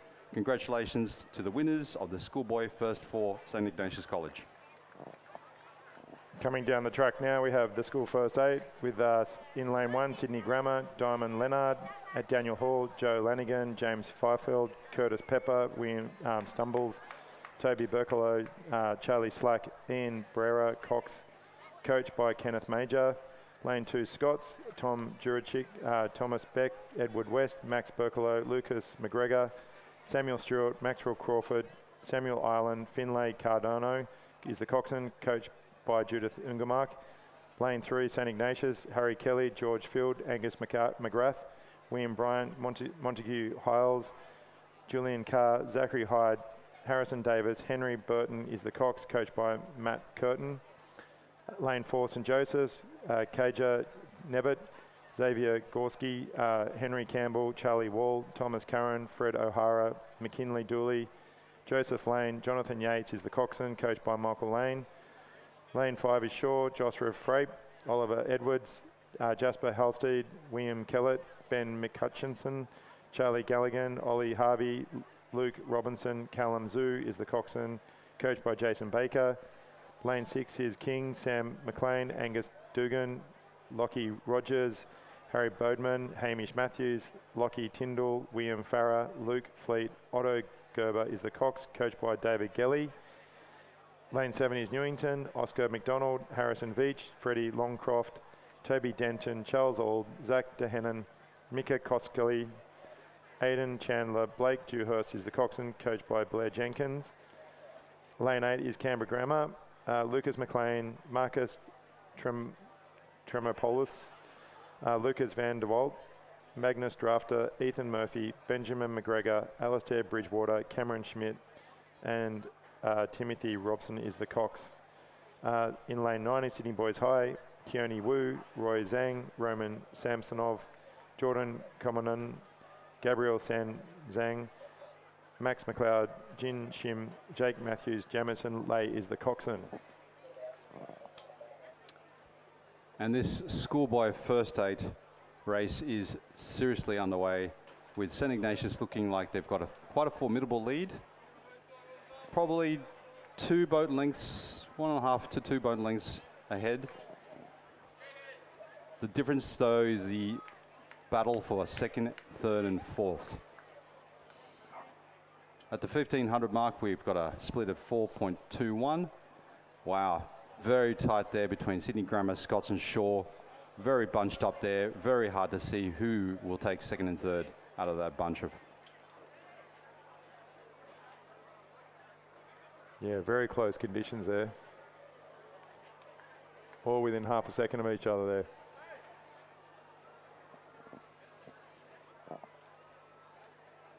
And this is a great test run for the schoolboy head of the river, as well as the AAGPS head of the river coming up in the next couple of weeks. It's all about peaking at the right time. Is the peak right now? Is the peak in the next 2 weeks? This is surely a good benchmark for that. Yeah, like Riverview is really dominating out there at the moment. Sending a message there, probably about 4 lengths in front of everybody there at the moment. It's looking really good. What was really interesting was last week's Gold Cup, you know. It's like windy weather, a lot of chop, dog leg race, and then of course the perfect conditions here at Cirque. The real race is on between that 2nd and 3rd spot. It's incredible. Everyone's across the river there. It's amazing. All really coming in really hot there. Maybe Kings has it, maybe Newington has it, maybe Shaw has it. Very hard to see from here. On the far side though, on the far side, looking Sydney like Grammar Grammar. coming up. Yeah, Come on, Grammar. Let's go, Can Grammar. Keep it there. Can they push away from Shaw? Go, Grammar. This is going to be photo finish for 2nd. Oh, Grammar. Looks like Grammar Yes. might have it. Maybe it's Grammar, followed by Shaw, then Newington, Kings, Joey, Scott. Sydney Grammar coming up. And finally, Canberra Grammar. That is a photo finish there for the 2nd. That's sending a message straight out to all those other crews out there. Grammar, where did you come from? Congratulations. That was a great race. And finally there, Sydney Boys High. Well done, boys. We're just now looking at the unofficial replay.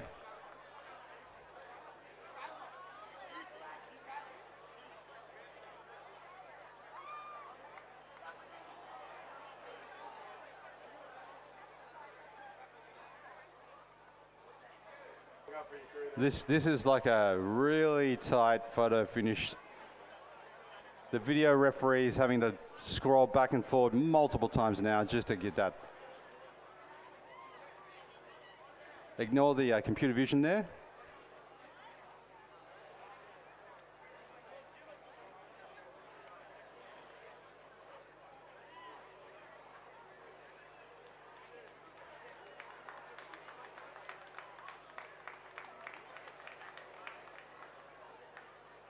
And on the presentation dais is race 44, the schoolboy 2nd 8. Winners from the Shaw School: Joshua Salis, George Skimmel, Angus Marshall, Connor Glancy, Henry Roxburgh, Callan Welch, Ethan Nam, Oliver Paris, coxed by Jethro Chapman, coached by Ollie Smith. Congratulations to the first place winners of the schoolboy 2nd 8 Shaw School.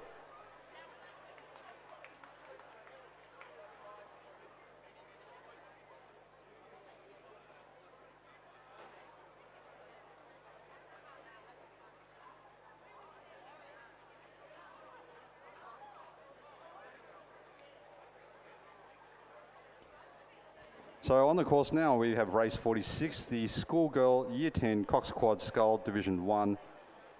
In lane 3, we have Loretta Normanhurst, Elizabeth Pennington, Mia Dranganagudus, Alexandra Ward, Ellen Ogilvie, coxed by Adele Simon, coached by Andrew Lay. In lane 4, we have Tara School with Nicole G, Kelly Lee, Isabel Dulimov, Rita Liu, coxed by Charlotte Goy. Coaches Orlando Denton and Jack Crampton. In lane 5 is Canberra Girls Grammar with Camilla Griffin, Meg Story, Lucy Cordaris, Grace Disney, coxed by Isabella Collins. In lane 6 we have St Catherine's, Phoebe Sherrod, Stella Olden-Derrick Smith, Ashley Innes, Lillian Orange, coxed by Claudia Linham, coached by Jeff Patterson. In lane 7 is Loretto Kiribili's Belle Tripp, Chiara Crino, Indiana Orth, Sophie Mansfield, coxed by Charlotte Clarkin. And in lane 8 is Kinross Walleroy, Georgia Clunas, Alice Dimmick, Isabel Grout, Sienna McFarlane, coxed by Harriet Barnett, coached by Emma Fessy. And at the 1,000 you can see Kinross Walleroy leading by only a slight margin, with Canberra Grammar coming at a 0.78 split there, with a very substantial difference then between third and fourth of about 7.78 seconds to Loretto Kiribili.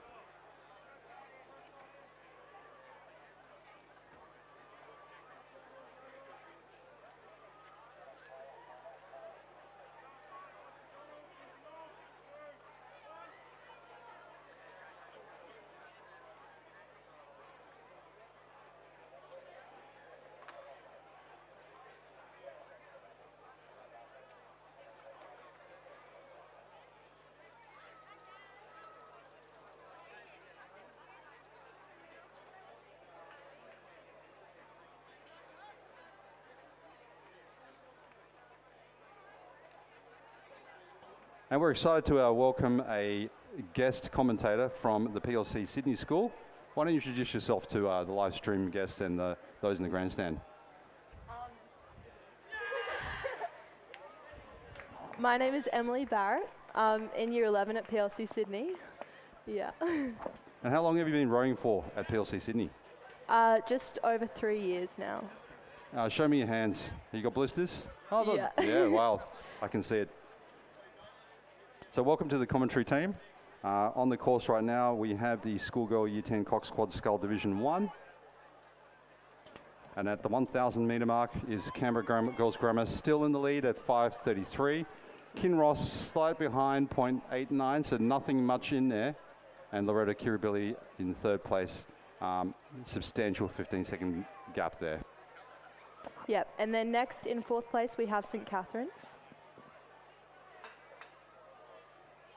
And coming up to the 1,500 metre mark we have Tara School and Loretto Normanhurst.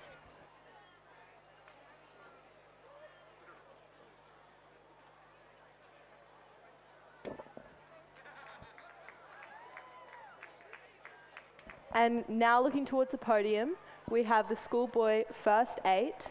In first place is St Ignatius College of Harry Kelly, George Field, Angus McGrath, William Bryant, Montag Hiles, Julian Carr, Zachary Hyde, Harrison Davis, Henry Burton, who is the coxswain, coached by Matthew Curtin.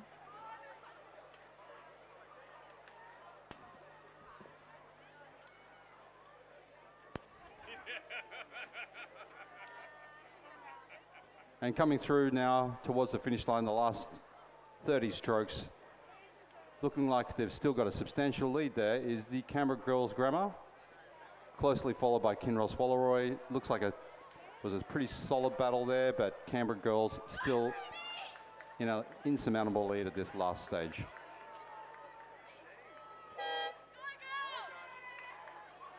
Winners there, Canberra Girls Grammar, followed by Kinross Walleroy,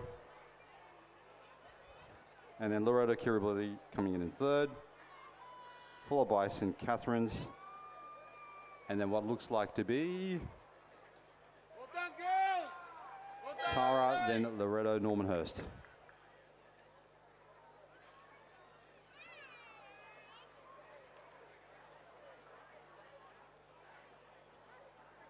Okay, and there we're turning now back to the podium, awarding the schoolboy first aid.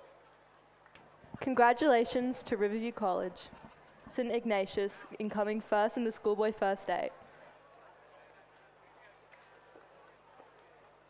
Congratulations to Harry Kelly, George Field, Angus McGrath, Zachary Hyde, William Bryant, Montag Hiles, Julian Carr, Harrison Davis, Henry Burton as the coxswain, and coached by Matthew Curtin. Congratulations.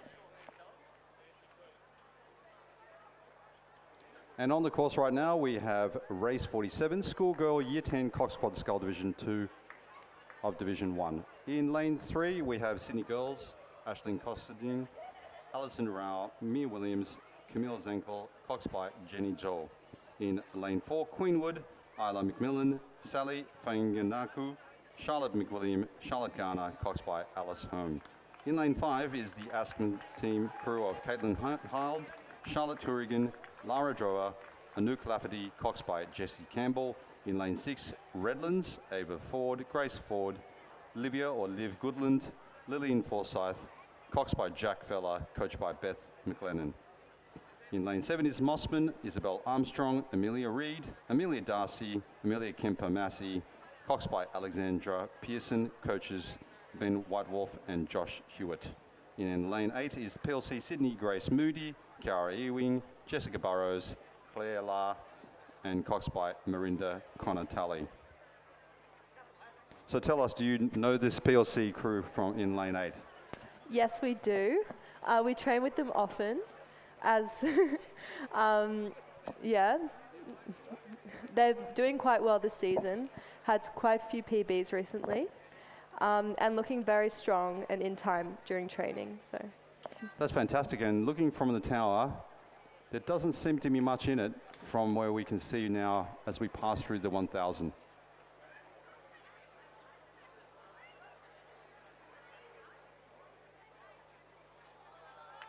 So do you have any more races today? I do. I have 2 more races. 2 more races, wow. Yes. You should be lying down and in like, you know, drinking a bit of Powerade or Gatorade or yeah. Hydrate. I had the single this morning and I've got the quad and the 8 this afternoon. So. That is amazing. That's a true effort. So coming through, the 1,500 is... Queenwood has just passed through the 1,500 metres, followed by Redlands with a 1-minute margin. Then Sydney Girls and Mosman are following close behind.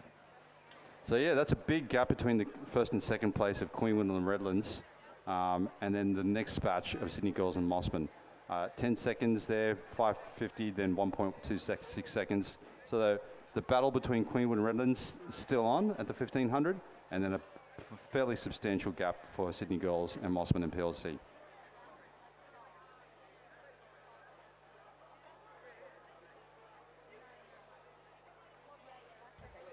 And then we're going to do a swap over in our co-commentary from the PLC Sydney School. And again, we encourage everybody to volunteer in all aspects of rowing. If you love the sport, give back your time, help out where you can, learn new skills. And here we have... I'm Molly Cameron. I'm in the senior quad at PLC, and I'm in year 12 at the moment. Fantastic. Thank you for coming up here today. And why don't you tell us who's racing right now that you know?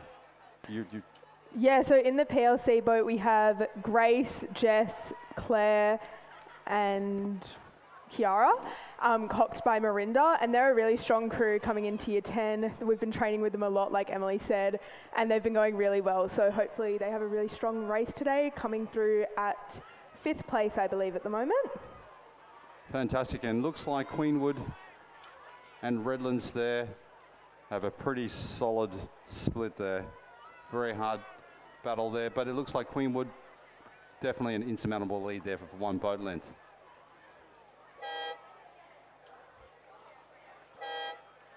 Yeah, great race from those girls. And with PLC, these year 10s obviously are moving into the senior years of rowing. This is their first year doing 2Ks, and they've been really strong, just building up the program, getting some more great rowers in there, coming through to the finish with some really nice timing, looking really strong and getting their time down.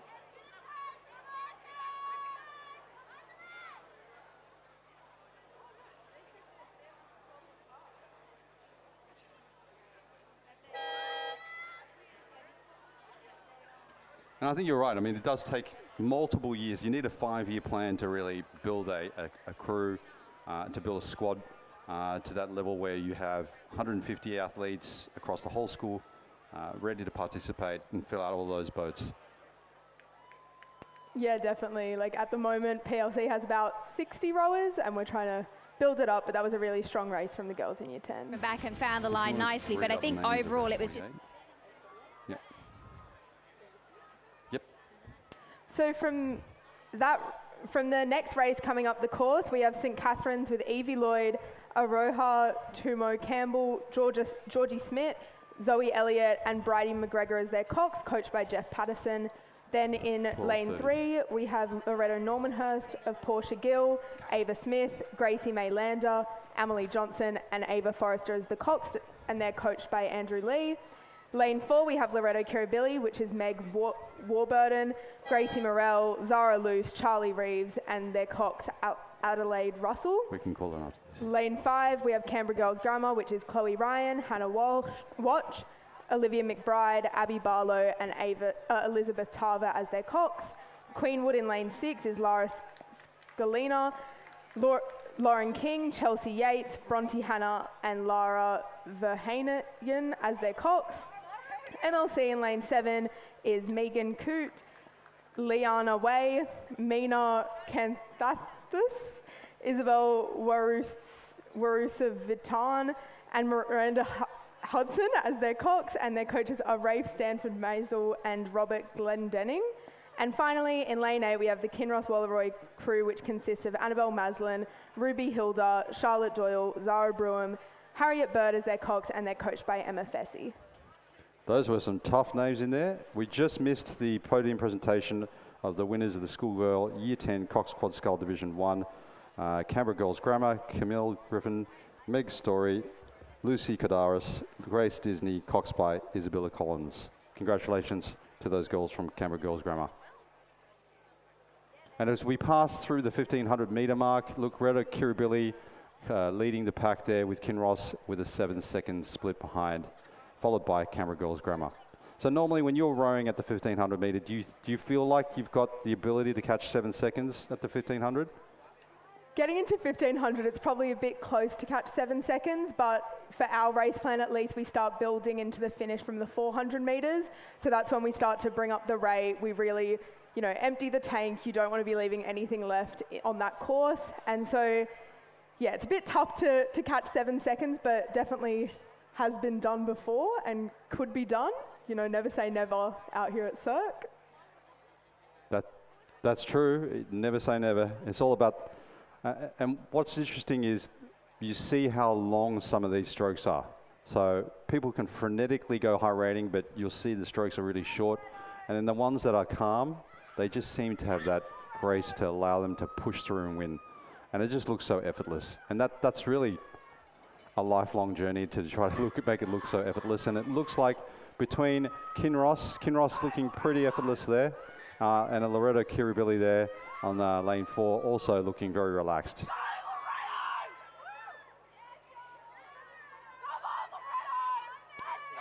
Yeah, definitely. If you look at, junior crews versus senior crews, working on lengthening that stroke and getting it all in time and really polished up is definitely a major difference. Definitely for our crew in our last couple of trainings, we've been working on getting our catches all together, try and make sure that we have the longest stroke possible so we're not losing any water over the course.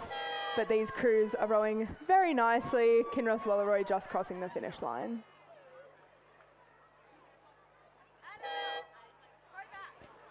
So looking at the lineup, Loretto Kirribilli came in at first, with Kinross followed by Canberra Girls Grammar, and it looks like Queenwood there coming in fourth. On the far side, St. Catherine's.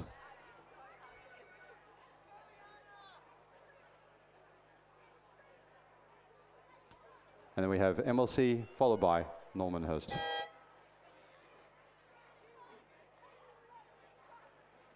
And a shout out there to the father-daughter connection here. Hi, in real life. Troy. That's what rowing is all about. It's about families, it's about parents and children, it's about grandparents, it's about uncles and aunts. We all here, we watch the live stream. I got a message saying that we had 400 people watching the live stream, so it's not just people here in the grandstand, but the 400 people at home listening to how we pronounce these surnames with great detail and expertise. And on that note, a quick shout out to 2 other girls who are putting in the effort down at the medals. We've got Ellen McCartney and Lily Cameron from our crew doing some medal presenting along with some PLC staff, and they're doing a great job. On the course right now is race 49, Schoolgirl Year 10, Cox Quad Skull Division 2, Division 2. Lane 3 is PLC Sydney, Virginia or Vicky Russell, Isabella Wadland, Willow Swift, Carla Razika, Cox by Holly Angwin. In lane 4 is Redlands, Zoe Trevena, Aurora Crennan, Eva Simpson, Isabella Solgard, Cox by Francesca Richardson, coached by Alex Coney. In lane 5 is North Sydney Girls, Andrea Deng, Sarah Wang, Luo Jia Tang, Felicity Moy, Cox by Daisy Meng. In lane 6 is the Armidale School, Layla McFarlane, Emily Peach, Alice Howlett, Georgia Cadzo, Cox by Grace Roberts, coached by Patrick Swanson. And in lane 7 is Sydney Girls with Amy Du, Dana Yoon, Karina Lee, Alice Skull, and Cox by Haley Hui. In lane 8 is the Tara School, Caitlin Lelievre, Piper Walker, Sydney McCartney, Victoria Eaton, Maria Carruzos is the Cox, coached by Lily Fakes, Ben Board, and Zoe Bond.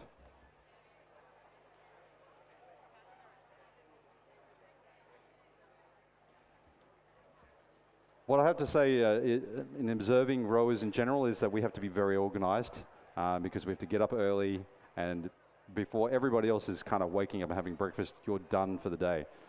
So you have to be organised, you have to be energetic and ready with your day. Tell us about your daily routine as a rower and a senior leader in your school. Yeah, well, I mean, I guess every day is a bit different, but rowing training's at 5:30. I'm lucky enough to live fairly close to where we train out in Drummoyne, so I get up around 5, off to rowing, and then head to school. School, depending on whether we have extra classes in the morning or afternoon, it's from 8:20 till 3:05, and then after school, it's either, you know, another form of land training, so we could be doing ergs or in the gym, and a lot of girls, particularly at PLC, they have, you know, other co-curriculars going on. They've got band, they've got debating, some of them even do other sports, so they're off at AFL. So yeah, it's a bit of a juggle, but you know, we get it done. And I think rowing in particular, because it's in the morning, you kind of get there, get it done, get some endorphins flowing, and then, you know, you're set up for the rest of the school day. I do have to say it's a huge congratulations for anybody rowing in Year 12. It's a massive commitment because you already have a big amount of pressure coming into the year. Fortunately, the rowing season ends and then you can really focus in on your trials that are coming up, but it's still a major hurdle mentally to go, I'm doing Year 12, I'm going to row, plus all of these other aspects of leadership and participation. So well done to all those Year 12 rowers out there for making a commitment to your school. All the juniors in Year 11, 10, all the way down to 7, 8, they all look up to you because that's the path that they're looking at.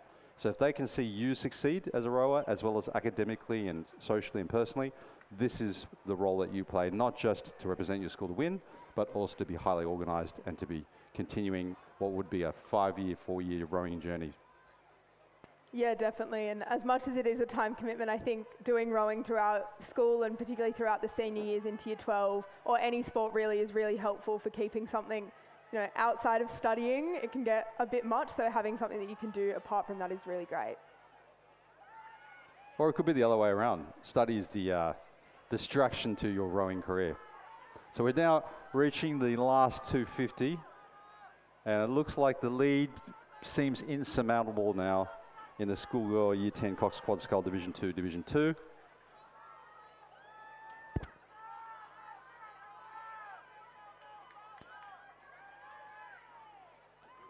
And on the podium we now have Schoolgirl Year 10 Cox Quad Skull, looks like Division 2, Division 1 winners Loretto Kirribilli. That's Meg Warburton, Grace Morrill, Zara Luce, Charlie Reeves, Cox by Adelaide Russell. Congratulations, girls. And coming through the finish line, we have North Sydney Girls, a really strong lead, and they're pushing through their final strokes, followed by the Redlands crew in the lane next to them. And it looks like PLC is going to take out 3rd place, which is a great effort from the girls. They're a great crew, and they've been working hard really all season, doing all of their training, following the plan, and so it's great to see it paying off for them.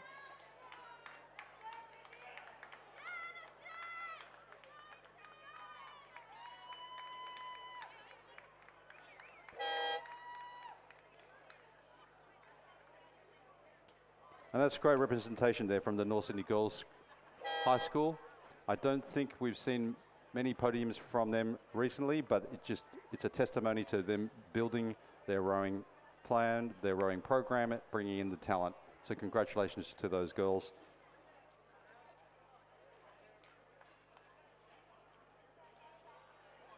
So coming down the course now, we have the Schoolgirl Year 10 Cox Quad Scull Division 3.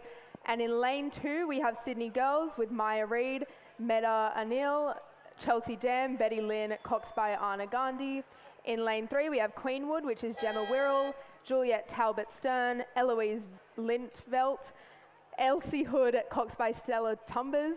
In lane 4, we have Kinross Walleroy, which is Anna Orr, Matilda Tink, Millie Condon, and Charlotte Williams, coxed by Chloe Caro and coached by Rebecca Pearce and Nicole Caro. In lane 5, we have Canberra Girls Grammar, which is Emily Lenfield, Lucy Dale, Grace Rolston, Audrey Blacker, coxed by Memphis Lynham. In lane 6, we have the Armidale School, which is Elsie Crawford, Matilda Gordon, Bridie Hicks, Matilda Butcher, coxed by Felicity Henderson and coached by Patrick Swanson.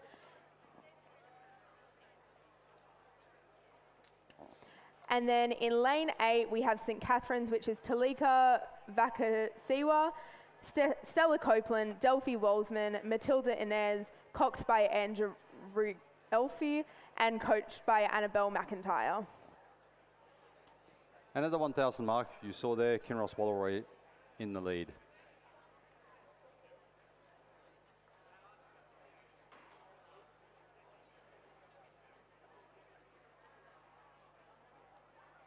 So we can see now, if you look at the flags at the end of the course, plus you can see some of the water is now getting a little bit of wind, which is a nice relief on such a sunny day. I'm not really sure what the current forecast was, but it was going to be in the high 20s. So hopefully everyone out there is feeling a bit cooler now with the breeze.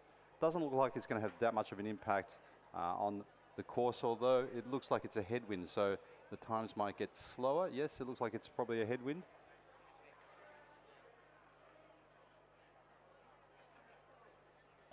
All right, now I'm informed and corrected that it's a crosstail, which means you're going to get pushed out of your lane. So, coxers, please be aware.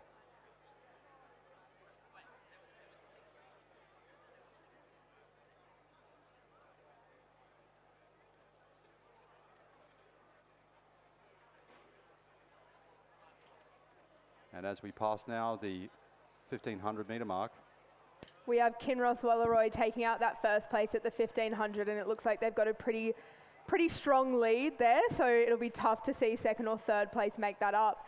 In second and third place, we have St Catherine's at second and Canberra Girls Grammar in third, but there's just about a 1 second gap between those, so it could be a little bit of a battle to the finish. Coming in at fourth, we have Queenwood, which is 12 seconds behind our Canberra Girls Grammar.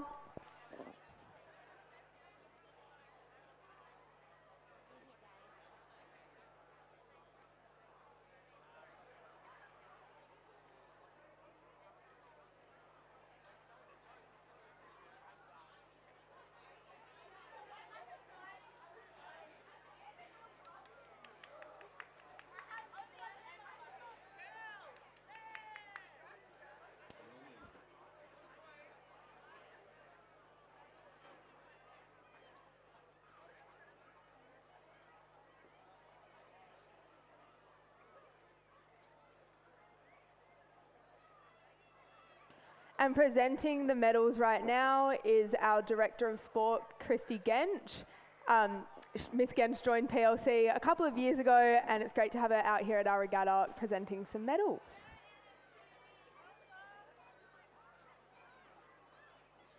coming through to the last 250 metres, Kinross looking very comfortable there with the lead.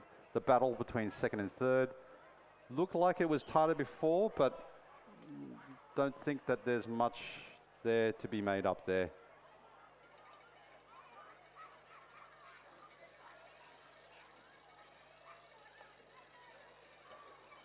So in the middle of the course, St Cath's was coming third, but they've made up ground in the last 500 metres to look like to steal away second place from Canberra Girls Grammar in third.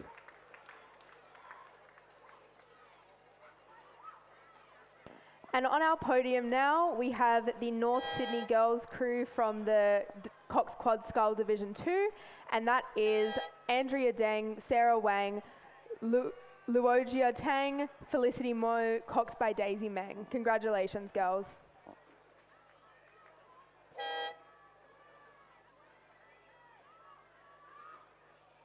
And let's give these girls a massive round of applause. Great race, girls.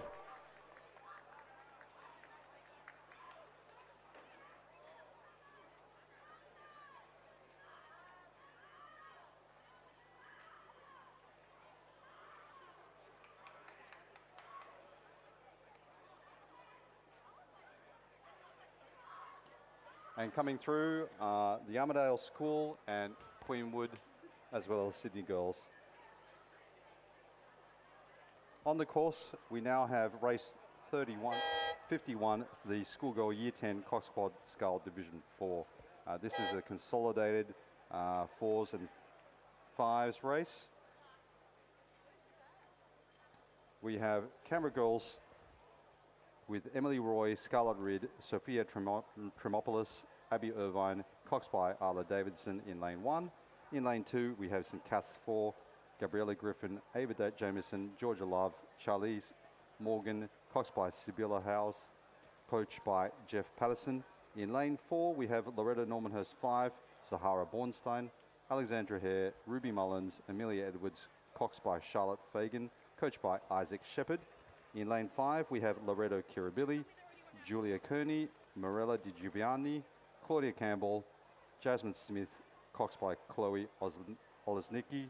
In lane 6 is Canberra Girls Grammar 5, Layla Mason, Sienna Pappas, Caitlin Burney, Cordelia Valentine, Cox by Isabella Rose. And in lane 7, Loreto Normanhurst 6, Anna Ward, Poppy Bensley, Jacqueline Whitaker, Ruby Matthews, Cox by Rosie Lennon, coached by Lily Gavin.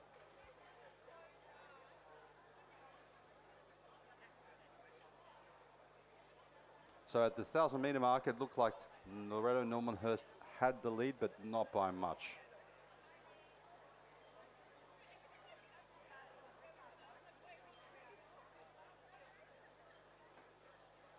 So the previous co-commentator was talking about how she was entering 4 races today. How about yourself?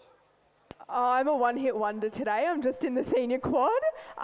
Yeah, Emily, who was commentating before, she's a gun in the single, and she's also in the IGSA Representative 8, so that's why she's got such a stacked schedule. But my last PLC regatta, which is a bit sad, but just doing the quad, hoping to smash that out, hoping to cut a couple seconds off our time.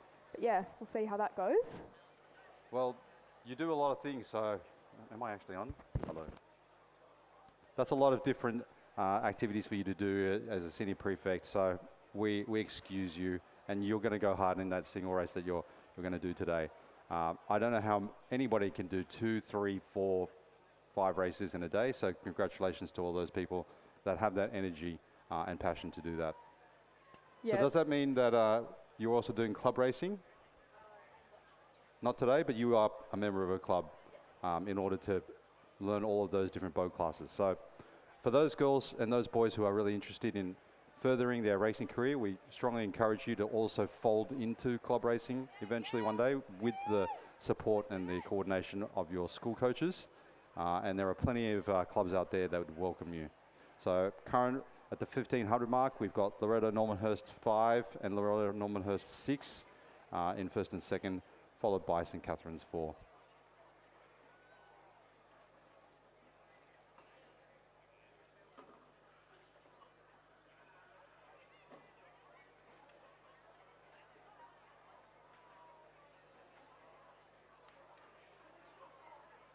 And if you look to the course now, that Loreto Normanhurst boat that's leading the pack is really starting to bring their rate up, coming into that 250 metres to go. Obviously, you can't really see from the stands, but when you're out there at 250 metres, the boys change colour and then they become red at the 100. So alongside your Cox calling the race, you also have a good indication of how far you have left. And coming into that 250, you really should be pushing the rate, pushing the legs, and really just, emptying your tank. And on the podium now, we have the Schoolgirl Year 10 Cox Quad Scull Division 3 winners of Kinross Wallaroi. That's Anna Orr, Matilda Tink, Millie Condon, Charlotte Williams, coxed by Chloe Caro, coached by Rebecca Pierce and Nicole Caro. And if you look out to the course, the girls rowing now are being helped along a little bit by that tail breeze, which helps them bring the rate up and should help them really fly through that finish.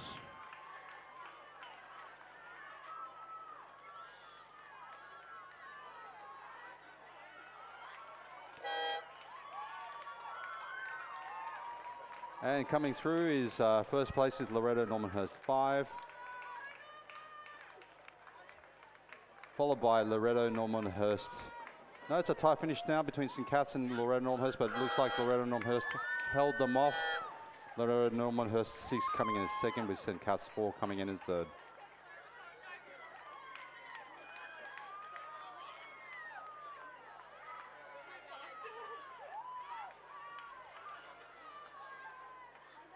So up here in the commentary tower, we are talking about playlists. One of the things that I like to try to get from people is their erg playlist. And I was actually thinking about maybe having a competition to see which school's erg playlist got the most votes, and give you the power to erg through 1 hour of pain, 2 hour of pain, 30 minutes of pain. But again, I think every school, every athlete has their own erg playlist. Yeah, definitely. It's, you know, I don't really trust people who can erg without music, and so my erg playlist is very carefully curated. Some of my top ones are Release Me. That's actually our crew song for the season. Tommy Sunshine's Mega 6 mashup is also a great one if you've got a long piece. It's a 7-minute Katy Perry mashup, and it's awesome. And Gimme Gimme Gimme by ABBA. I think those are my top 3 erg songs. Wow, that's amazing. So is there going to be a hype video from the PLC Sydney rowing community? Oh, you best believe there is. Oh dear. We filmed it this week actually, and we've got a girl from year 12 putting it together, so we're really excited to see that and build a little bit of hype around their upcoming Ahead of the River. Wow, do we get a hashtag BTS about what track was used for that sizzle video, or are you going to keep us in anticipation till next week to see the actual sizzle video? Look, I would love to tell you, but I actually don't know. I cannot edit videos to save my life, so I've put that in the hands of Mary, who's editing our video. We've given her some suggestions, but yeah, I think we'll have to wait and see what she comes up with. Well, if Mary is creatively strong, she's not going to listen to anyone. She'll have her own choice as it relates to the track that sets the mood, the song that creates the ambience for what is PLC Sydney means in the year of 2025 rowing. So we're all holding our breaths in anticipation to see what that sizzle reel looks like. Are you going to have a TikTok short form edition so that everyone can, you know, make it go viral? Yes, actually, we have our crew, our senior quad, has a TikTok account, shout out Going Rogue, spelled R-O-W-G-E. Yeah, definitely give that a look, because that can really give you some behind the scenes of PLC rowing. I think we've got some interviews happening around today, so you could even be featured. It's a very exciting day here at PLC Kings. That is amazing. That's a great idea. Do you actually also talk to your coaches? You know, the coaches are the hidden talent. There are some funny coaches out there. They're very shy. That most of them don't have TikTok accounts. In fact, most rowing athletes don't have their social media out there telling the world about the exciting work that they do. And it's great that PLC Sydney has a TikTok account that tells all the different stories. Because, you know, we're not just people who love pain in the exercise of rowing. We're actually human beings, right? So tell me, what was one of the most liked TikToks on the account this year that you could share? Oh, I think our most viral is, what is it? I think it's 75,000 views on one that we got at Jan Camp. So every January we go to the Nepean River to do a rowing camp, and there's a notorious hill that we have to walk all of our equipment up, and that was, yeah, we made a TikTok about that. But so far, yeah, the rowing, look, the cult has kind of gone onto TikTok. If you spend enough time rowing, your feed kind of gets a bit curated to just rowing videos. So yeah, but it's good. Sounds exciting. So on the podium now we have the winners of race 52, the schoolgirl year 10 Cox Quad Scull Division 4. Winners Loretto Normanhurst 5, Sahara Bornstein, Alexandra Hare, Ruby Mullins, Amelia Edwards, coxed by Charlotte Fagan, coached by Isaac Shepherd. Put your hands together for the winners of this Schoolgirl Year 10 Cox Quad Scull Division 4.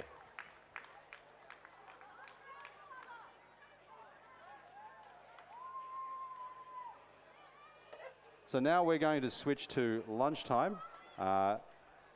Get some carbs into you, get some power back into you, hydrate well, put back the sun protection, and get ready for this afternoon's selection of action.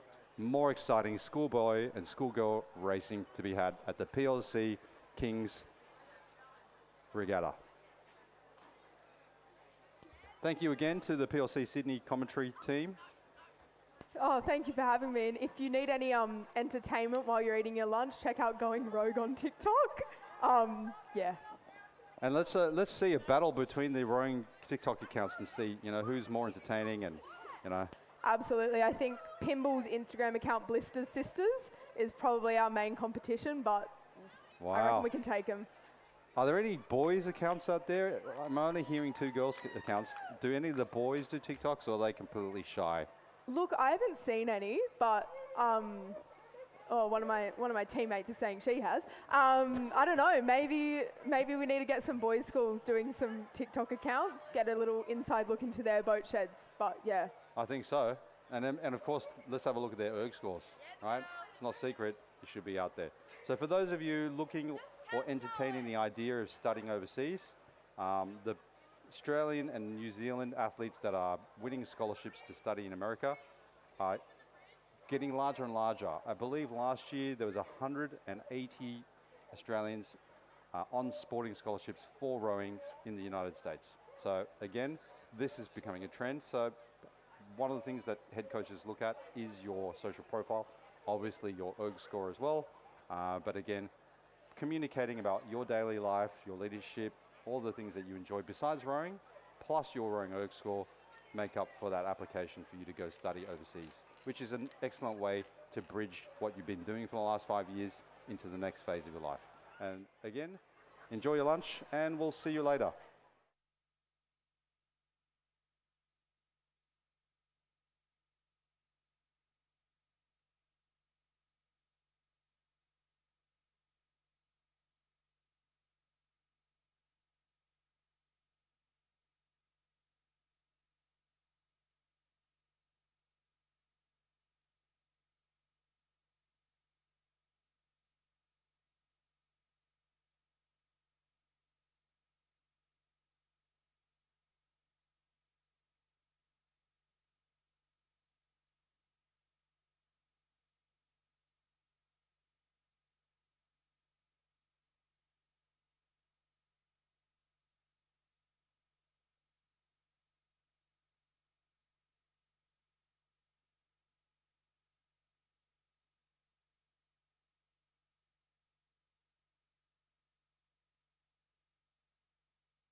Good afternoon. Hopefully everybody had a bite to eat and are feeling a bit more refreshed, especially in that hot sun. Don't forget to drink some water.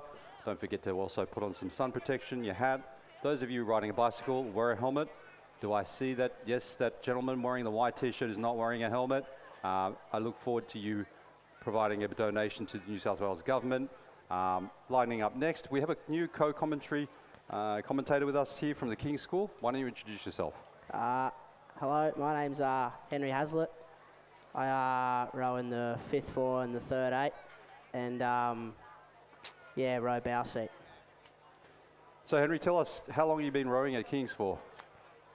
Since I was in year 8, so when it first started, and yeah. What kept you going? I mean, rowing for 5 years, that's a long time. You must love it, besides playing rugby. Yeah, it's not bad. I don't mind it. It's just keeping the fitness healthy and body healthy. That's fantastic. And how's the King's crew feeling this year in 2025? The first 8? Just in general, the whole squad? Yeah, I think we're all looking pretty good. We're all feeling happy and stuff this year, so hopefully we come out with a few good wins today. Fantastic. And it is a good little warm-up, before the big final head of the AAGPS Head of the River coming up in a couple of weeks. Are you all feeling confident about the AAGPS? Yeah, I think we're all pretty confident. Get a few wins and a few top 3s there, so yeah. So why don't you then introduce who's lining up right now? It looks like it is the men's under 17 8 Division 1. Yeah, so in lane 1 we have Newington, Nico Colantino, Lucas Ross, Rowan Costa Hain, Ollie Stella Matcha, Nick Burton, Lucas van der Westhuizen, Ian Ernest Titmus, Hugh Jones, and the cox is Hugo Lonigan and coach Robert Black. Lane 2 we have Kings, Harry Ballhousing, Kiju Kim, William Acom, William Poole, Rory Baston, Cooper Strong, Angus Purdy, Charlie Jones, and the coxes Oliver Forrester, coach Felix Lay. In lane 4 we have Canberra Grammar 1, James Moose, Fergus Whiteside, Arthur Cox, William Weir, James Wilson, Harry English, Xavier Moss, Archer Doherty, and the coxes Cooper Acorn. Lane 5 we have St Ignatius, Harry Christie, Sebastian Connor, Thomas Roach, Edward Bateman, Harrison Polin, Oliver Taylor, Harry Walker, James Davies, coxes Zach Burton, coached by Jack Hargraves. In lane 6 we have Kings, Sam Watt, Massimo, Fitzsimmons, Jack Webster, Toby Ralph, Max McGraw, Patrick Yee, Campbell Whalen, Jay Dwight, Hugh Miller Cox. The coaches are Bradley Graham and Sam Dugan. Lane 7 we have St Joseph's, Oliver Gainsford, Cody Palmer, Rupert Cornell, Rocco Densley, Lewis Benuska, Vincent McAllister, Mitchell Hughes, Lexington Spies. The cox is Noah Bellantoni, coached by Ryan Henry. St Joseph's 2, Thomas Ball, Alexander Raymond Nash, Patrick Cleary, Samuel Barry, Ignatius Babbage Hockey, Max Remus, Joshua Clancy, Noah Beardmore, and the cox is Harry Horton Smith, coached by Hamish McDonald. Thanks, Henry. And the race is definitely underway. Race 55, the men's under 17 Division 1 8s. So, Henry, what do you think? Who's going to win? Who's your pick for winning this race? I think the Kings First crew looking pretty strong, so they might get up today. I think maybe a few big boys in there. So, does Bradley Graham and Samuel Dugan, do they coach you as well? No, they weren't there. But Sam Dugan was rowing when I was there. He was in the Henley crew. Oh wow, that's fantastic. Yeah. So it's good that old boys come back and they give back to the crew in the school. And it's a very important ingredient because you get to see their success and then they begin to share what they've learned over their career back with you guys. So here we're looking at, I mean, the angle is a bit suspicious from what we can see, but lane 6, which is like you predicted, Kings 1. Oh, yeah. Seems to be ahead at 134 at the 500 metres. So good call there, Henry. Go Kings! 1 second ahead of the Canberra Grammar. Yeah, go Kings. 500 metres in. Followed by Newington 1 and Kings 2. So Kings 2 also in the mix. But look, 4th place, you've got about 8 seconds difference between Kings 1 and Kings 2. I don't know if if you can catch up at the 500 metre. You've got 1,500 metres left. You might have a chance to catch up on 8 seconds. But I guess we'll see whether or not they've got the energy to continue there. Yeah, this Kings second crew, they're pretty fit boys. Been watching them train lately. They're looking pretty strong, so hopefully they come back and get a top 3. So tell us, you're in year 12 this year, right? So how do you feel about going to year 12? And you know, it's a big commitment to continue rowing as you move into year 12. Oh, you're in year 11. Sorry, bad information on my behalf. Sorry, everyone. Henry's just having a good time in year 11. Year 11 is actually a great year to continue rowing because you can still see 12 months in the future. Yeah. Yep. Yeah, so what do you enjoy about rowing? And being the bow guy in an 8, I mean, that's a very technical position. Yeah, I like bow. It's pretty good because you can slack off a bit because no one can see you, so yeah, you can sort of look down. Not that there are any coaches or any coaching staff listening to this. Bow is a very technical position because as the boat moves, the bow and the stern tilt as the body weight moves up and down from the catch to the finish. And so the bow technically needs to know how to lift or lower their hands in order to make sure they don't go too deep or totally skyblade and miss the water. So generally speaking, the bow in an 8 is the most technical rower because they need to work with the motion of the crew and sync with the stroke, who is far, far ahead of them in the boat's position. Yep. So the 1,000 metre mark, not much change there between Kings 1 at leading the pack and Canberra Grammar with 1.56. So don't know if Canberra Grammar can make the last 1,000 meet up with the Kings 1 crew. Are you allowed to tell us about the general race plan that Kings uses in these 2-kilometre races? Oh, no, sorry, that's... It's all very secret information. That's private information. So let's see if they're going to burst in this third 500, or they're going to wait and hold off to the last 500, or maybe they just go max speed the whole time. Well, that's what we should do, just max speed all the way. Really? Yeah. Wow, must be superhumans down at the King's Shed. Yeah, we're pretty big boys. Power all the way. I mean, that must mean you do ergs. How long do you normally sit on the erg for? An hour. An hour on the erg? That's incredible. I did 30 minutes yesterday, and I seriously almost called the ambulance. It was tough work. Especially erging without music is really tough work. Yeah, music helps a lot. So does Kings have an erg playlist, official playlist? Yeah, well, I actually created one. You created one? Me and my mates. What is it called? Can we? We should share it out there and see how many people follow it. I'll pull it up. Next time I do an erg, I'm going to listen to your erg playlist, and I'll give you feedback on whether or not I actually knew any of the songs. Here we go. Are they made up of old stuff or is it all new stuff? Like AC/DC. Oh wow. Black Betty, Enter Sandman. Wow. It's got 16 saves. Wow. It's pretty good. That's good. It's well known. That's a lot of heavy metal energy there to get you through that real hard piece. So in a 1 hour erg, like where do you find the tough part? Is it the last 30 minutes of the erg session is hard, or is it the first 10 minutes? Yeah, well, you sort of just hold off for the first 30, and then that next half an hour, you sort of just put the heavy music on and really just dig deep and hold on for the last 30. Oh, wow. Yeah, just got to hold on. I always find the first 15 minutes psychologically the most hard for me. Yeah. So as we come through to the last 100 metres in the red buoys, it looks like Kings 1 still there holding out in the lead. Yeah, hopefully Kings get a good win here today. Canberra Grammar is still in it. Canberra Grammar looks like they're doing a last minute push, but Kings has definitely upped the rating there. Newington on the far side also have increased their stroke rate, but Jeez, I don't think it's going to be enough, right? They look sharp. They look very good. Clean in, clean out, looking good. Yep, definitely. Look, Kings is holding their space. Maybe they got a canvas in there from our perspective. Go Kings! I think it's easy to say there, notwithstanding a massive disaster, that Kings come in. The Kings 1 crew coming in at first. Very nice. Canberra Grammar coming in at second. Yeah, great race. from And the Newington on the Kingsmans. far side coming in at third.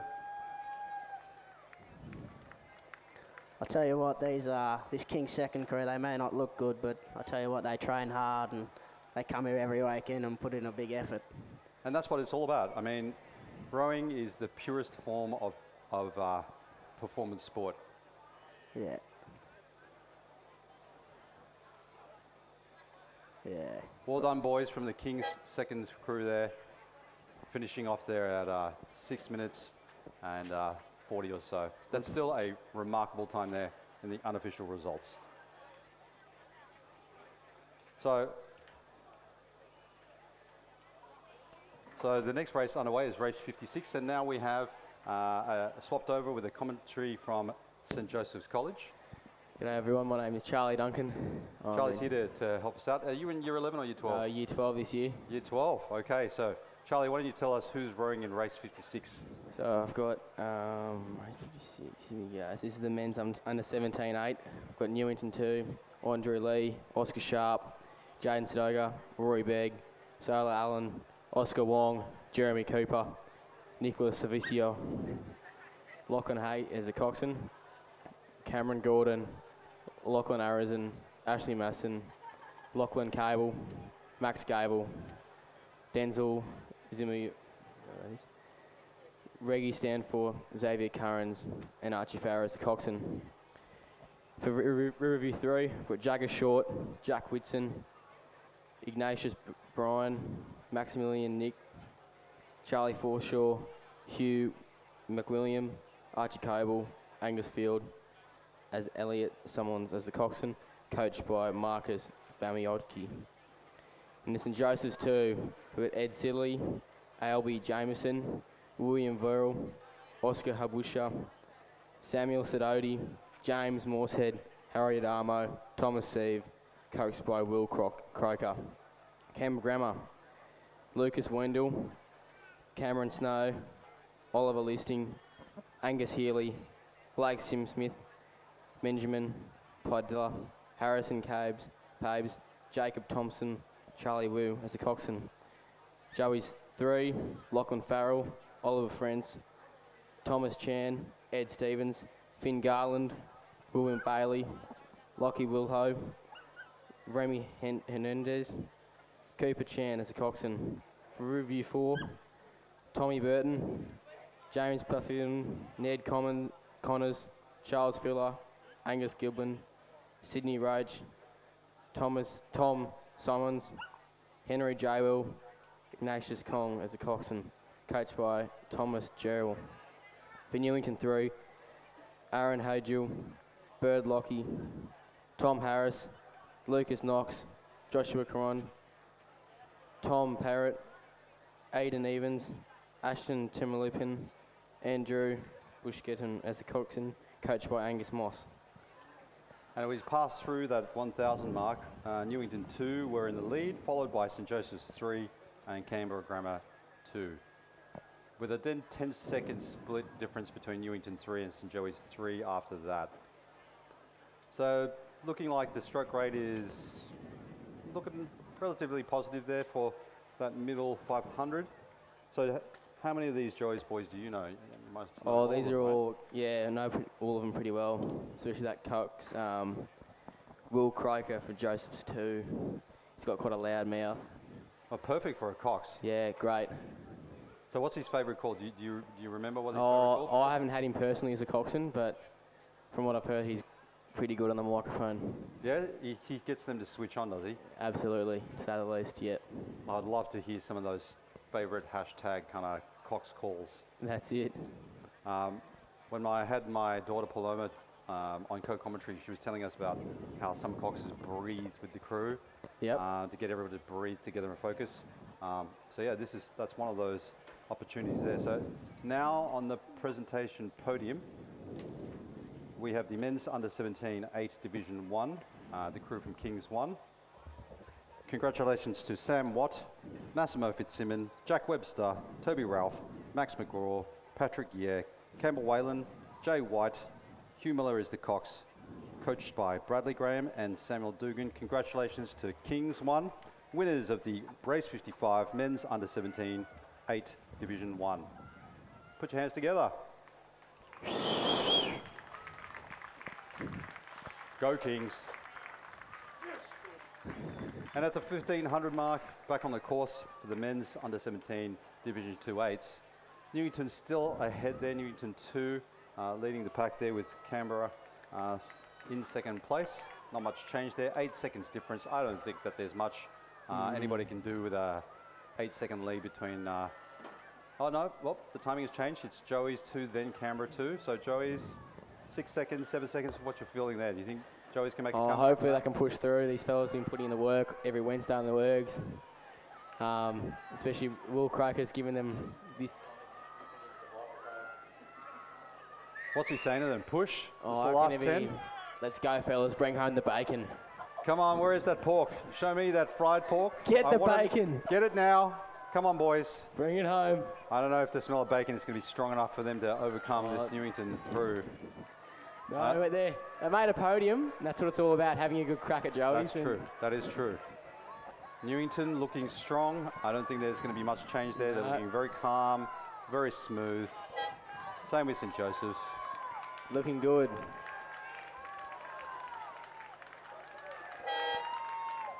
So Newington coming first there. Joey's coming second.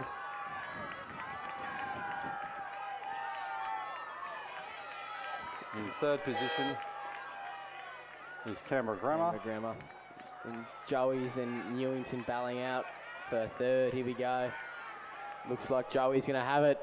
Joey's is holding off. Can they hold off? Yes, they do. They do. They brought it Joey's home. 3 coming in there, followed by Newington 3. That's it. And on the far side there, we've got Kings 3 finishing us off. Good stuff, Kings.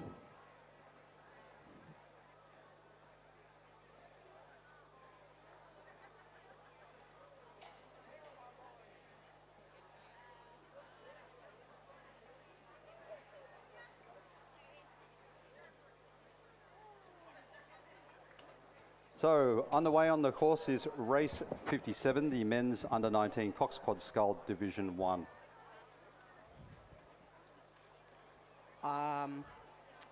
Yes, in lane 3 we have Redlands 2. Kieran Newman, Thomas Hooper, Toby Anderson, Oscar Pearson, Henry Priest is the Cox. Coach is Alec Price.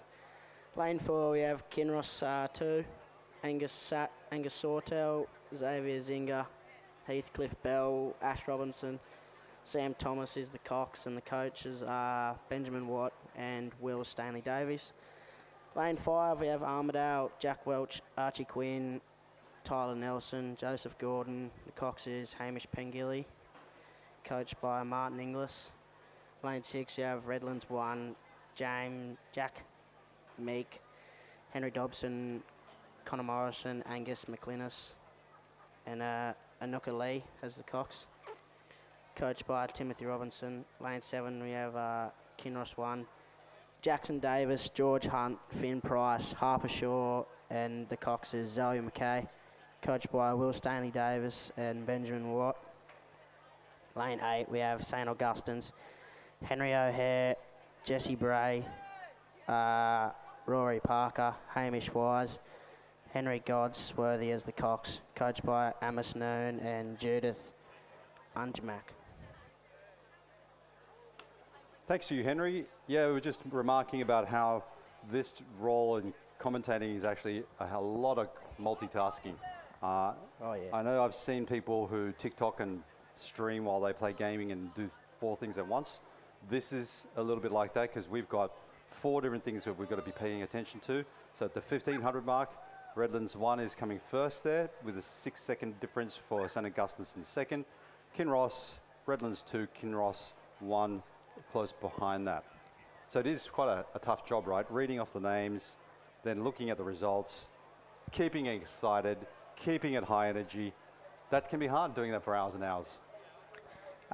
Yeah, well I've literally just been here for a few minutes and I'm already struggling, so I wouldn't like to be in here for a full day reading all these names and stuff. It'd get a bit boring.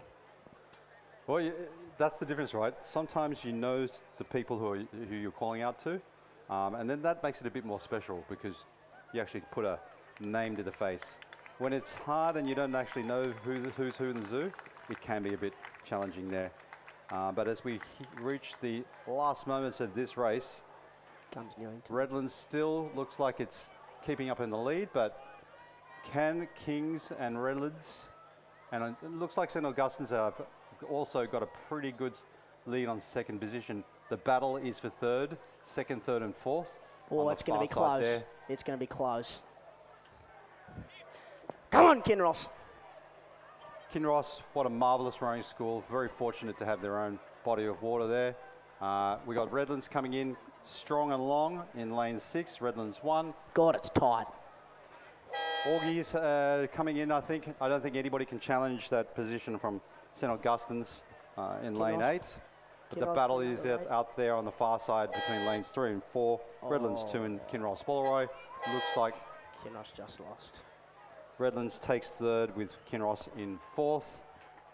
And lastly, Kinross Walleroy 1 in lane 7 coming in, with Taz finishing off the pack in lane 5. Congratulations on a very challenging race.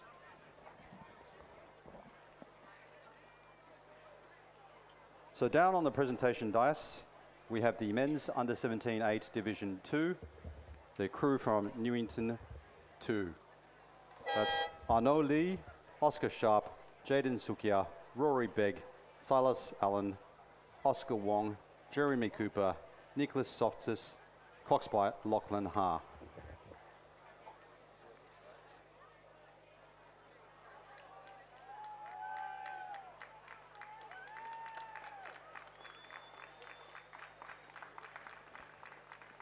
Yep, righto. So here we have Redlands 3, James Foley, Thomas Winnie, Angus O'Sullivan, Zachary Bournes, Toby Pricely as the coxswain, coached by Jeremy Plummer. Yarmerdale School, Whale Combs, Cody Underberg, Dusty Underberg, must be brothers, Jack Rogers, Chloe Denson, coxed by Martin Lingles. Redlands 4, Sebastian Sales, Noah Jenston, Oliver Crook, Matthew McLean, Lockie McKay as the coxswain, coached by Max Drarant.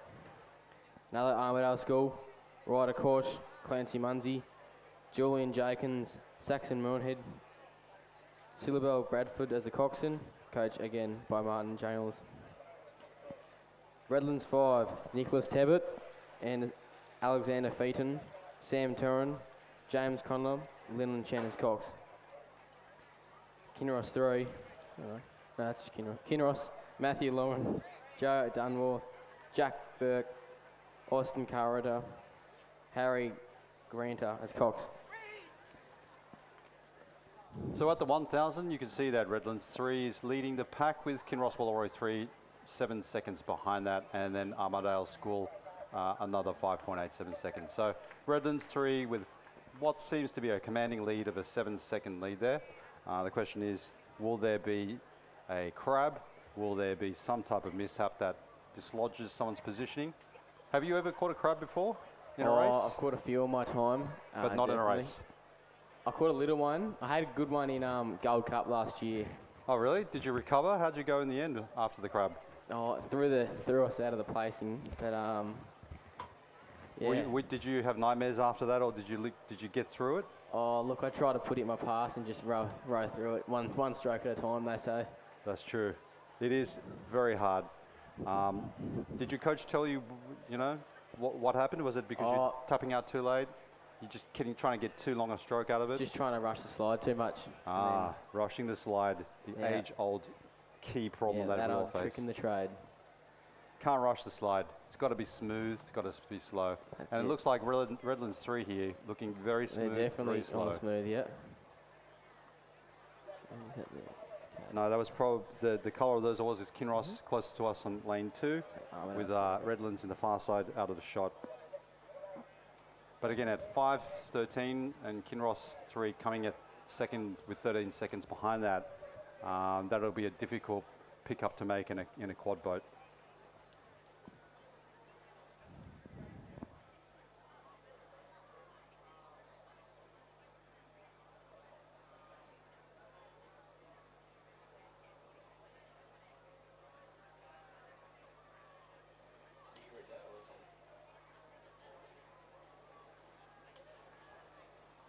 So as we enter this last stretch, not much change there. Looks like Redlands is lengthening out its lead. So tell me about Joey's rowing. How big is the squad that you got down at school? As a senior squad, it's got enough for 4 8s and then 4 4s. Wow, that's so sizable. It's one of the bigger ones because last year there wasn't many boats. It was scrambling for seats. So that would be half the year group in year 12? Oh, no year 12 so you're doubling rowers. up? They're just all year mainly 11s? year 11s, about, I reckon, half a dozen year 12s. Oh, really? Wow. So what made you stay then to keep rowing into year 12? Oh, well, I was a coxswain for the first 2 years of my rowing. And then when I got to year 10, I was like, bugger this, I'll try to row. And eventually I got a seat in the boat and the rest is history.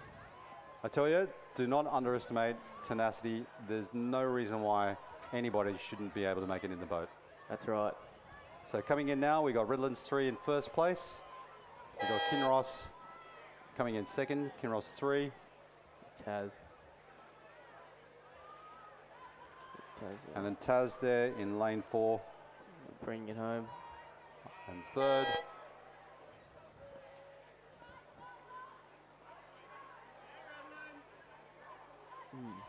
Right.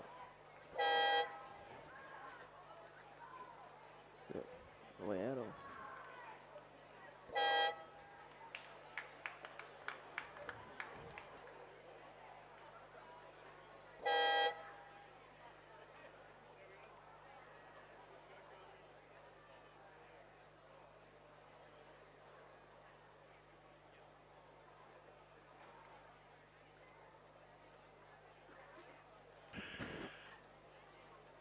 And good afternoon. We change of commentary. Clem, thanks for your last however long, and Charlie Duncan for your invaluable input into life in a rowing program. We've also got up here now, we've got Harry Hazlitt. Henry Hazlitt, he goes by Harry or Henry apparently. So we'll get into a bit of banter with Henry very shortly. But on the course now we have race 59, the men's under 19 for Division 1. In lane 2 we have Canberra Grammar, in lane 3 Kings, in lane 4 Scots, in lane 5 Shaw, in lane 6 St Ignatius, in lane 7 St Augustine's Composite, in lane 8 St Joseph's, and in lane 9 Newington. And we have them well underway here, so we must have no timing in the 500 metre hut, but through the 1,000 metres it was Scots College coming through with just a very ever so slight lead. There's nothing in it, 0.6 of a second between Scots, Shaw, St Augustine's going through the 1,000 metre mark, followed by St Ignatius, Kings, St Joseph's and Canberra Grammar. So we've got a tight one coming down here as we come into that ever so important third 500. These are divisions, so the winner takes it all for this race. So we're back to Henry. Yep. Henry, so you're in... like what crew I'm in? Yeah, what your school, King's School? King's School, yeah. Yeah, and what crew are you in? Third 8 and fourth 4. Okay, and how have you been travelling this season? Yeah, not too bad. I haven't really been rowing much. We haven't really made a third 8 this year, so this year I didn't get to have a row today, but it's good to come down here and watch all the boys and cheer them on, and hopefully they will get top 3s, and yeah. Yeah, and Henry, do I sense a country accent there, or? Yeah. Where are you from? Cootamundra. Cooter, eh? In the God's country, yeah. Yeah, that's the one. Okay, back to the race for just a sec. So we've gone through the 1,500 metre mark, and it is Scott still holding on to that lead just ahead of St Ignatius. Just 1 second in that, nothing in it at all. And Shaw, number 1, coming through in third, and St Augustine's in fourth place as they come through there. So there's literally 5 seconds between Scots and St Augustine's in fourth place. So as we come down towards the last 300 odd metres, it is this Scots crew looking very polished out in front. Just holding that slightly this over St Ignatius over here in lane 6 it looks like. And certainly they're pouring the pressure on at the moment. Just slightly back from them, it looks like Shaw and that Composite, St Augustine's Composite, that are really pushing for that third place, but there's nothing in it. The momentum at the moment looks a little bit to be with the St Ignatius crew. Henry, what do you think? Yeah, Ignatius looked coming up a bit quick, but I really want to talk about Joey's, the big bow seat, Crawford. He's coming up prick. He's a big man. He's really getting on the stick now. But out in front we have, he's got a bit of work, the big fella's got a bit of work if they're going to get a place from here. So we got some Scots coming across the line, and they will take out this win in the under-19 Coxed 4. It will be St Ignatius second, and it will be Scots coming in third, and that looks like UTS St Augustine's 4 coming in fourth place.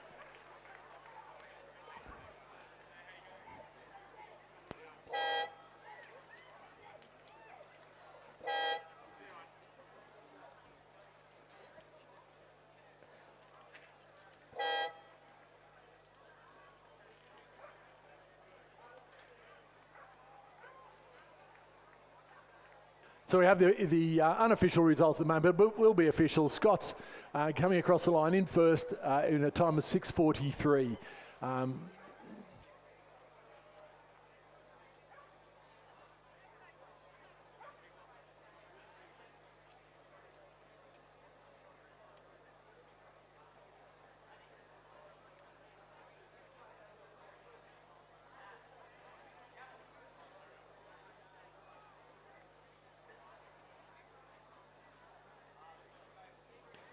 Righto, welcome to race 60, men's under 19 for Div 2. So we have Newington in lane 1, St Joseph's lane 2, St Ignatius lane 3, Shaw lane 4, 5, Scots 6, Kings 7, Canberra Grammar 8, Kings 9, Shaw. And they're off. That's it, they're off. Yep.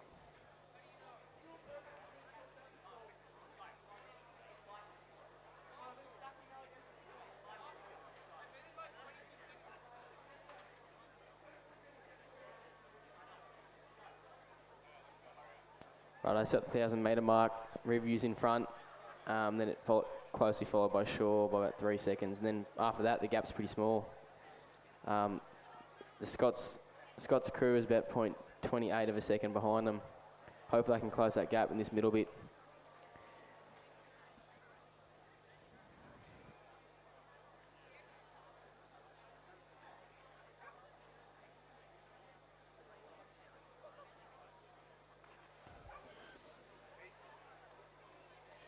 Yeah, so it is the St Ignatius crew coming through. St Ignatius 2 coming through the 1,000 metres with a good lead. In that crew we have Hugo Brown, Josh Delaney, Banjo, Metcalf, Angus Nicol and coxswain Nicholas Colbert, and they're coached by Simon Kenderis. And they look to be really streeting the field at the moment. They've extended that lead substantially over Shaw coming through the 1,500, taking up from 5:08 St Ignatius went through the 1,500, followed by Shaw 4.8 seconds behind, then Scots, Kings, Shaw and Newington. But they look to be just putting the pedal to the metal at the moment and pulling away. The Scots are trying to go with them, as are Shaw over in the lane 9. Trying to go with them, but they don't look like they can catch them at this point.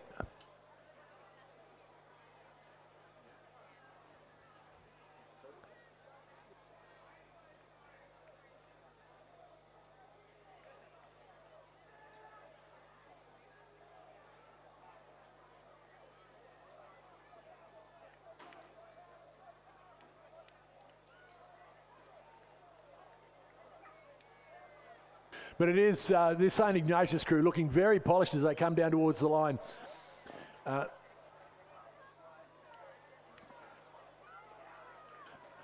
Just coming down towards the line, and they have got about a 3-length lead over the Scots and Shaw crew over in lane 9. And it's the Shaw crew really pushing, the Scots crew over in this lane 9, really pushing hard over the last 100 metres, but it will be the St Ignatius crew, and they will go out easy winners in this division of the under-19 Coxed 4. It does look like the shore crew has rode through Scots and look like they will take it. It's going to be nothing in it coming down to the line. It's absolutely nothing in it. It will, looks like it could have been the shore crew, but we'll have to wait for the photo on that one between Shore and Scots. Again, here we go again, but it will be Kings following across the line, followed by the second shore crew. And then over the other side, we've got another Scots, Kings, and followed in by Canberra Grammar.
Right, this is race 61, men's under 19 for Newington in lane 11, Kingswood scratch, Riverview in lane 13, Shaw 14, St Joseph's 15, Kings 16, Ignatius 17, Shaw 18, Ignatius 19.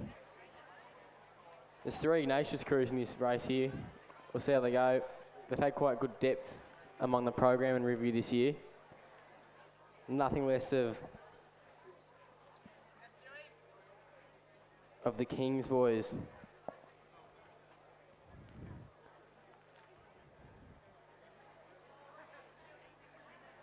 So we've just passed nearly the 1500 mark. As you can see, St Ignatius 3 is striding out with a close gap in between all the other 4s. Charlie.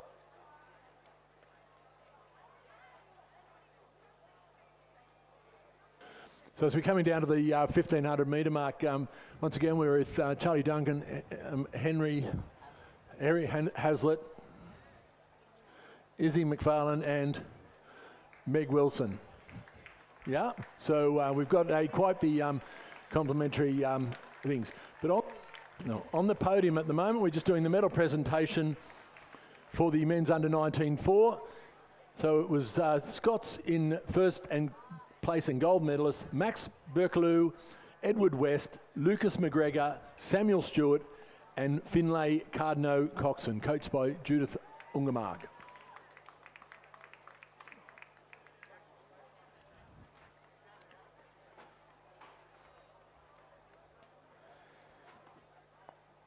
Reviews coming into the last stretch here.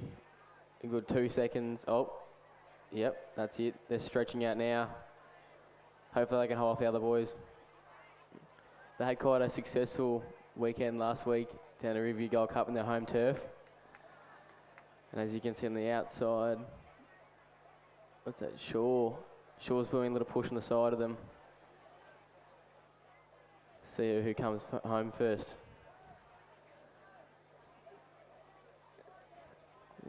Where's the jump?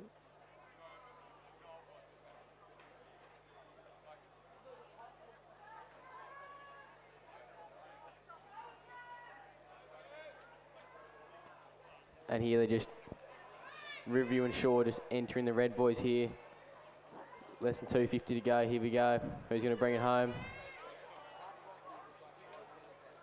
Riverview's got that long stride. It's going to be close. They've pushed through Shaw here. I think that's Riverview for the win there, lane 7. Closely followed by Shaw in 4.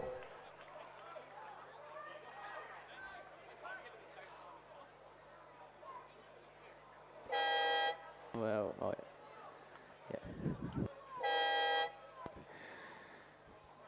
This is the King's 6 boat coming across here. Tom Gale and James Webster giving a good rip in there. Review in 3, putting along. There they go. Okay, so just official results on race 61, men's under 19, coxed 4.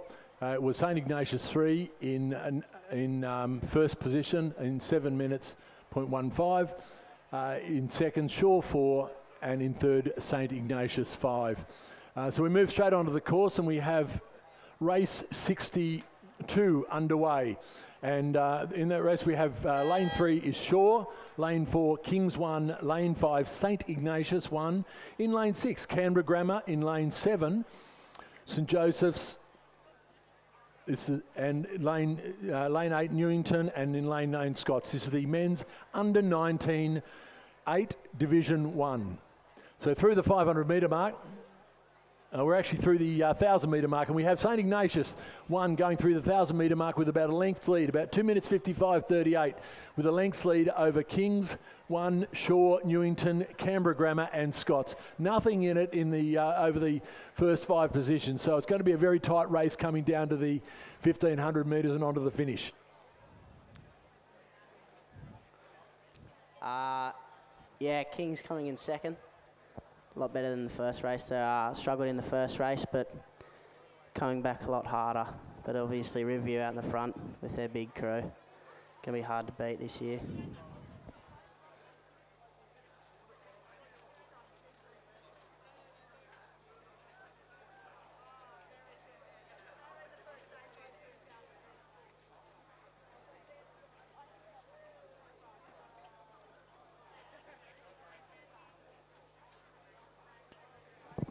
Yeah, as you can see on the screen, Riverview big long strides coming through the 1,500. Kings and Shaw, very close. And then you got Newington and Canberra Grammar. So it's going to be tight for second place here with Kings and Shaw. Hopefully Kings can hold them off for the next 500.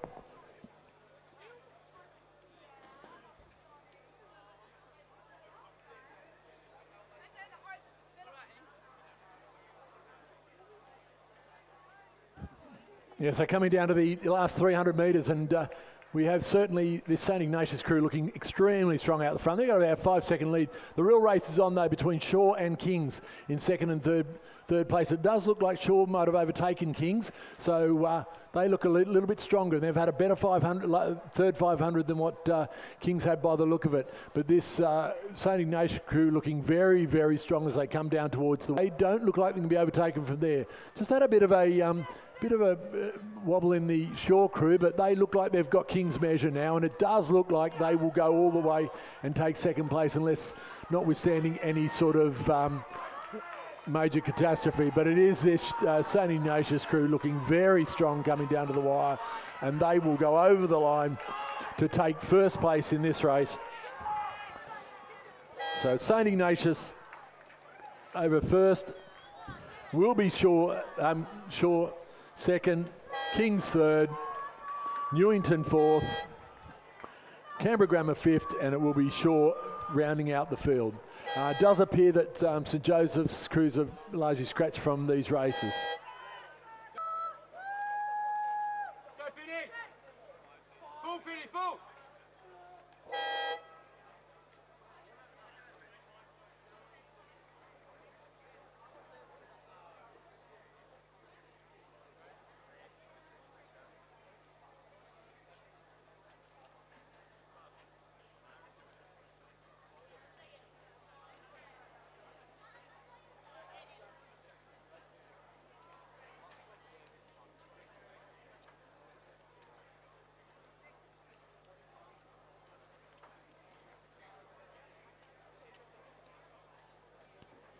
So we have race 63, the men's under 19 8 Division 2 underway, and I'm joined in commentary by Izzy McFarlane, and just new to commentary, so we'll give Izzy some time in a sec. But we're going through the 1,000 metres. It was St Ignatius 2, once again leading through that 1,000 metres. A very strong St Ignatius program this year, with certainly winning the previous race, and now a good lead, probably a 2-length lead going through the 1,000 metre mark over Newington 2, St Joseph's, St Ignatius 3. Who are a little way back. So certainly once again looking very, very sound as they come towards the 1,000 metre mark. And Izzy, what are you rowing in? I row in quads and doubles. And what year? I'm in year 10. Year 10. And just better tell everybody what school you're at. I'm at PLC Sydney. Yeah. Yeah? Yeah. That's right. Just make sure you turn the mic off. Yep. How have you gone today? Oh, we've gone pretty good. A lot of the crews have done really well in their races, and we've been pretty strong, so yeah. Yeah, I know a relatively a smaller program, not unlike MLC School, where I spent a bit of time. So it's, we're always batting above the average in these regattas. But yes, you got any more races today? Yeah, I have a race at 350. I've got a double race with my friend Sophie Meyer, so shout out to her. Yeah. And yeah, PLC, it's a small role, but it's gradually growing, so it's pretty good. Yeah, no, it's a great sport, and it is growing. But back to this race, and we're through the 1,500 metre mark. And St Joseph's have either pulled back a fair bit, or St Ignatius have just taken it down a little bit over that third 500. But Joey's have had a smashing third 500, and certainly have got the rating up, as both crews has. And the races between really these three, it's St Ignatius, St Joseph's and Newington, as they come down to the last 200 metres. But I don't think there's any chance of St Ignatius getting overtaken from this point here. It looks like they're getting a little bit tight in the Newington boat, and just losing a little bit of ground to Joey's. But Joey's are pressing on. They are not leaving anything in the tank, and pressing right down to the wire. But it will be this St Ignatius crew looking very strong as they come down to the wire. It is St Ignatius all the way, and they will go across the line to take first place. It will be St Joseph's in second, and Newington in third, and just a little bit of a distance back to the second St Ignatius crew in fourth place.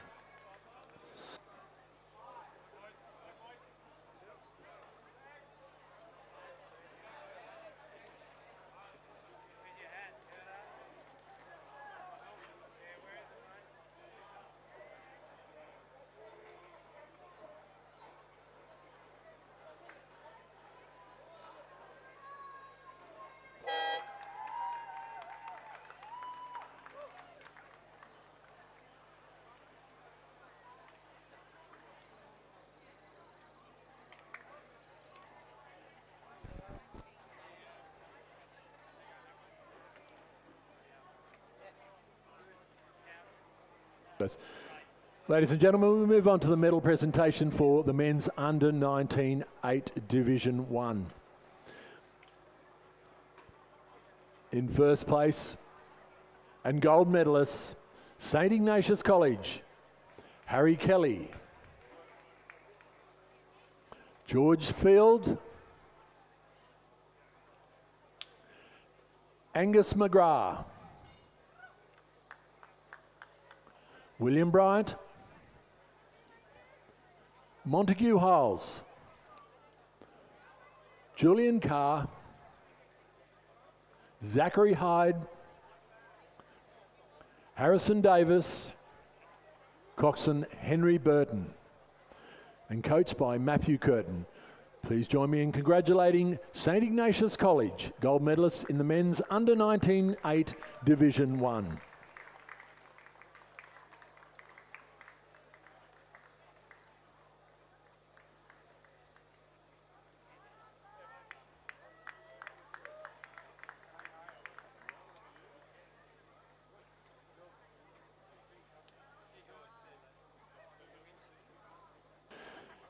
On the course now we have race 64, the schoolgirl coxed quad scull Division 1.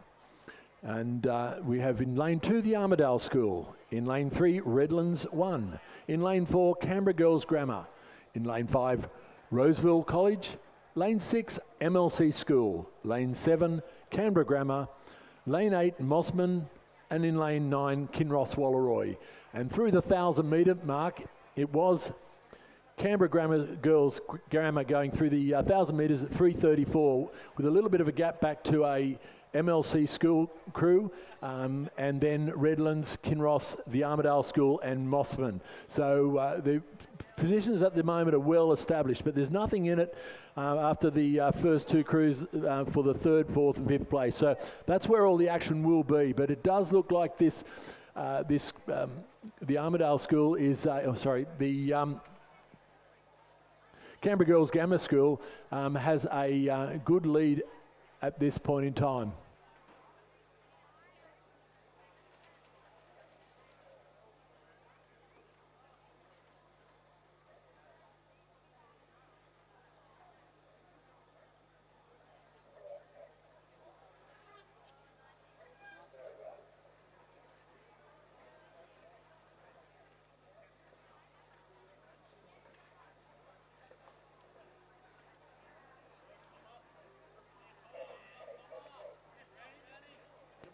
Through the 1,500 metre mark, we see that Canberra Girls Grammar have gone through.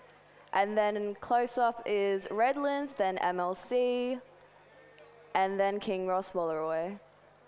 Coming close up, we have the Armidale School.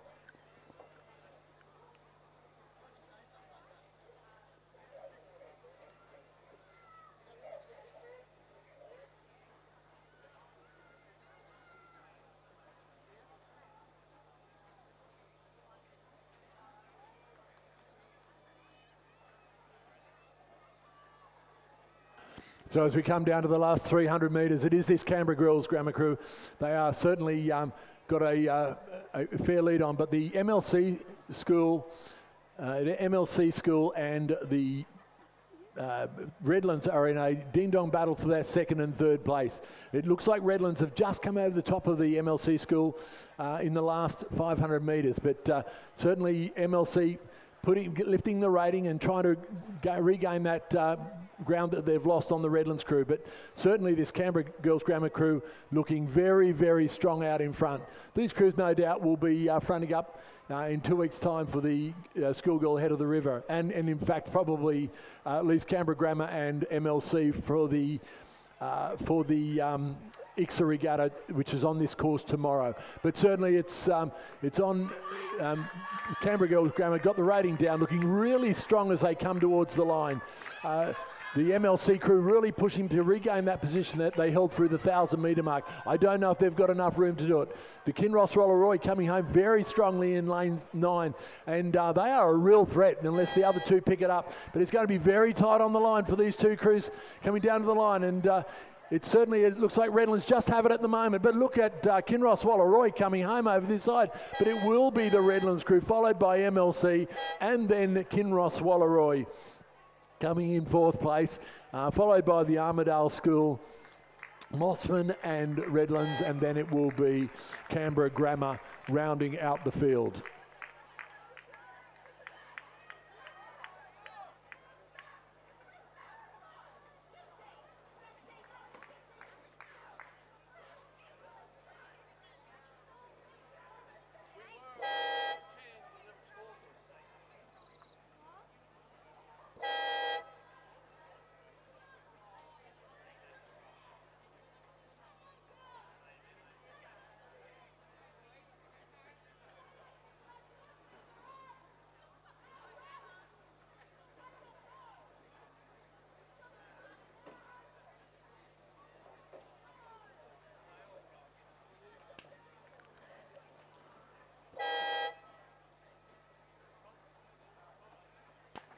Race 65, we've got the schoolgirl coxed quad scull Division 2.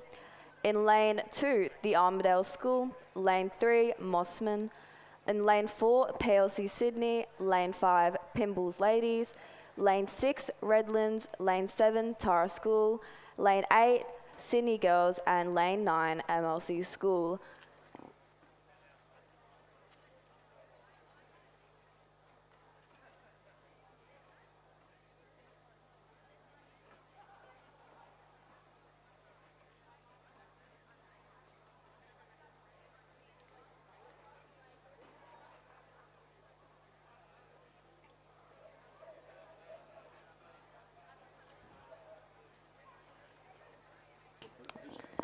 Through the 1,000 metre mark, we have Redlands coming first. Close by, we've got the Armadale School, then PLC Sydney with Emily Barrett. Hi, Emily. And then we have in 4th place, we've got Mossman. 5th place, Sydney Girls.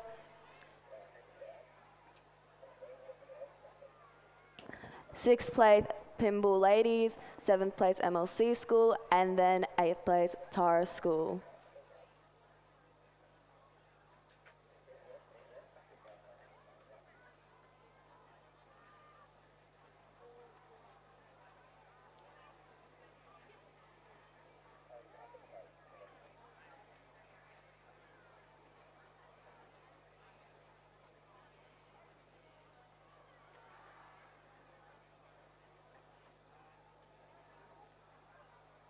Coming through the 1,500 metre mark, Redlands have got a great start.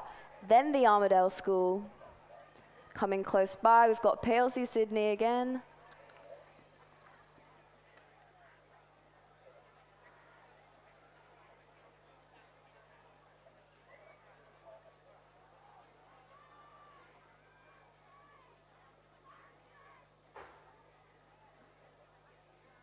And then we see that Mossman have gone through with Sydney Girls close by, and rowing up we have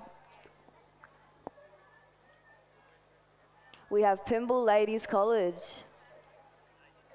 Yeah, so as we come into the last 250 metres, it is this Redlands crew with a very strong lead over Redlands over the Armadale School and PLC Sydney.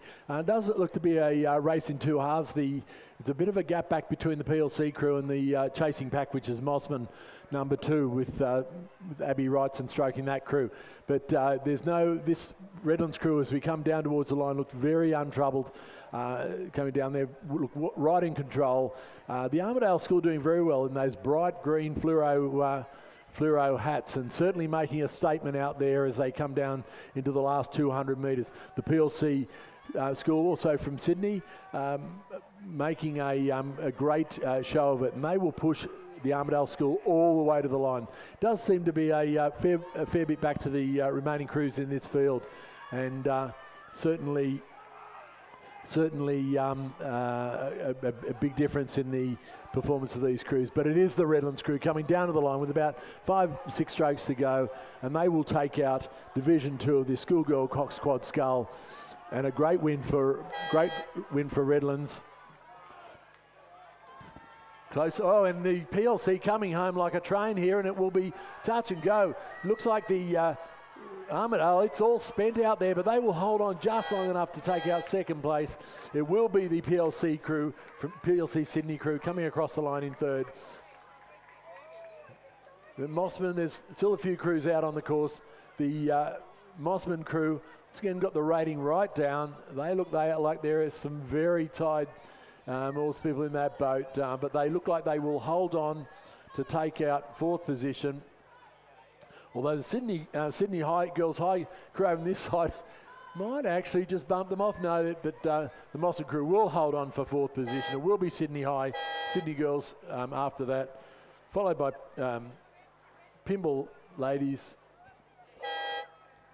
MLC, and Tara School.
Here we've got race 66, Schoolgirl Cox Quad Scull, Division 3.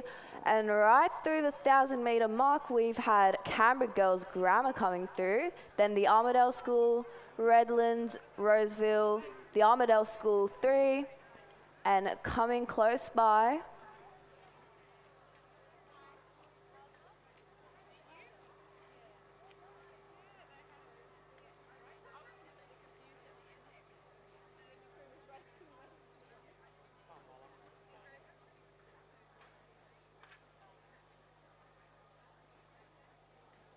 there we go, and the Armidale School 4 coming through again, and Sydney Girls.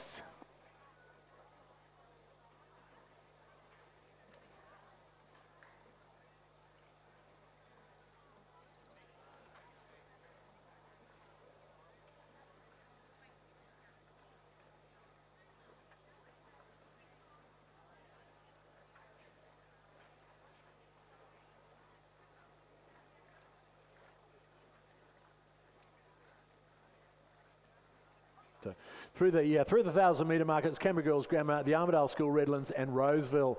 As they're coming down towards the 500-metre mark, it does look like this Canberra Girls Grammar crew have a significant lead over the rest of the field. It was 12 seconds coming through the 1,000-metre mark, and I'd suggest from our vantage point that may well have increased.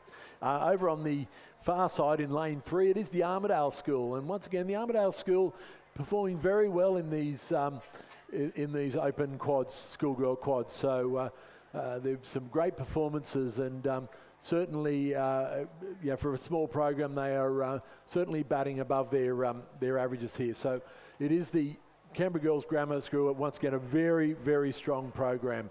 And this crew is coming through the 1,500 metre mark, and they held a 17-second lead over the Armidale School now, followed by Redlands, another 9 seconds behind. So it is a bit tight after that, with the Roseville only 3.5 seconds behind, and then it's a little bit of a gap back to the following crews. But certainly this Canberra Girls Grammar crew looking very polished as they come into the last 350 odd metres, and they've pulled the rating right down. So it's allowing the Armidale School to catch up a bit as they're coming down there, but certainly looking very untroubled, not overexerting themselves as they come into the last 300 metres.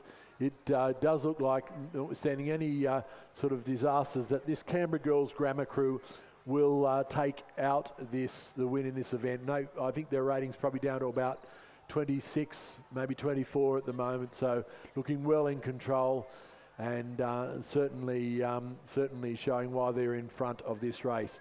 The Armidale School, though, still working very hard. They've quite the opposite, got the rating up. As I said, probably made a little bit of time up. Bit of a race back there with the Roseville College coming back at Redlands. So they were a little bit further behind than that, and certainly have made up some time. But once again, this Canberra Girls Grammar crew cruising down to the line now. They're into the red boys. They can, they're in the for the grandstand finish.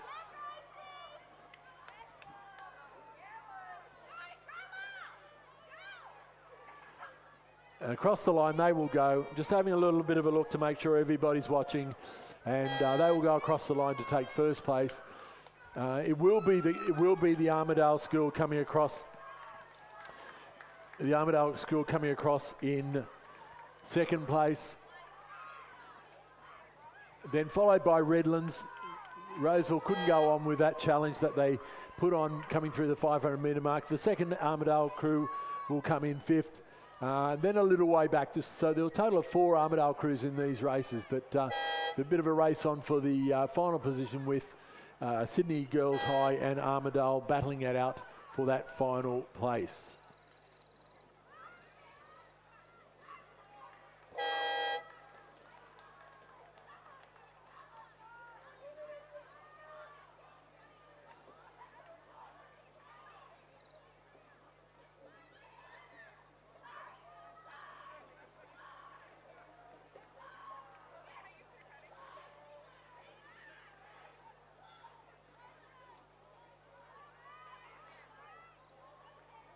So we've got race 67, the Schoolgirl 4.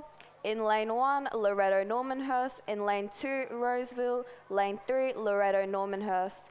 In lane 4, Canberra Girls Grammar. Lane 5, Canberra Grammar. Lane 6, Tara School. Lane 7, Loretto Kirribilli. And lane 8, Canberra Grammar. And lane 9, Kinross Wallaroo. Through the 1,000 metre mark, we have Kinross Wallaroo and then Roseville with a very, very tight. And then we've got Canberra Grammar and then Canberra Girls Grammar, then Canberra Grammar, Tara School, Loretto Normanhurst, Loretto Kirribilli, and then Loretto Normanhurst.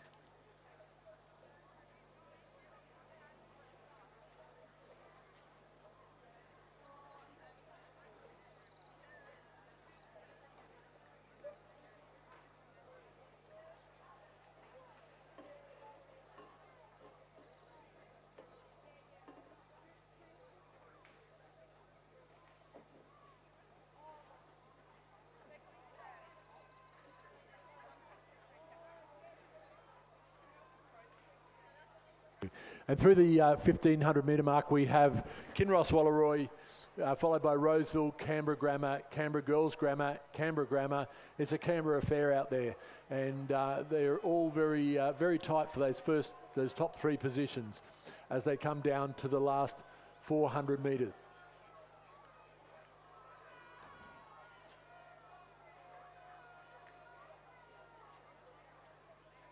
Just quickly, we'll go to the medal podium for the presentation of medals for the Schoolgirl Cox Quad Scull Division 3. In first position and gold medalists, Canberra Girls Grammar, Lucy Cordaris,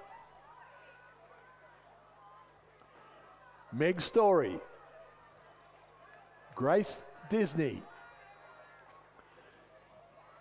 Sophie Murphy, and Isabel Collins Coxon.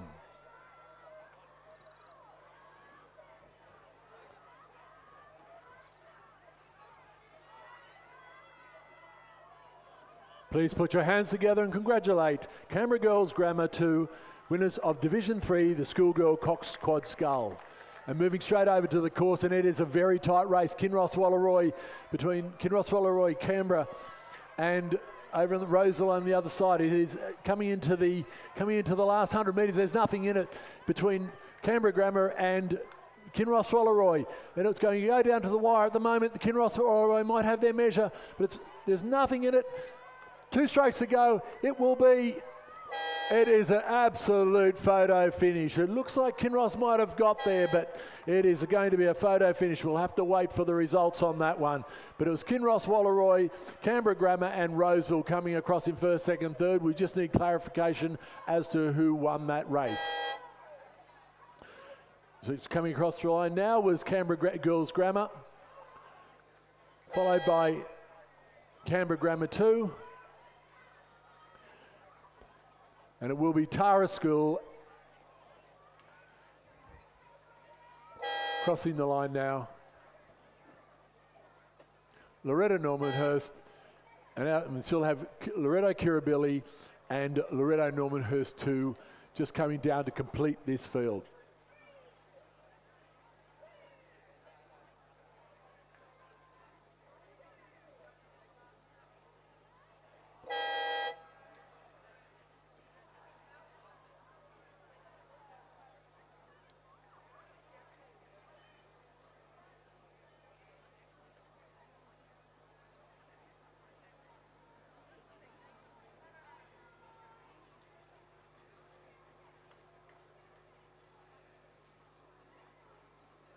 So we're just going through the slow-mo replay up here in the commentary box. It's a bit like the cricket, really, and but certainly they're unable to pick it at the moment, so we're waiting for that clarification of the winners for race 67, Schoolgirls 4.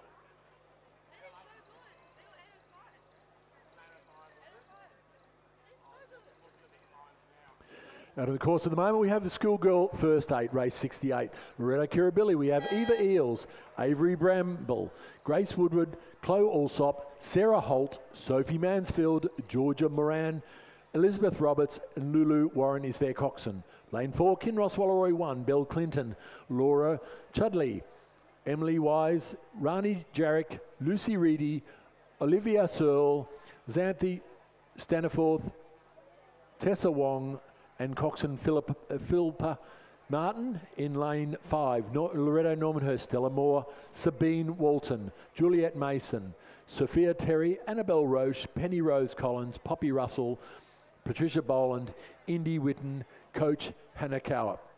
In lane 6, Pimble Ladies, Isabella Stally, Leander McLaughlin, Millie Cullinane, Annabelle Shanahan, Summer Phillips, Scarlett Olsen, Erin Porter, Mika Nato, and coxswain Mathilde Goddard. In lane 7, St Catherine's, Melanie Poulos, Lucy Hall, Sarah Rupnick-Williams, Evelyn Stigda, Alice Steed, Isabel Yardley, Matisse Borthwick, Florence Hennessy, and coxswain Georgia Parks. In lane 8, Queenwood, Scout Ferguson, Isabella Kennedy, Natasha Hughes, Grace Bennett, Zara Taylor, Madeline Wark, Gemma McLaren, Eva Thompson, and coxswain Melody Yin. And as we come down, we've just gone through the 1,000 metre mark, and we have Pimble Ladies in front with about a 1 second advantage over St Catherine's. Just another 2 seconds back to Queenwood, and then Loretto Normanhurst and Loretto Kirribilli. So still nothing in it as they get into this all-important middle 500. But it was that Pimble Ladies College crew coming through that 1,000 metres mark, holding a slight lead over St Catherine's and Queenwood.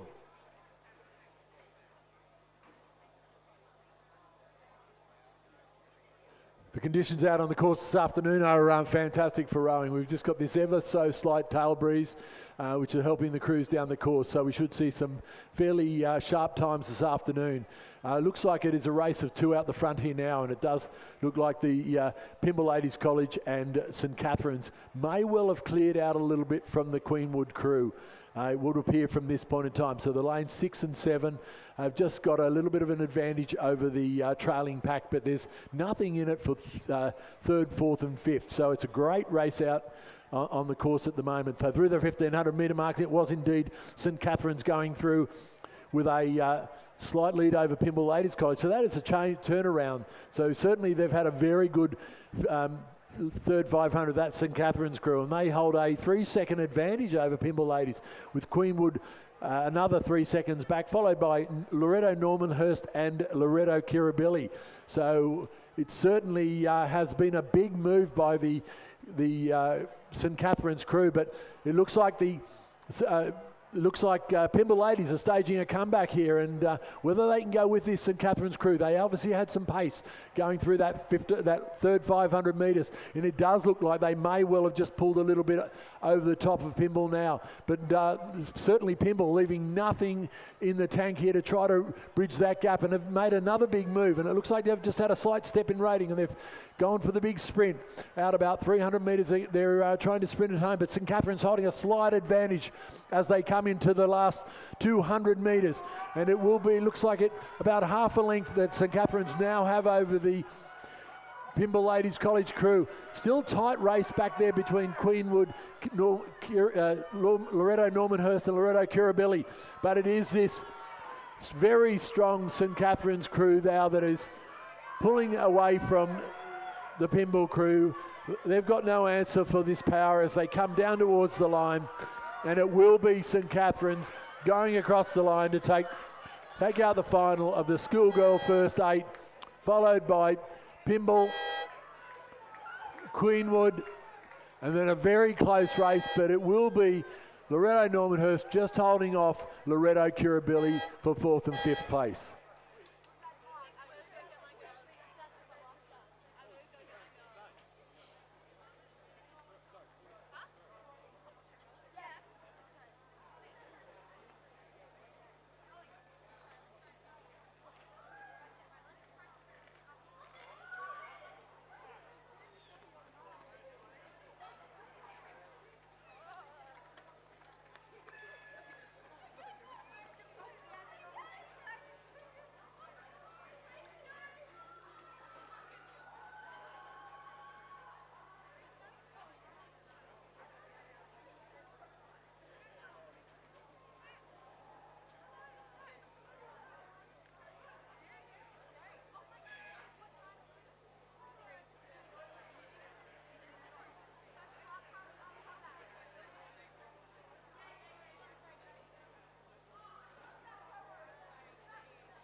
And on the course, we have race 69, the men's under 17 coxed quad, Division 1. In lane 3, we have St Augustine's. In lane 4, the Armidale School. In lane 5, Kinross Wallaroy. Lane 6, Canberra Grammar. Lane 7, Redlands 1. And in lane 8, the Armidale School. And got a fair bit down the course here, but we haven't quite got to the 500 metre mark. We might well have gone through. Yeah, so through the 500 metre mark, we had St Augustine's coming through in first place, it would appear. We're just trying to get a clarification on that. Bit of a confusion on our screens at the moment, but it does look like it was St Augustine's. But as I said, just getting only as we come down towards the 1,000 metre mark, we will get a bit of clarification on the position.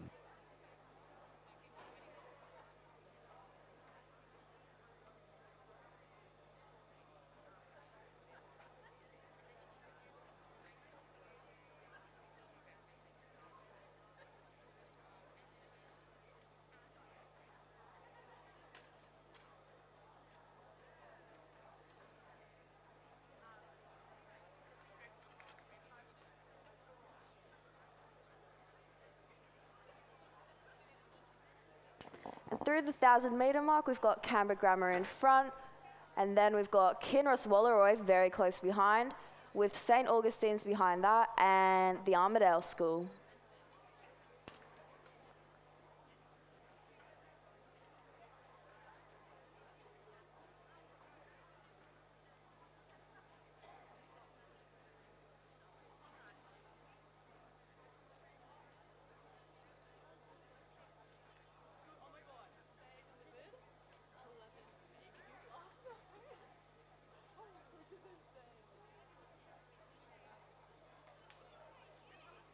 So yes, we have Canberra Grammar still holding on to a handy lead. There's not much in it though between Canberra Grammar and Kinross Wallaroy as they come down to the towards the 1,500 metre mark. But certainly through that through the 1,000, it was only about 1.5 seconds between Canberra and Kinross Wallaroy. A little bit back to St Augustine's, the Armidale School, Redlands, and the second Armidale School. So certainly the Armidale School putting a lot of crews in the open schoolgirl and under 17 races. But as they come down now to the, we've got on the screen there, we appear to have the Canberra Grammar crew, Canberra Grammar and Kinross Wallaroy. And it does look to be this Canberra Grammar School that still holds about a half-length lead over Kinross Wallaroy as they come into the 1,500 metre mark. And yes, it will be Canberra Grammar going through in the lead at 5:16. Still that same distance back to Kinross Wallaroy that they held at the 1,000 metre mark. Another 2.5 seconds back to St Augustine's. So, and then it's a long way back to the next lot of crews. So these crews will be certainly take out first, second and third, and we'll just see how that pans out. On the podium now, though, we have the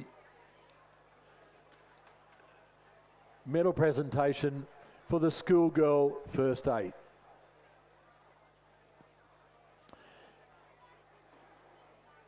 In first position and gold medalist, St Catherine's, Melanie Poulos, Lucy Hall, Sarah Rupnik Williams, Evelyn Stitgar, Alice Steed, Isabel Yardley, Matisse Borthwick, Florence Hennessy, and coxswain Georgia Parks. Please put your hands together and congratulate St Catherine's School winners of the schoolgirl first 8. And we have a real race out on the track now with the Kinross Wallaroy crew has overtaken this Canberra Grammar School, who's led all the way. And over the last 50, 100 metres, the Kinross Wallaroy has got a jump on the Canberra crew and now holds about 3/4 of a length as they come down towards the line. And the Canberra crew, there's nothing they can do about it. This very strong Kinross Wallaroy crew going across the line to take first place, followed by Canberra Grammar and St Augustine's.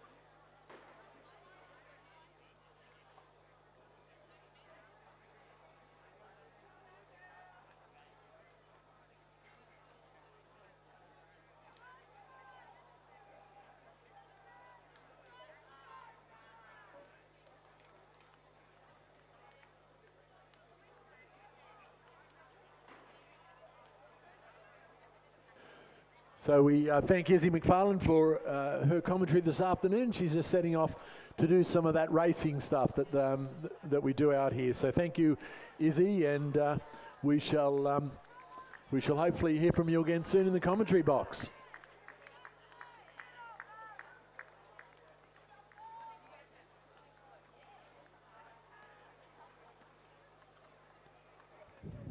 On the course now we have race 70, the men's under 17 coxed quad scull Division 2. In lane 3, Canberra Grammar.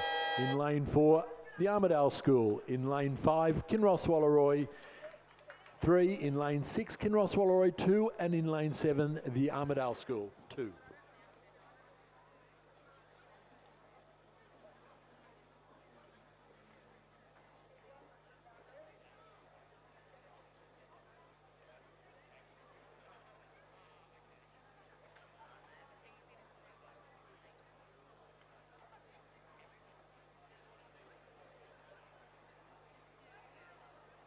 And through the 1,000 metre mark, we have Kinross Wallaroy 2, followed by Kinross Wallaroy 3, the Armidale School, Canberra Grammar, and the Armidale School. So a very handy time through that 1,000 metres, 3:29.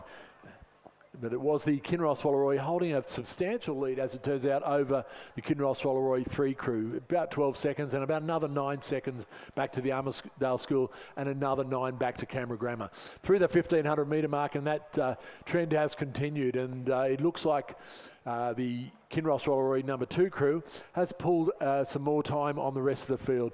In fact, they have gone through with still about a 12-second lead over the second Kinross Wallaroy crew. The Armidale School, though, has pulled back 6 seconds out of that 9 seconds they had given away. They're only 3 seconds behind Kinross now as they come through the 1,500 metre mark and head down for this final part of the race. There's a little way back then to the chasing crews in 4th and 5th, and that was Canberra Grammar.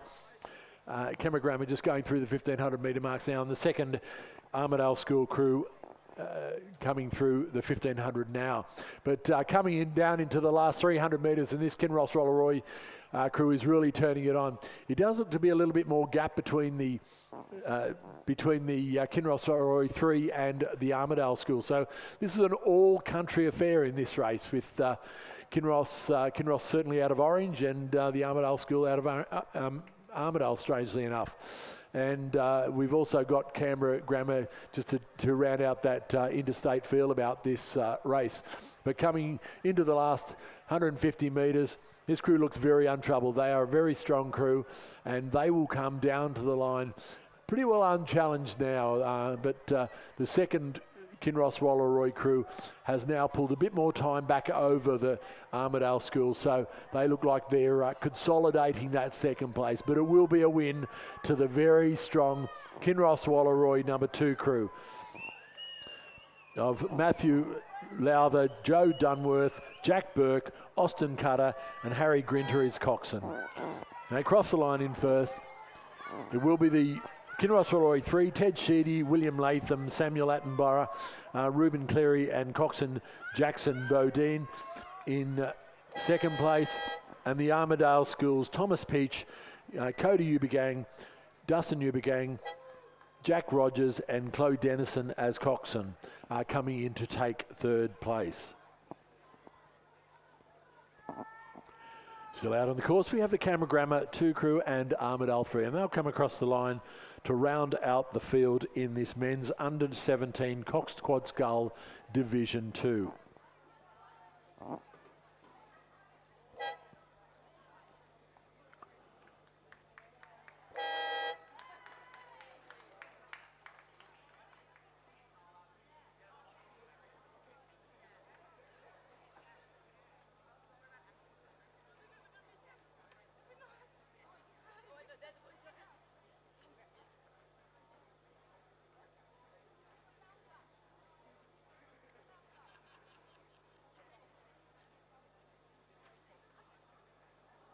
On the course, we have race 71, the Schoolgirl Year 9 Double Scull Division 1.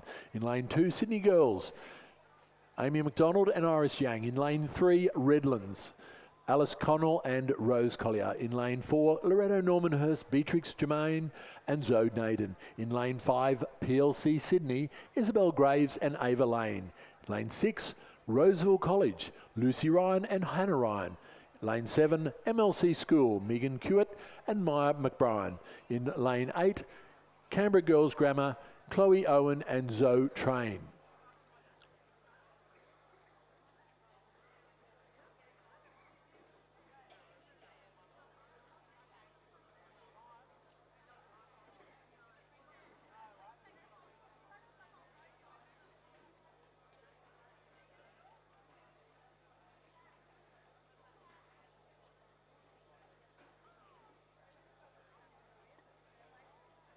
So we appear to have no timing for the 1,000 metres, but as we head down towards the 1,500 metre mark, we'll get a call on the races. It does look at this stage to be the Loretto Normanhurst, Sydney Girls, and over on this side, Canberra Girls Grammar, who are out in the first three places. And certainly coming through the 1,500 metre marks, it was Canberra Girls Grammar in lane 8, holding a quite a handy lead over the chasing pack. It was Loretto Normanhurst coming through in second, 10 seconds behind, and then Sydney Girls coming through third. MLC just shading Sydney Girls, then PLC Sydney and Roseville. And now we'll move on to the medal presentation.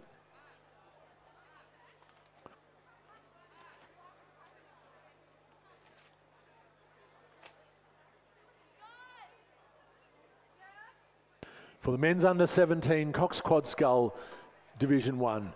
In first place and gold medalist Kinross Walleroy, Angus Sortel, Xavier Zinger, Heathcliff Bell, Ash Robinson, Sam Thomas Cox, coached by Benjamin Watt, Will Stanley Davis and Nicole Caro. Please put your hands together and congratulate Kinross Walleroy, winners of the men's under 17 Cox Quad Scull Division 1.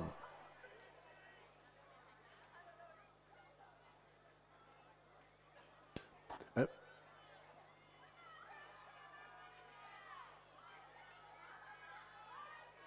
as we come down to the, of course, this race was over 1,000 metres, so we didn't have a 1,000 metre timing, but certainly it is Canberra Girls Grammar who went through the 500 metre mark in first place, followed by Loretto, Sydney, MLC and PLC. But it is this Canberra Girls Grammar crew over here in lane 8 looking extremely strong as they come down towards the line, and they have a big lead over the chasing pack. Loretto, Normanhurst and Sydney Girls over in lane 2 and 4, followed back to the MLC School, PLC and Sydney Girls 2 coming, completing the field. But it was the Canberra Girls Grammar crew coming across the line to take out first place.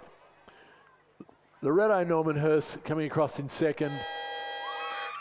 Sydney Girls High School and the crew of Megan Kewitt and Maya McBrien from MLC School will take fourth place, just ahead of Roseville College and PLC Sydney. It's a little way back this stage to the Redlands crew over in lane 3.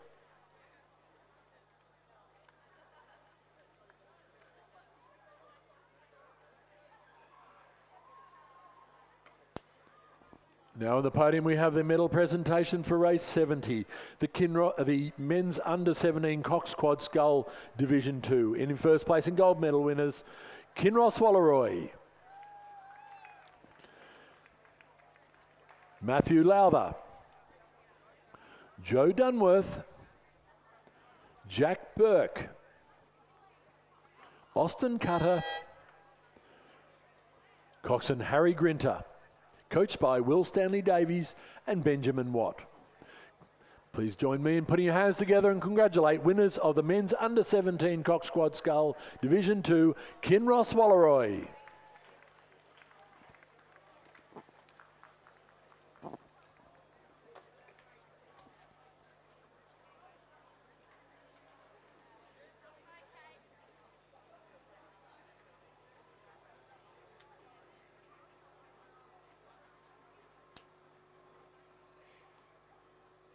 We have a start in race 72, the second division of the schoolgirl year 9 double scull over 1,000 metres. In lane 2, Loretto Normanhurst. In lane 3, Roseville College. In lane 4, PLC Sydney. In lane 5, Redlands. Lane 6, Tara School. Lane 7, Pymble Ladies. And in lane 8, Loretto Kirribilli.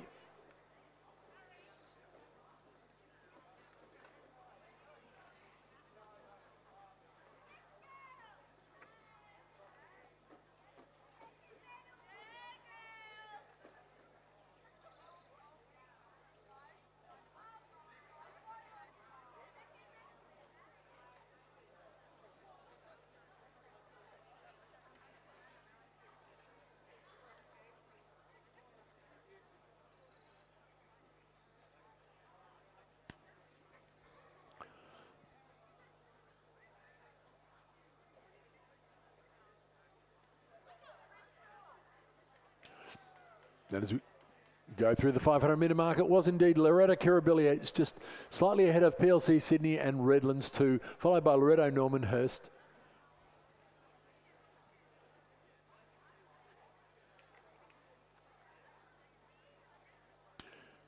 Then followed on to Pymble Ladies College, Roseville.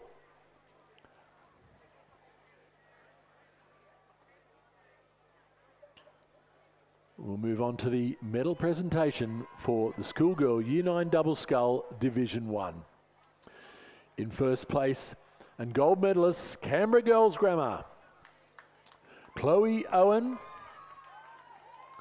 and Zoe Tran. Please join me in congratulating Canberra Girls Grammar, winners of the schoolgirl Year 9 Double Scull.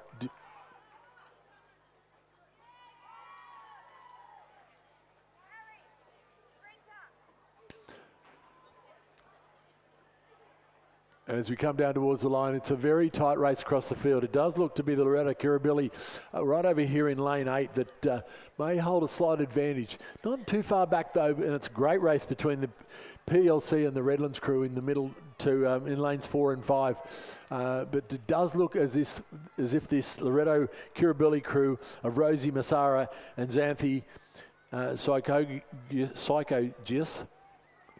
hold a slight lead over the chasing pack. The Redlands crew really putting it in now to try to overhaul the PLC crew, who have looked to have passed them over the last couple of 100 metres. But certainly the Redlands crew coming back strongly. Though taking a big peek out the side of the boat won't help their cause at all as they come down towards the line. But it will be this Loretto Kirribilli crew. They have now about a length's lead over the chasing pack and will go across the line to take first place. It is very tight between these two chasing crews at this point in time. It does look like Redlands hold the ever so slight advantage. It'll go right down to the wire. It will be, oh, it's a photo finish. I think Redlands may well have got there, but it looks like another photo finish.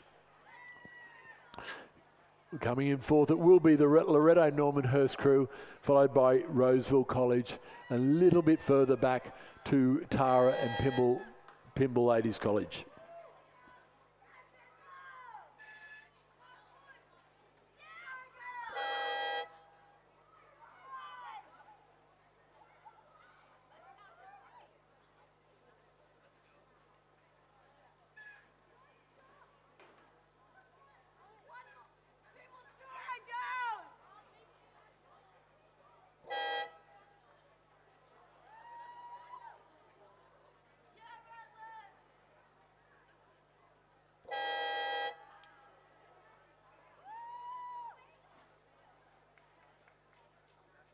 And we're underway with race 73, Schoolgirl Year 9 Double Scull Division 3. In lane 2, North Sydney girls Sarah Newton and Erica Q. In lane 3, PLC Sydney 3, Zoe Lee and Madeline Miller. In lane 4, Askham, Emila McGuinness and Camilla Burke. In lane 5, the Armidale Schools, Ruby Menkins and Harriet Copeland. In lane 6, Loretto Normanhurst 3, Ella Jones and Ella Freeman. Lane 7, Canberra Girls Grammar, Eleanor Hall and Layla Biddington. And in lane 8, Sydney Girls 2, Reva Dotel and Eliza Obard.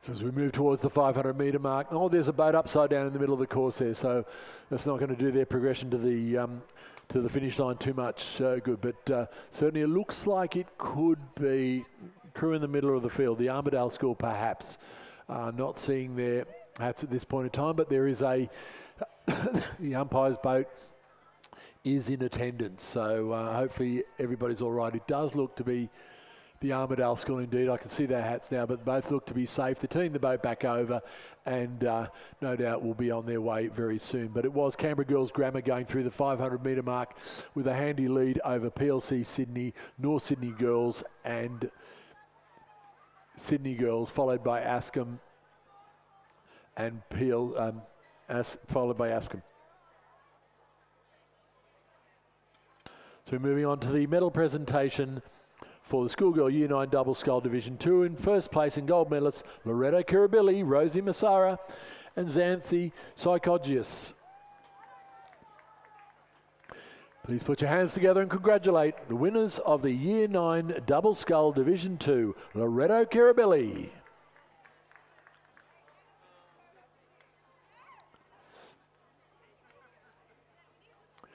So I can report the Armidale School crew is back in the boat and looking a bit wet for their swim, but looks like they'll be underway very soon. However, it's this Canberra Girls Grammar crew over here in lane 7 that look to have a slight lead over the PLC Sydney number 3, the Zoe Lee, Madeline Miller combination, and it looks very, very tight as they come into the last 150 metres, but it does look like this very strong Canberra Girls Grammar crew of Eleanor Hall and Layla Biddington will hold on and take out this win. With just coming through the red boys now indicating about 100 metres to go, and they're looking fairly comfortable, but not letting up at all is that PLC crew in lane 3, and they are pushing all the way to the line, but they will run out of distance and certainly will only just miss out and not catch the Canberra Girls Grammar crew, but it is Canberra Girls Grammar just coming across the line now to take out the win in Division 3 of the Schoolgirl Year 9 Double Scull. Ahead of PLC Sydney, it will be North Sydney Girls coming across in third place, followed by Sydney Girls, Askham, and a little bit further back to Loretto Normanhurst. The umpire now is following the Armidale School down after they've successfully made their way back into the boat, and thank goodness they're both well and rowing to the finish.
So as they make their way to the line, can we please give the crew of the Armidale School, Ruby Minkins and Harriet Coupland, a big round of applause. And takes a lot of mettle to get back in the boat and come home strong. And they're doing just that. And we appreciate their efforts.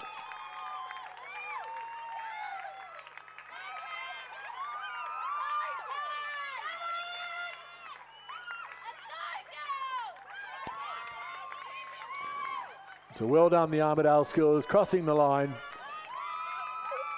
And if nothing else, they've had quite the adventure this afternoon.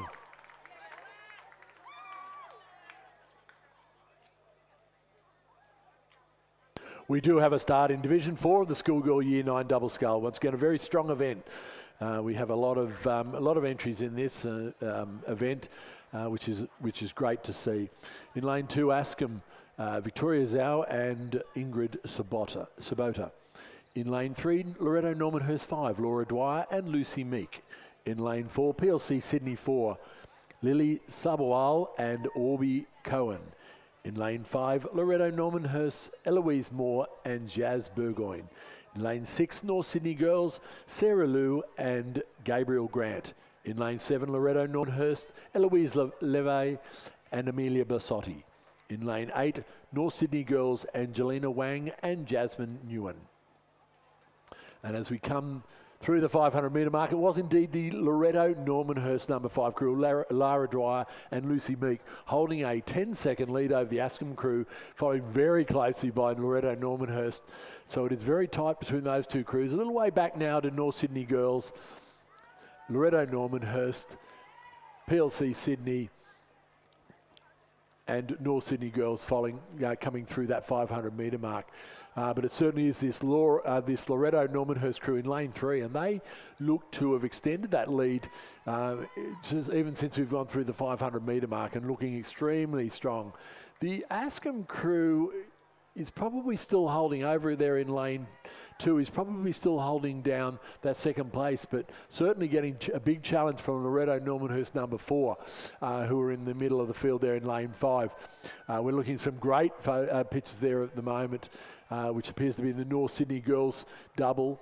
A little bit out the back at the moment, just to the left of the umpire's boat, looking from the umpire's boat. But certainly this Loretto Normanhurst number 5 crew, Lara Dwyer and Lucy Meek, went through at a very strong 1:59.97 through that 500 metre mark, and a handy lead of 10 seconds. But it looks like they could have extended that lead a little bit. And they're getting a lot of run out of this double scull. Going to row these things. This is the way to row them. And as Year 9s, this is a very good demonstration of how to row a double scull. The real race, though, is on between Askham and the Loretto number 4 in lane 5. It does look like Askham may have drawn level with the Loretto number 4 crew at the moment, but it's going to be neck and neck as they come down to the last 150 metres. And it does look like the Askham crew's just gone on a bit of a push there and may well have just got in front, but it will be the Loretto Normanhurst number 5 crew of Lara Dwyer and Lucy Meek going across the line to take our first position. It is a race. It's stroke for stroke as they come down towards the line. It does look like the Askham crew has a slight advantage. They've just taken a little bit of a wobbly stroke there and allowed the Loretto number 4 crew to come back. It's going down to the wire. It does look about a metre in it, and it will be the Askham crew taking out second place with Loretto 4 in number 3. It's like the North Sydney Girls crew in lane 8. May will take out for 4th place, followed by Loretto Normanhurst number 6. And then it will be PLC and North Sydney Girls to round out the field.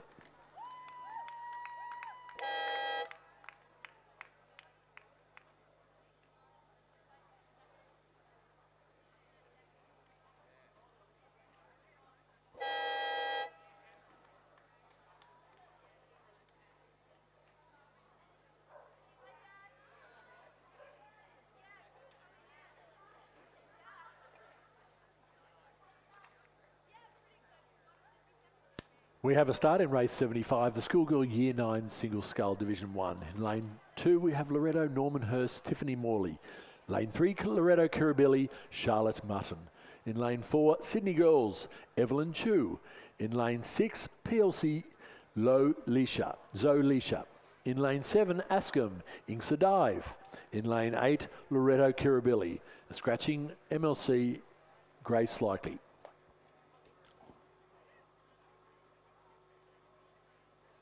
Just a reminder that the UVs are out there and it's baking skin this afternoon, so please ensure that you wear adequate sun protection when you're out there racing, and make sure we stay hydrated. Humidity's up, which probably lessens this Penrith cost for a little bit, but certainly you need to stay hydrated in this heat and protected from the sun. Also a reminder that it is compulsory that you wear helmets while riding bikes. Said we've had a couple of accidents in the last couple of weeks with some serious injuries related to not wearing helmets. So please just run with the rules. And through the 500 metre mark, we have Inksa Dive, who has gone through with about a 3-second lead over Zolisha from PLC Sydney. So quite tight, about 3 seconds. A little way back now to Sydney Girls, Evelyn Chu, and Loretto Kirribilli's Charlotte Mutton. So they look to be the cruising contention as we come into the last 450 metres of this race.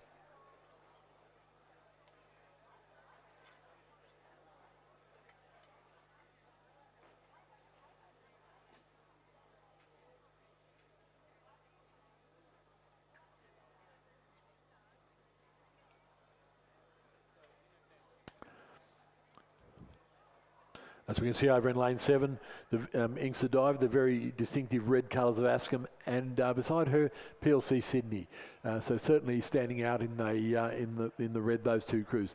Evelyn Chow over in lane 4 from Sydney Girls looks to have maybe consolidated a lead a little bit over Loretto's Charlotte Mutton, but nothing in it between those two. A little way back though to the Loretto Kirribilli in lane 8, Charlotte Taylor, and Loretto Normanhurst Tiffany Morley.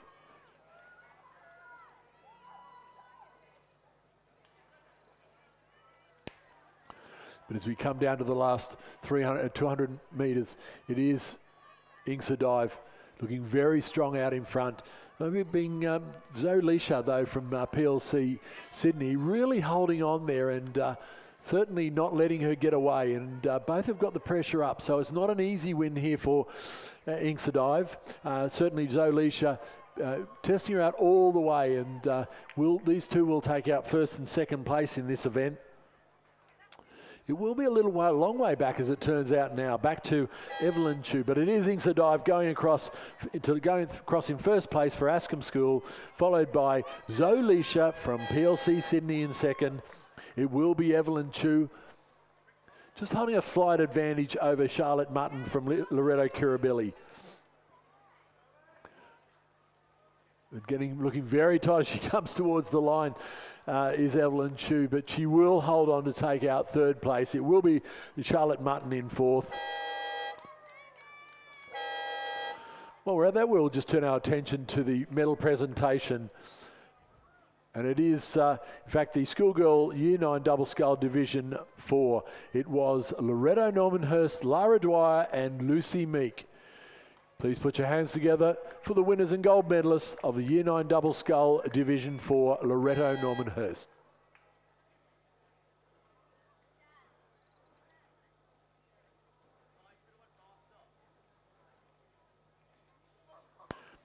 So Charlotte Taylor coming across the line to round out this field in the Division 1 of the Schoolgirl Year 9 Single Scull.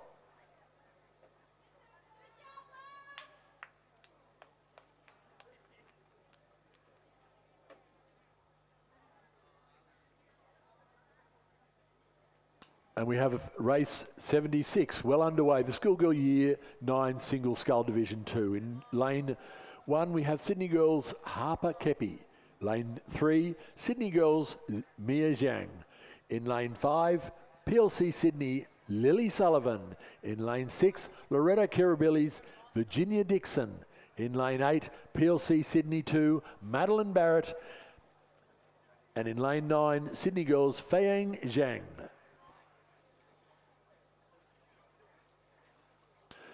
And it was Harper Kepi from Sydney Girls High School in going through the 500 metre mark with a very strong leader over Loretta Kirribilli and another 8 seconds back to Sydney Girls Mia Zhang. So these heat crews not having it easy with the PLC Sydney sculler, Madeline Barrett, only 0.6 of a second behind the Sydney Girls High sculler in third place. So there's going to be a bit of a battle as we come down towards the line in that race. But out in front, it does look like we could have had a change of lead. It does look like Virginia Dixon now has gone well ahead.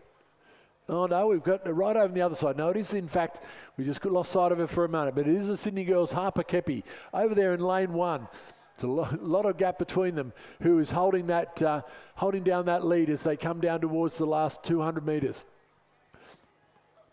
And certainly looking strong over there is Harper Kepi from Sydney Girls. It followed by Loretto Kirribilli's Virginia Dixon in lane 6. So the race for first is certainly between these two, but it does look like Harper Kepi has it covered as we come down into the red boy zone, which signifies about 100 metres to go in this race. Having a little bit of a look around. She doesn't need to do that to keep an eye on the thing, but there's been a breakage and the Loretto Virginia Dixon has lost an oar, so not looking too perplexed about it. She's simply placing that oar back in the gate, doing it up, and she'll be underway soon. But that has allowed the Sydney Girls' Mia Zhang to come through and pick up that second position. But certainly Virginia Dixon is now back underway again. But over on this side, we have Sydney Girls' Feiyang Zhang, who may well take it out, but pick up third place. But Virginia Dixon has done a great job here to get back onto it. She will just miss out on a place. It will be Sydney Girls' Mia Zhang coming across to second. Dead heat between. Virginia Dixon may well have pulled that back over Feiyang Zhang over on this side, because it certainly was extremely tight. But it was no trouble at all for Harper Kepi from Sydney Girls, who takes out the win in that race, followed by Mia Zhang, who got second place. The photo is between Feiyang Zhang and Virginia Dixon, but a great job by Virginia Dixon to have got that back in the gate and back over and continued on to win the race. We've just had the medal presentation for Schoolgirl Year 9 Single Scull Division 1, and in first place it was Ashcombe's Ingsa Dive. So please congratulate Ingsa from Ashcombe School for the gold medalist in the Schoolgirl Year 9 Single Scull Division 1.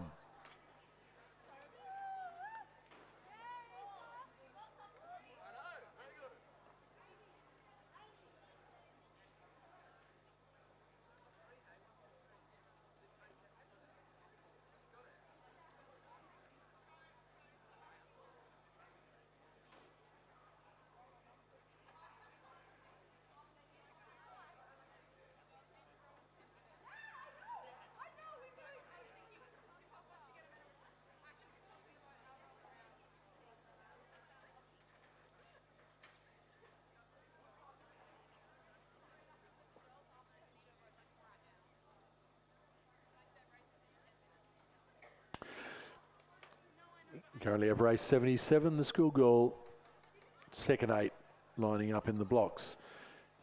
In lane 3 we have Queenwood, Winter Shevington, Claudia Gassman, Tessa Cavalli, Danielle Stridham, Genevieve Hayes, Lucinda Durku, Flo Veach, Bridget Thompson, Zara Milner is Cox.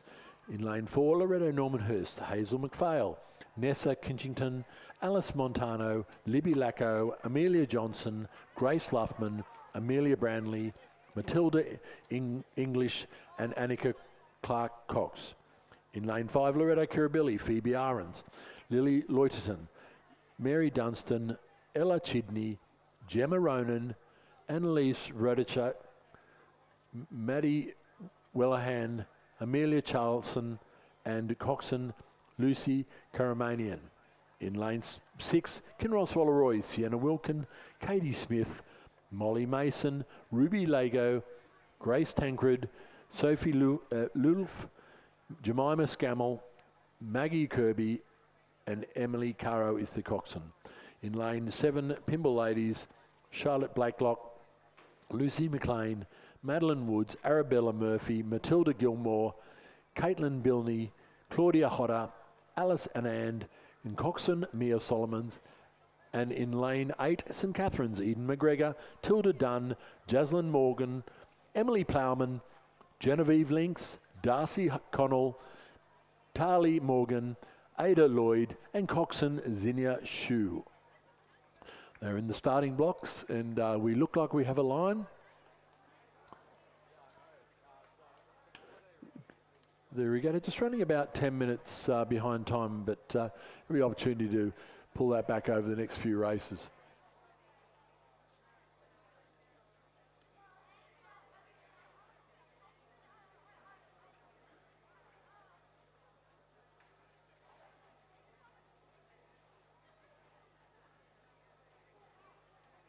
Confirmation of results in the Schoolgirl Year 9 Single Scull Division 2. It was, in fact, Harper Kepi in first place, Sydney Girls Mia Zhang in second, Faya Yang in third, just pipping out Loretto Kirribilli's Virginia Dixon by 0.11 of a second. Please put your hands together and congratulate Harper Kepi, winner of the Year 9 Division 2 Schoolgirl Single. And we have a start in the Schoolgirls second 8, and all cruise away strongly. It does look like the Kinross Rolleroy crew may well have got a bit of a jump on the rest of the field. They had an extremely fast start. Looked to pick up, on most crews, picked up about half a length in the first 10 or 15 strokes. So a very strong presentation by that crew. Crew going out there with them does appear to be the Kinross Rolleroy, and also going fairly well is the Queenwood crew over in lane 3.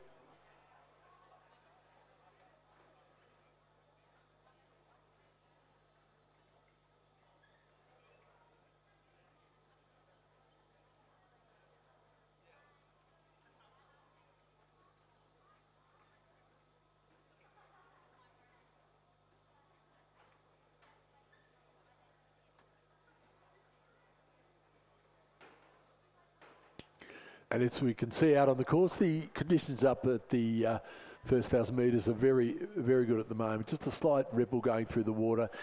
And good vision at the moment as the Kinross Rolleroy crew were exactly what we said. They are about a length up as they come through the 500 metre mark. Certainly holding nearly a 4-second advantage over Queenwood, followed by Loretto Kirribilli and St Catherine's, very close behind them. So nothing in it as we went through the 500 metre mark. Pimble Ladies now coming through about 8.5 seconds behind St Catherine's, and then followed by Loretto Normanhurst to round out the competitors in this race.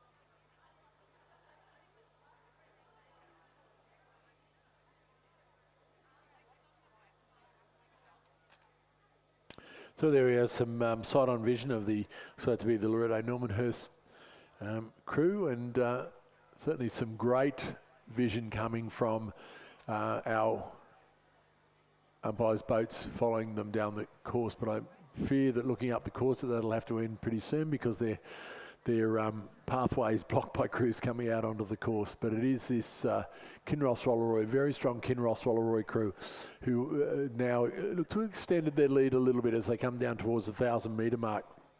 It will be the Kinross Rolleroy through in a time of 3:24, and they've just slightly extended that lead. They've put another second over Queenwood.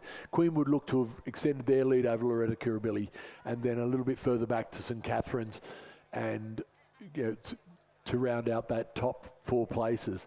The St Catherine's were only about 0.3 of a second through going through the 500 metre mark, so just lost a little bit of time to them at the moment. But certainly as we see this vision once again from the front of the Kinross Rolleroy crew, just the strength and power and composure in this schoolgirl Division 2-8.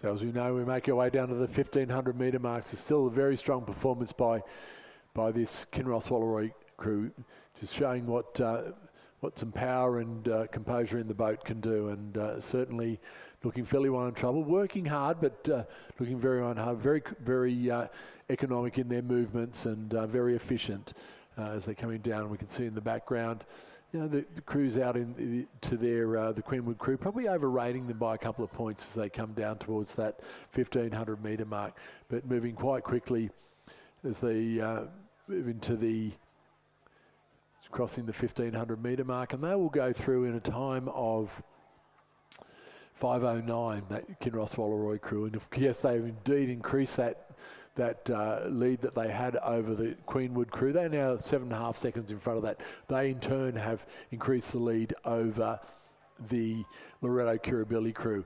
Still hanging in there and not far out of it, St Catherine's. So they're still in with a chance. If they can have a big sprint home, they could come home over the top of Loretto Kirribilli, and that will certainly be on those two crews' minds as they come into the last 400 metres. But the Kinross Rolleroy crew looking very untroubled at the moment as they come through the 500 and down to the last 300 odd metres of this race, and certainly just not having to do too much outside of what they've done to get to this point here. So just maintaining their rate, leaving it to be strong, keeping the length, keeping the form in the boat, making sure that they're doing nothing that's going to slow this boat down.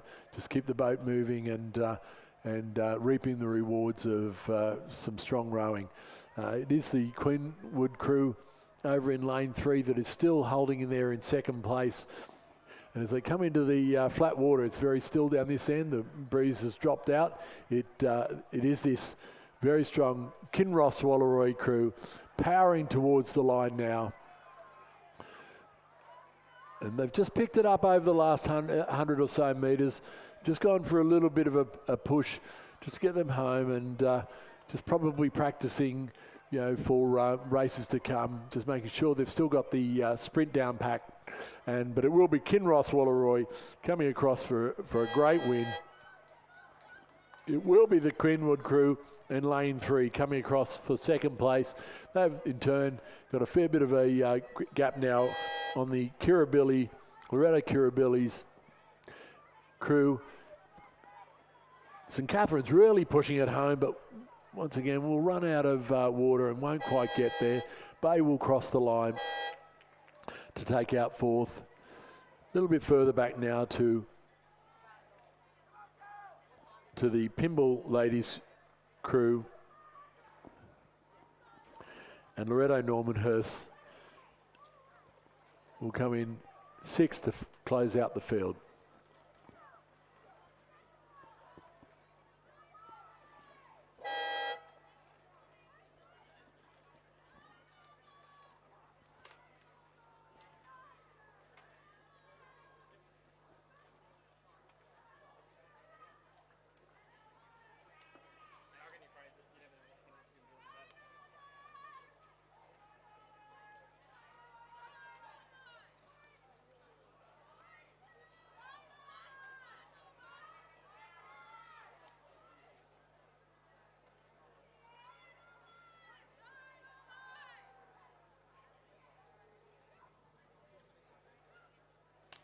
We have Loretto Normanhurst just coming across the line now to close out the field in the schoolgirl second 8. Just confirming, it was Kinross Walleroy ahead of Queenwood and Loretto Kirribilli. The time was 6:53.42.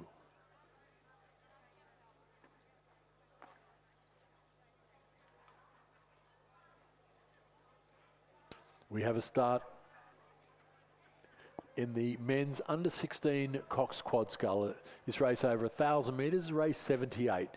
In lane 3 we have Kinross Walleroy, Jackson Bowden, Max Laird, Clancy Hazelton, Marcus Lego, Max Kenny is their coxswain, coached by Will Stanley Davies. In lane 5, the Armidale School, Charles Bolch, Thomas Peach, Clement McKemmy, Arthur White, coxswain, Charlie Rose, coached by Ben McDougall. Lane 6, Kinross Walleroy, Ted Sheedy, William Latham, Samuel Attenborough, Reuben Cleary, coxswain, Harry Grinter, coached by Will Stanley Davies. In lane 7, St Augustine's, Harper Menzies, Kyle Williams, Jasper Moy, Oliver Kennedy, and coach Henry Goldsworthy. Coaches Amos Noon and Judith Ungermark.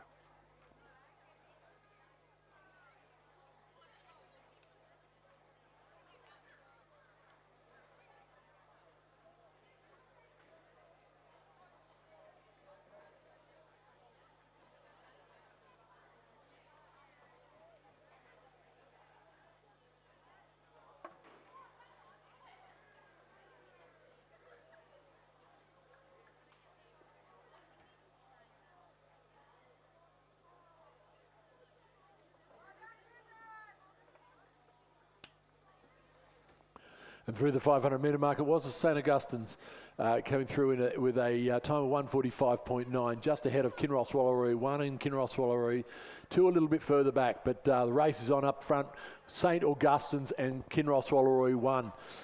As they come down to the last 300 metres, it is neck and neck. St Augustine's just holding a slight lead at the moment, but some momentum in the Kinross Walleroy number 1 crew as they come into the 250 metres to go.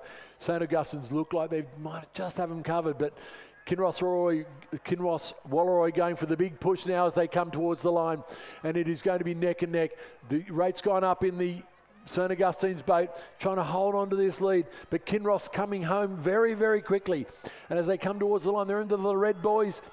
There is nothing in it. It is neck and neck as they come towards the line. It's St Augustine just holding a slight lead, but Kinross Walleroy pulling out the big ones. Will they get there? It is going to be very, very tight as they come down towards the line. It is St Augustine just holding a slight lead. Kinross Walleroy coming home ever so quickly. It is going to go right to the wire, right to the wire. It will be Kinross Walleroy taking the lead from St Augustine's.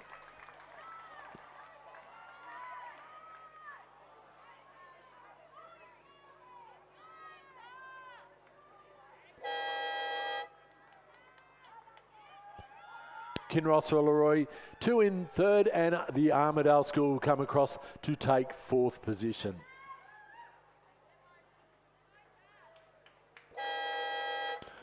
We officially are waiting for a photo on that one. I may have called it a bit early, but I think I'm pretty right. But we will wait and see what the photo tells us.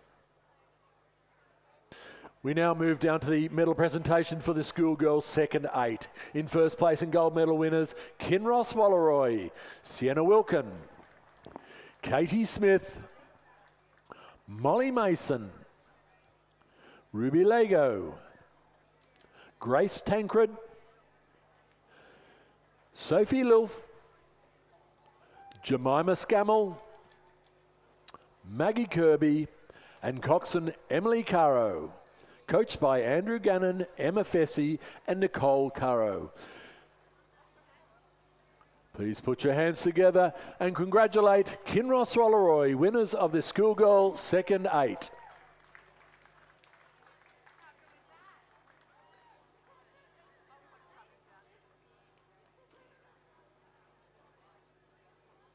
And we have the official result, and it was Kinross Walleroy with a win over St Augustine's by 0.17 of a second.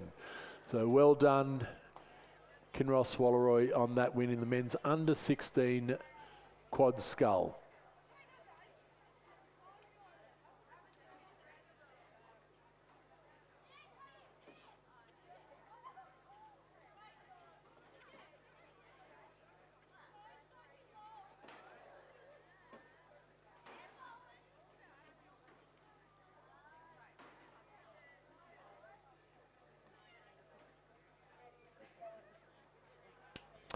On the course now we have race 79, the schoolgirl year 10 coxed 4 over 2,000 metres. In lane 3 we have Loretto Kirribilli, Alex James, Mirella Giovanni, Claudia Campbell, Jasmine Smith and Chloe Olenicki. In lane 4, Loretto Kirribilli 1, Anna Cooper, Manny Chiswick, Lily Cadwallader, Beatrix Cadman and coxswain Adelaide Russell. In lane 5, Canberra Grammar 1, Alice Allen, Claire Templeton, Abigail Rayner, Edith Warboys and coxswain Isla Morgan. In lane 6, Queenwood, Charlotte McWilliam, Gemma Wirrell, Sally Fanganuki, Chelsea Yates, Stella Tumbers is their coxswain. In lane 7, Loretto Kirribilli, Phaedra Kevin, Paloma Zhang, Annabelle Kovacs, Grace Edwards and coxswain Charlotte Clarkin. In lane 8, Canberra Grammar 2, Charlotte Lynch, Ailey Webb, Madeline Dearlove, Issy Massey and Gabriel Bowman is their coxswain.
And through the 500 metre mark, we had Canberra Grammar through in first place in 1 minute 56, followed by Queenwood, Kirribilli 2 and Kirribilli 1.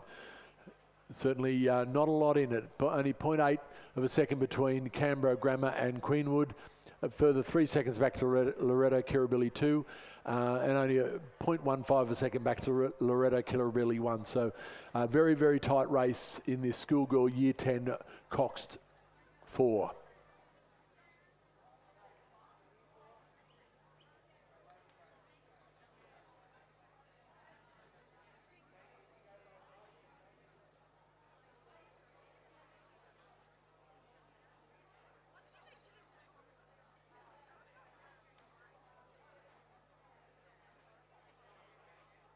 And through the 1,000 metre marks, it was Canberra Grammar holding down that lead still over Queenwood and Loretto Kirribilli. There's been a little bit of a stretch of that the lead by about another second. So Canberra Grammar certainly powering up. It looks a little bit choppy out on the course at the moment. Certainly not seen too much of that down this end of the course, but it looks to be a little bit choppy over that first 1,000 metres of the course. But certainly not troubling this Canberra Grammar crew, who are look to hold just a slight advantage over the chasing pack.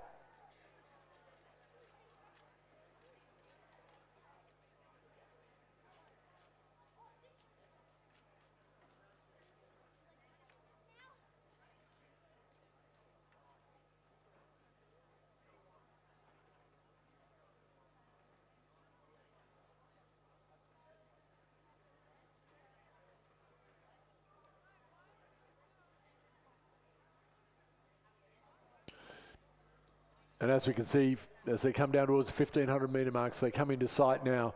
It is that Canberra Grammar crew holding a slight advantage over the Queenwood just off to their left. So they just got, but it looks to me to have closed up a little bit. And as we come down towards the 1,500 metre mark, it certainly has. And Queenwood have made a big move in that third 500. In fact, they may well have got to the lead here, and indeed it will. They will go through the 1,500 metre mark with a slight lead over the Canberra Grammar crew. So turning around that about a 3-second turnaround, the deficit they had going through the 1,000 metre mark. It is a fair way back now to the chasing pack, and it does look like it, as they come through, it will be lane 4, which is the Regatta Kirribilli #1, who are a bit closer going through the 1,000 metre mark. So certainly the Regatta Kirribilli now going through that mark, but it is the Queenwood crew now who look to have the upper hand as they come into this last 400 metres, and certainly have some momentum. The Canberra crew looking a bit heavy in the Canberra crew now, and certainly they were looking a lot lighter through the water and movement of the boat over that first 1,000 metres. But they're still staging a bit of a comeback now with about 300 odd metres to go, but the Queenwood looking very strong. The side wind, it looks to be a little bit of a cross side wind, so that causing a little bit of difficulty with the strokes. A bit of a bad stroke from the 2-seed in the Queenwood crew has allowed the Canberra crew to just come back a little bit, but they've now regained their composure, and it's away again. But the Canberra crew not giving up here. They're certainly pushing. Canberra Grammar certainly pushing this Queenwood crew all the way. But the Queenwood crew looks to have them covered now. They're out to about a length's lead as they come down to the red boys, signifying 100 metres to go, and certainly looking strong. Also having a big look at the other crew, but perhaps they've done enough over this last 700 metres that they are pulling away now. There's nothing that the Canberra crew can do to actually bridge that gap. It's been a well-judged, well-rowed race by the Queenwood crew, and they will come across the line to take first place over Canberra Grammar. It will be the Kirribilli #1 crew in third.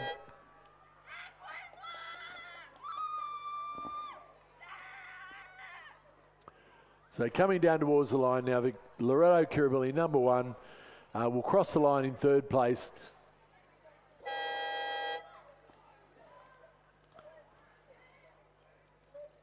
It will be Kirribilli #2 coming across in fourth place, followed by Canberra Grammar #2 and Kirribilli #3.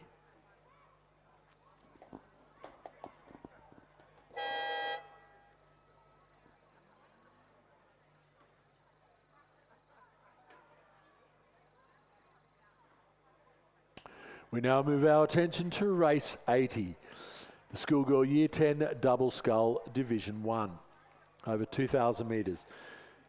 In lane 2, Tara Schools, Isabella Deluminov, Rita Liu, coached by Orlando Denton and Lily Feeks. In lane 3, PLC Sydney's Willow Swift and Carla Risica. In lane 4, Kinross Wallaroy's Charlotte Doyle and Zara Broom, coached by Emma Fessy. Lane 5, Pimble Ladies, Isla Campbell and Sana Kapoor, coached by Andrea Newham and Bronte Blackmore Cram. In lane 6, Sydney Girls 1, Camille Zankel and Alison Rao. In lane 7, Canberra Girls Grammar, Isla Davidson and Abby Irvine. Lane 8, Redlands 1, Ava Ford and Grace Ford, coached by Beth McClellan. In lane 9, Mosman 1, Isabel Armstrong and Amelia Darcy, coached by Ben Woodwolf and Joshua Hewitt.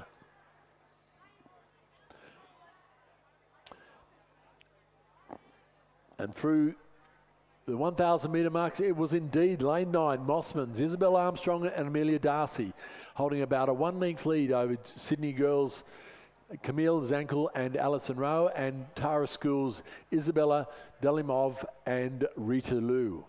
little bit further back now to Kinross Walleroy, PLC, Redlands and Canberra Girls Grammar.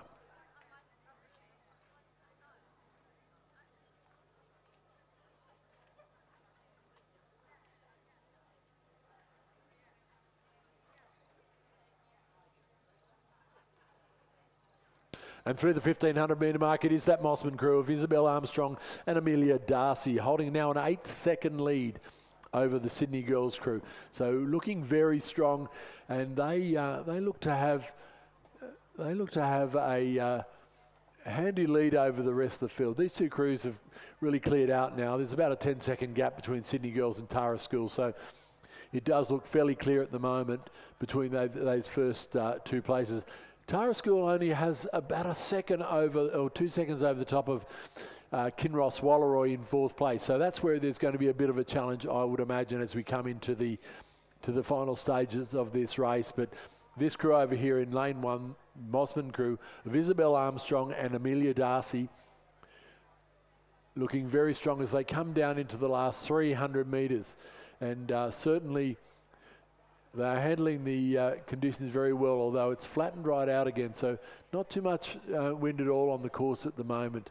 And but they're certainly making the most of the conditions and the grandstand lane to put on a great performance in this Year 10 Double Scull Division 1. Still holding out that second position is the Sydney Girls crew of Camille Zankel and Alison Rao. They look like they've made a fair bit of ground. The Kinross Walleroy look like they might have rode through the Tara School. It's neck and neck as they come down towards the line. It's been very close, but they had a 2-second deficit at the 1,500 metre mark. That is certainly not there now. But it is the Mossman crew over here in lane 9. Mossman number 1, Isabel Armstrong and Amelia Darcy coming down to the line. They will have a very good win in this race, the Schoolgirl Year 10 Double Scull Division 1, and they will take out the win in this event. It will be the Sydney Girls combination of Camille Zankel and Alison Rao coming over the line in second place. And it does look like the Kinross Walleroy, Charlotte Doyle and Zara Brune have got the advantage over the Tara School, and they will go to the line, all the way to the line, and looks like they will take out third place, followed by Tara School's Isabel Dalamov and Rita Liu. A little bit further back now to PLC's Willow Swift and Carla Risica, followed by Redlands, Ava Ford and Grace Ford.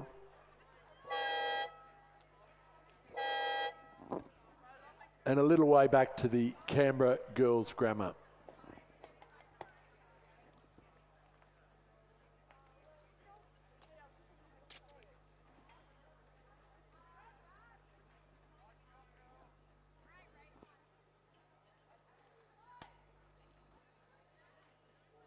Just having the presentation for the Schoolgirl Year 10 Coxed 4, and it was in first position and gold medalist Queenwood, Charlotte McWilliam, Gemma Wirral, Sally Faganuki, Chelsea Yates, and Stella Tumbers Coxon. Please put your hands together and congratulate Queenwood School, winners of the Schoolgirl Year 10 Coxed 4.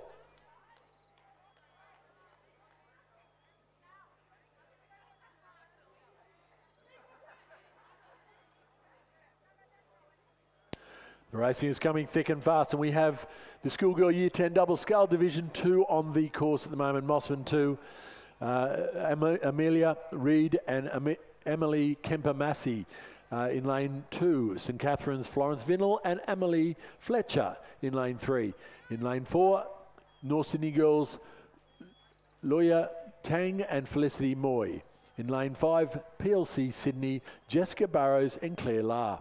In lane 6, Redlands 2, Liv Goodland and Isabella Solgard. Lane 7, Tara School, Kelly Lee and Nicola G. In lane 8, MLC School, Nicola Keast and Jemima Blake.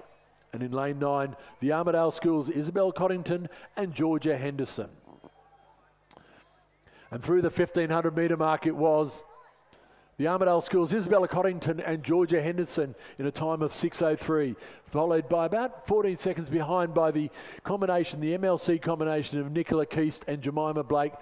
About another 3 seconds back to Redlands, Mosman, North Sydney Girls and PLC School. But this Armidale School in lane 9, Isabel Coddington and Georgia Henderson, a very polished performance by them as they're coming down lane 9 and heading into the last 300 metres. The race is on though between MLC, Nicola Keast and Jemima Blake, and Redlands, Liv Goodland and Isabel Solgaard for that second and third place. It does look like Redlands might have a little bit of an advantage as MLC tangles up a little bit in the boys. They've straightened up now, but that certainly has slowed their progress, and they've got a bit of work to do to pull back that second place they held for most of the race.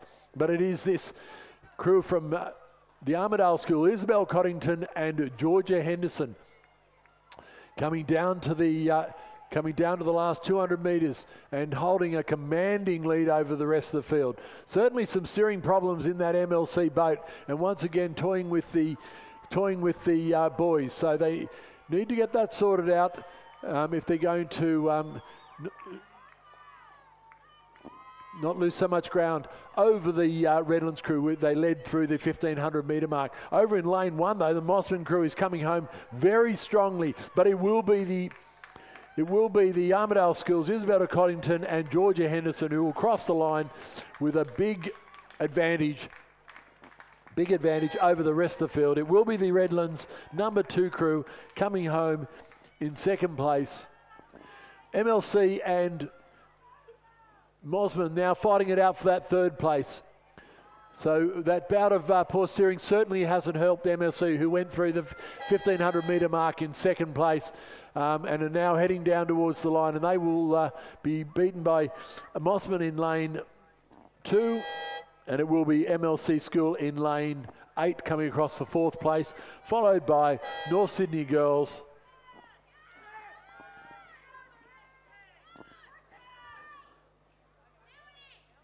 PLC Sydney, Tara School, and coming in to round out the field will be St Catherine's.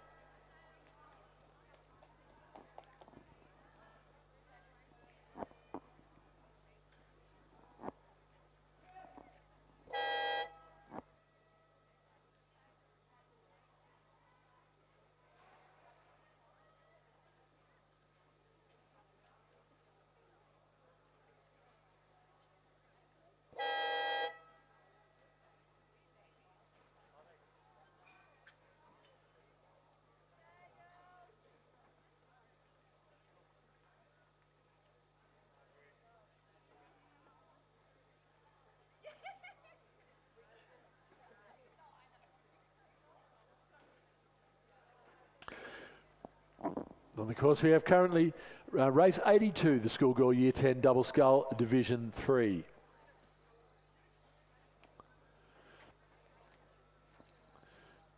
In lane 2, PLC Sydney's Grace Logan and Vicky Russell. In lane 3, Sydney Girls, Maya Reid and Betty Lynn. Lane 4, Tara Schools, Adele Toya and Navia Singh. Lane 5, PLC Sydney, Isabel McFarlane and Sophie Meyer. Isabel, of course, was up here commentating not too long ago. In lane 6, North Sydney Girls, Jaju Liu and Imogen Zabo. In lane 7, Sydney Girls, Chelsea Dam and Meta Anil. Lane 8, North Sydney Girls, Airy Williams and Zian Tang. And in lane 9, Sydney Girls, Ashling Considine and Alice Gow.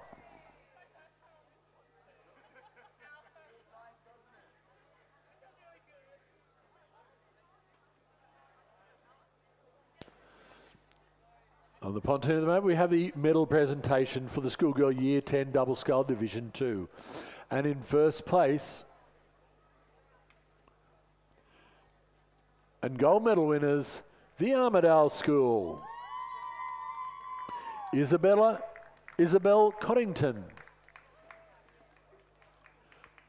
and Georgia Henderson, coached by Martin Inglis.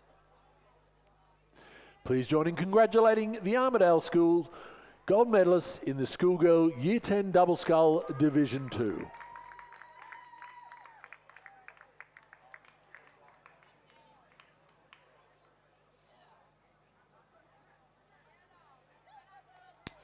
As we come through the 1500 metre mark in this Division 3, the Year 10 double scull, it is North Sydney girls, Zizho Liu and Imogen Zabo, holding a 17-second lead over Sydney girls 2, and then a further 9 seconds back to Sydney girls 3. So certainly North Sydney girls are turning it on in this race, and you can see out on the course it's a clear lead they have, probably 5 or 6 lengths over the chasing pack, which would indicate that 17 seconds looks like it may well have grown in the last 400 metres. The crew over on lane 9, the Sydney girls still holding down, it looks to be comfortably holding down that second position.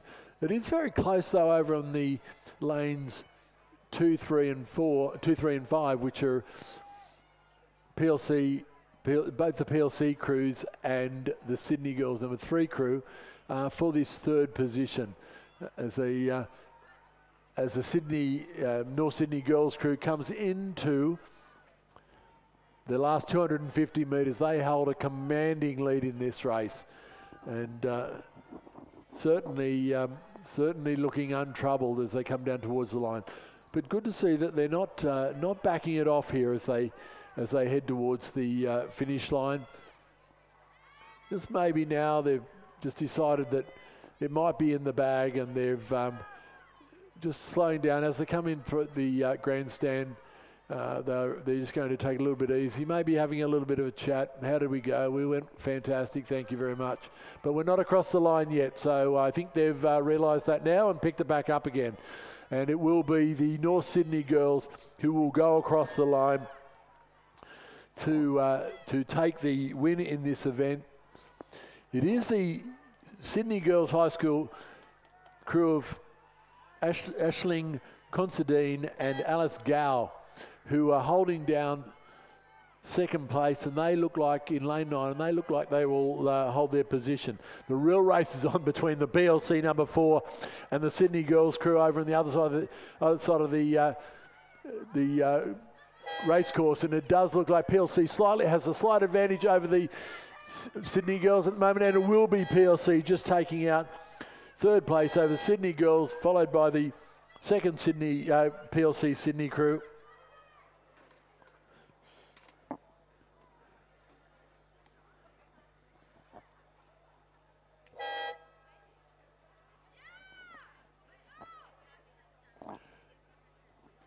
And then the North Sydney Girls crossing the line, and Sydney Girls to round out this field.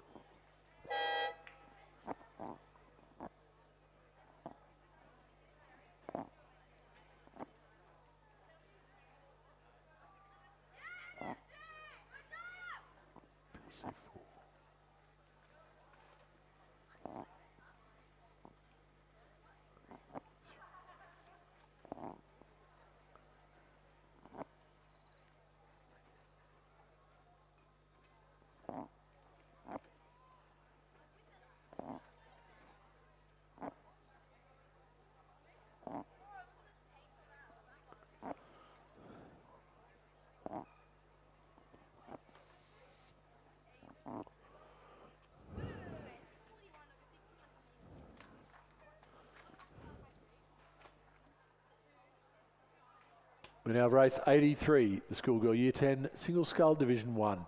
In lane 3, Redlands Eva Simpson. In lane 4, Canberra Grammar's Sarah Miller. In lane 5, Roseville's Piper Robertson. Lane 6, PLC Sydney, Grace Moody. Lane 7, MLC School, Adelaide Abernethy. In lane 8, Queenwood, Juliet Talbot Stern. And in lane 9, Sydney Girls, Mia Williams. And through the 1500 metre marks, it was Eva Simpson from Redlands in lane 3 with a quite a handy lead over Roseville's Piper Robinson as they come, as we see the Tara crew just finishing out, rounding out that last race. Still a little way to go, but it was certainly Redlands, Eva Simpson through the 1500 metre mark in first place. Roseville's Piper Robertson following her through. Sydney Girls, MLC School, Queenwood through that 1500 metre mark. But now into the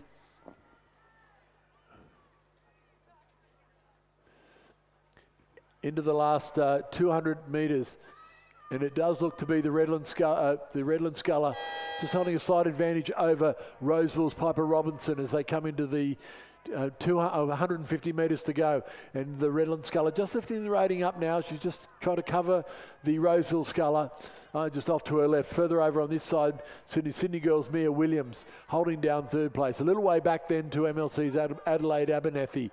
About a 13-second deficit to these girls coming through the 1500 metre mark, but it is the Redland Sculler, Eva Simpson, hanging on to that lead as she comes down towards the line, still being pushed by Piper Robertson of Roseville, but she will not catch her. It will be Eva Simpson crossing the line to take out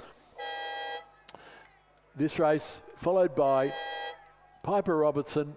It will be Mia Williams from Sydney Girls third. So all the way back to Adelaide Abernethy.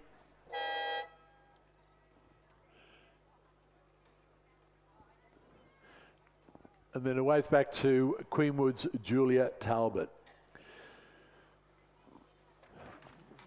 We currently have the prize, the medal ceremony for the Race 82, the Schoolgirl Year 10 Double Scull Division 3, and it was North Sydney Girls, Zhang Zhulu and Imogen Zabo. Please join in congratulating North Sydney Girls, winners of the Schoolgirl Year 10 Double Scull Division 3.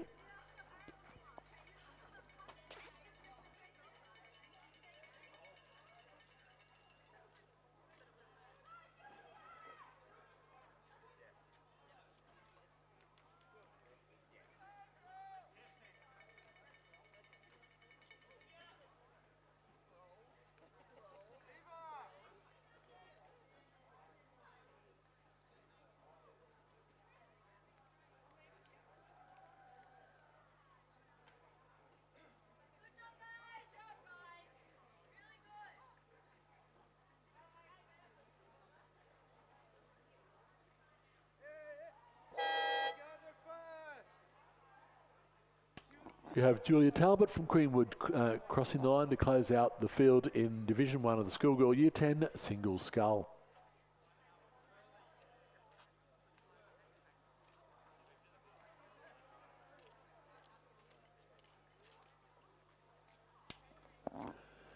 Currently underway, we have race 84, the Schoolgirl Year 10 Single Scull Division 2.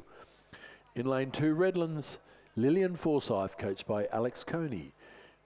Lane 3, Tara Schools, Naomi Cross, coached by Zoe Bond and Ben Board. In lane 5, Loretto Kirribilli, Julia Carney. In lane 6, PLC Sydney, Kiara Ewing.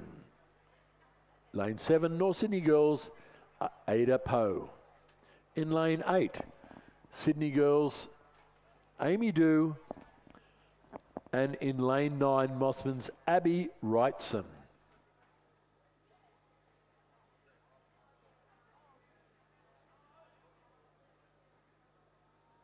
And through the 1,000 metre mark, we have Redlands 2, Lillian Forsyth crossing in 4:27.09. So certainly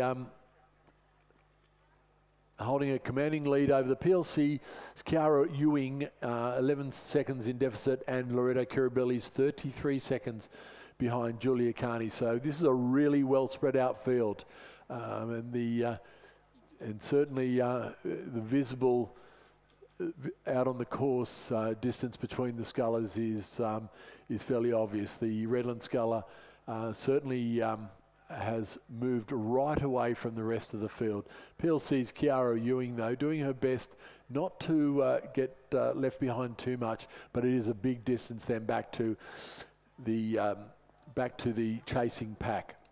And through the 1,500 metre mark, it is Lillian Forsyth in a time of 6:44.63 in crossing the line first first through the 1500 metre mark.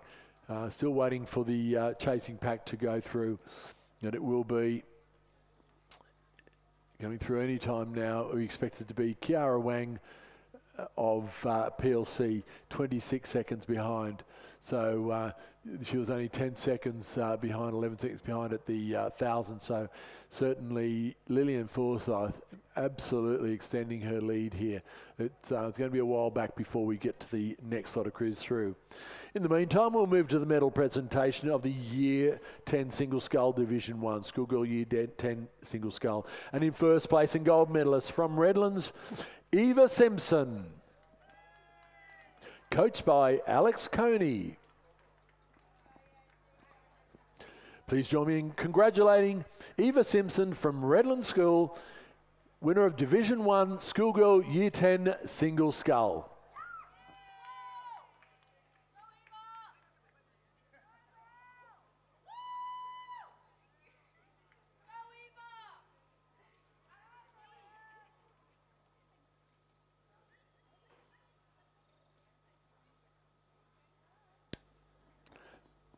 Out on the course, and it is Lillian Forsyth, continues to dominate this field and has actually extended her lead even further over the chasing pack and not letting off at all as she comes into the last 100 metres, and certainly sculling extremely nicely.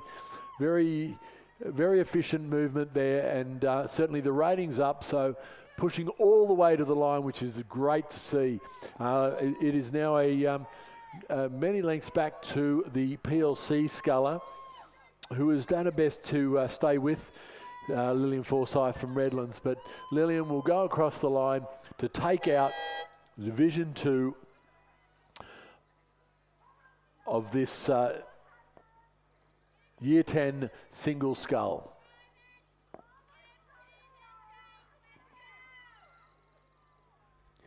It will be Kiara Ewing coming into the Red Boys now.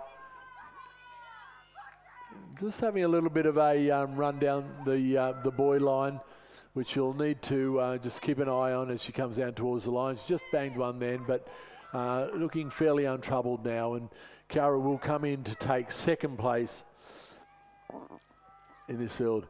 Now it's quite the gap back now to the remainder of the field. And it does look like it is Julia Carney from Loretto Kirribilli who is holding down third place, and now coming down to that 100 metres to go.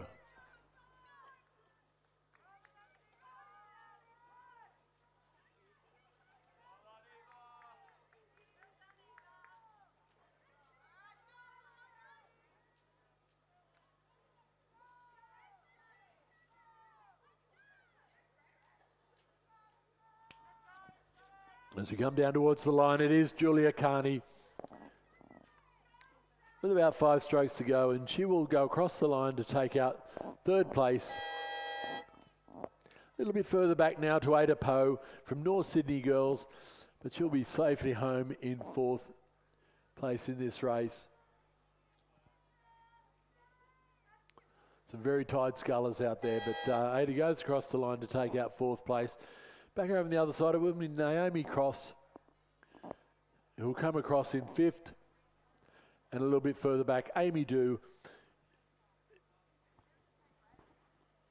taking out sixth place in this race. It does look like the Mossman Sculler did not start.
We now have race 85, Schoolgirl Year 10 Single Scull Division 3 on the course.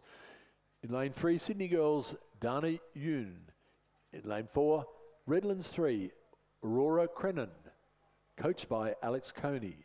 Lane 5, PLC Sydney's, Chloe Lau. Lane 6, Sydney Girls 4, Karina Lai. In lane 7, PLC Sydney's Isabel Wadland. And lane 8, Redlands Zoe Trevina. Just moving our attention to the medal ceremony for the race 84, the Schoolgirl Year 10 Single Scull Division 2. And in first place it was Redlands 2, Lillian Forsyth, coached by Alex Coney. Please join in congratulating Lillian from Redlands School, first place in the Schoolgirl Year 10 Division 2 Single Scull.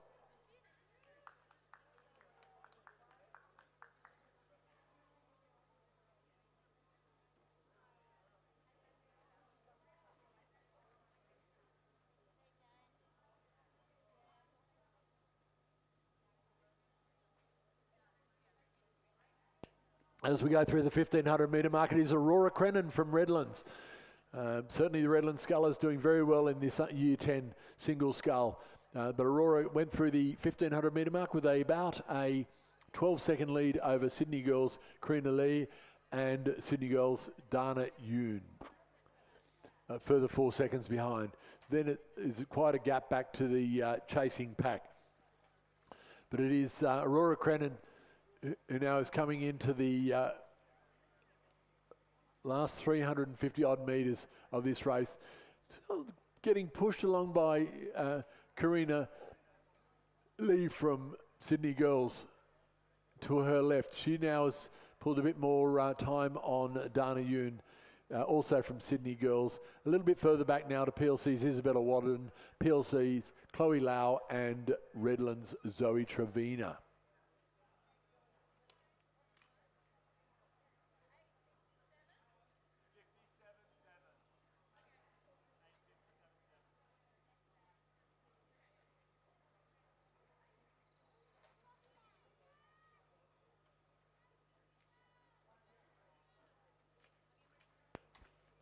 As we come down towards the line, it is Aurora Crennan putting on a great sculling display, and certainly, once again, nice to see that she's pushing all the way to the line, leaving nothing to chance here, and this is a great sculling display by Aurora. She certainly has the gap over the field. It looks to be a bit more of a race happening between the Sydney Girls' Dana Ewan and Karina Lai over here in lane 6. Over in lane 3, Dana Ewan has certainly come back over the top of coming back towards Karina, but I think she'll run out of room. But it is Aurora Crennan coming down to the line now, about 3 strokes to go, and she will take out Division 3 of this Year 10 Schoolgirls Single Scull. It will be Karina Lee coming across the line. No, she's just had a few wobbly strokes there, but certainly will hold on to cross the line for second place, followed by Dana Ewan, also from Sydney Girls. A little bit further back now to the 2 PLC scullers, Chloe Lau in lane 5 and Isabella Wadland in lane 7.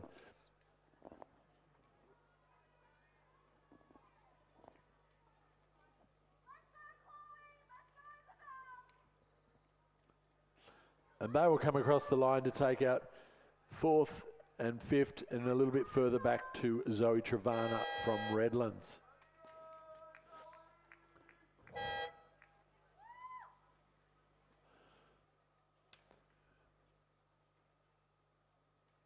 On the course now, making their way very quickly towards the 1,000 metre mark of the Schoolgirl Representative 8s, the excerpt number 28 of Isabel Kennedy, Grace Woodward, Heidi Heap, Melanie Poulos, Grace McKinley, Isabel Yardley and Evelyn Steiger, Eva Thompson and Mathilde Goddard, the coxswain.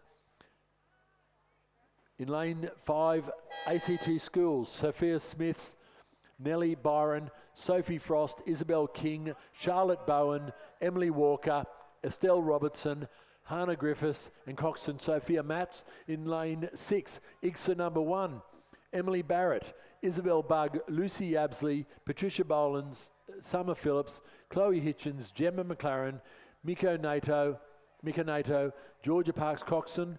And in lane 7, AC2 Schools number 2, Ora Rangia, Sophie Murphy, Ella Shockley, Ella Vannon, Audrey West, Maddie Beasley, Mia Willie, Emmanuel Hoskin and Coxon Eliza Miller. And through the 1500 metre mark, it is indeed the IGSA number 1 crew who are holding quite a substantial lead over the IGSA number 2 crew.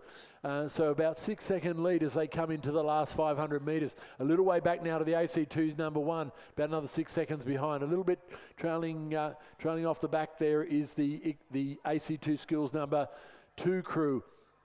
But as we come down into the last 400 metres, it is this IGSA number 1 crew, and certainly turning it on now as they wind up towards the finish. They have about a length and a half lead now over the IGSA number 2 crew, and they certainly are running well for a crew that's probably only had a couple of outings.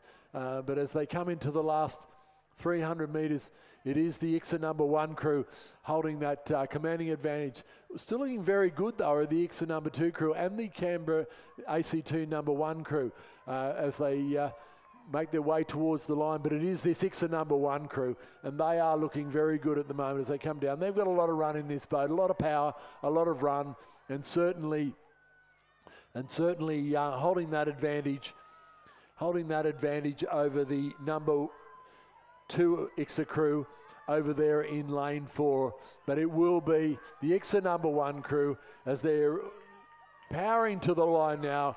Got it wound right up now and powering to the line. They're obviously feeling fairly good in that crew because looking pretty effortless as they drive towards the line. The IGSA number 2 crew certainly not out of it. About 2 lengths behind, but it will be the IGSA number 1 crew crossing the line to take first place, followed by the IGSA number 2 crew crossing the line now to take second. It will be the AC2 Schools number 1 crew crossing the line in third, and then a little way back to the AC2 Schools number 2 crew as they come into the last 100 metres, winding down towards the line.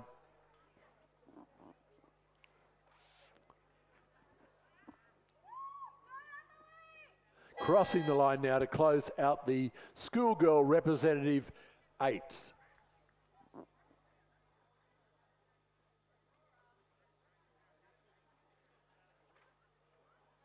And a great win there by the IGSA number 1 crew in a time of 6:48.06.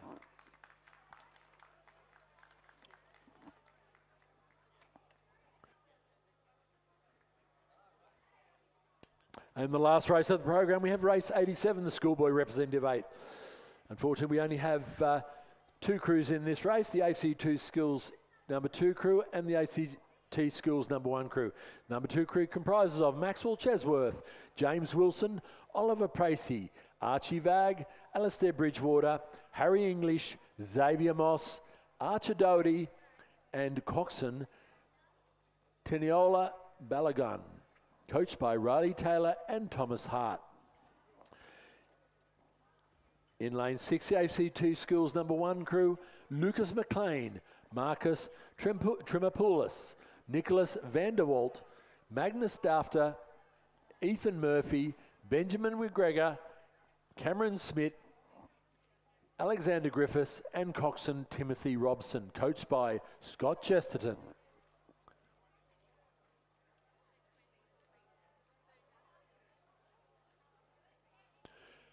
And through the 1,000 metre marks, it was indeed the ACT Schools number 2 crew holding about a 2-length advantage over the ACT Schools number 1. So certainly have had a flying first 1,000 metres and gone through in about 3:18. So very good for a combination that's just been pulled together and haven't spent a lot of time training together. But certainly they are got the measure over the ACT Schools #1 crew as they came through the 1,000 metres and head down to the 1,500 metre mark. And through the 1,500 metre mark, it was still that ACT Schools crew holding a 6-second advantage. So that's come down from the 10 seconds. So whether there's been a bit of a problem up at the start in the ACT #1 crew, because they've certainly pulled back a boat length over that third 500. So we'll have to wait and see if they can pull back the rest of that deficit over the last 500 metres, but they're certainly not going to die wondering out here. They've got the rating wound right up, and they are certainly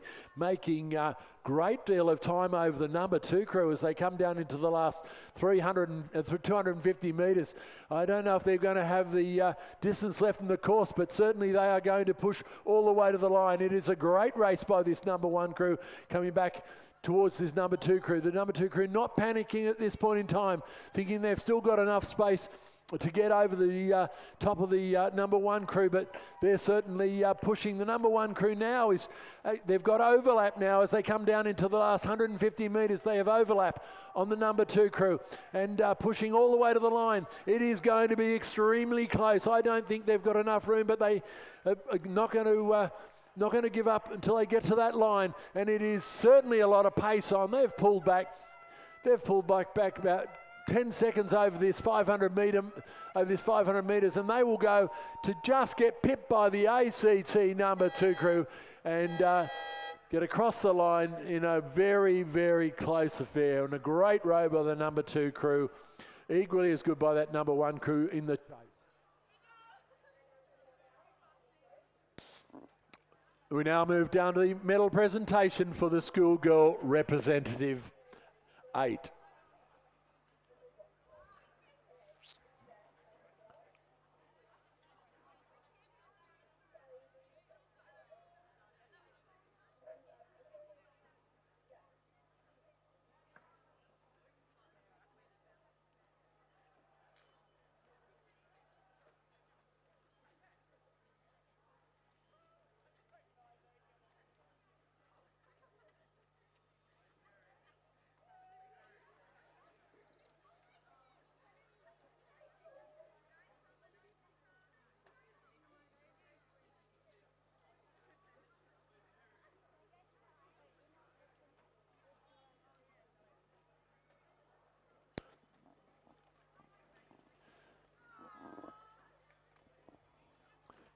So on the podium, we have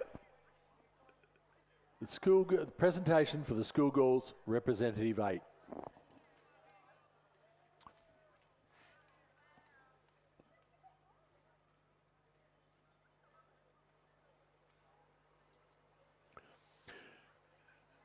And in second place and silver medalists, Independent Girls School Association's #2 crew, Isabella Kennedy. Grace Woodward, Heidi Heap, Melanie Poulos, Grace McKinley, Isabel Yardley, Evelyn Steiger, Eva Thompson, and Mathilde Goddard Coxon, coached by Lizzie Chapman. And in first place and gold medalists, the Independent Girls Schools Association #1 crew, Emily Barrett, Isabel Bugg, Lucy Absley, Patricia Boland, Summer Phillips, Chloe Hitchens, Gemma McLaren, Mika Nato, and Coxon Georgie Parks, coached by Kieran Glenn. Please join me in congratulating winners and place getters in the School Representative 8 for New South Wales.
much of a head start?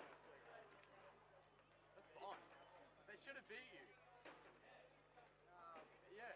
Why you guys are... I think they ended up with a 22-second head start. That's so good, boys. They beat them by 1 second.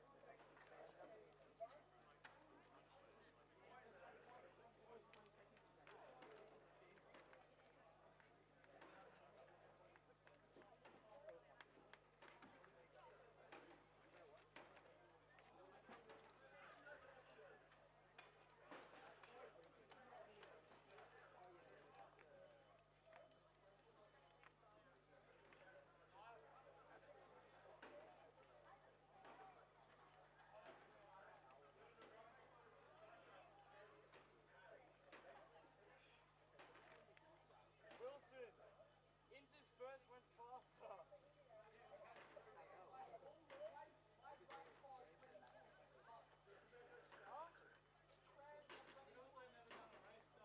What did?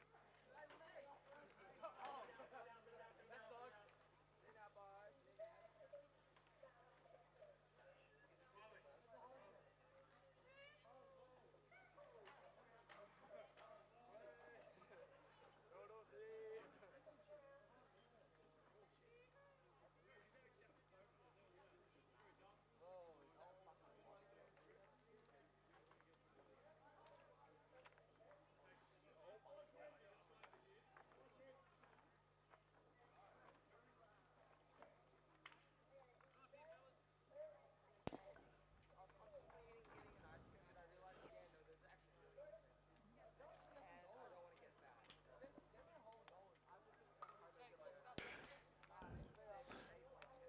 And we move on to our final presentation of the day for race 87, the Schoolboy Representative 8.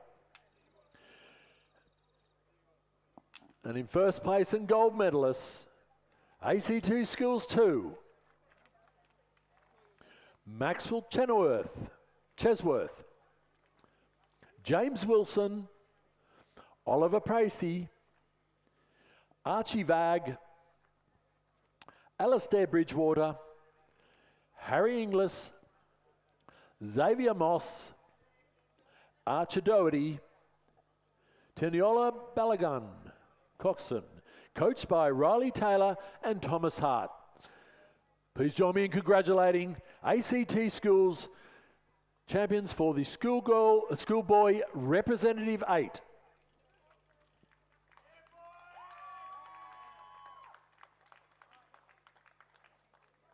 And that concludes racing for today. And thank you to Kings and PLC for the regatta today and all the support from Rowing New South Wales and the volunteers to making it happen. Tomorrow we front up again for the Independent Schools Regatta.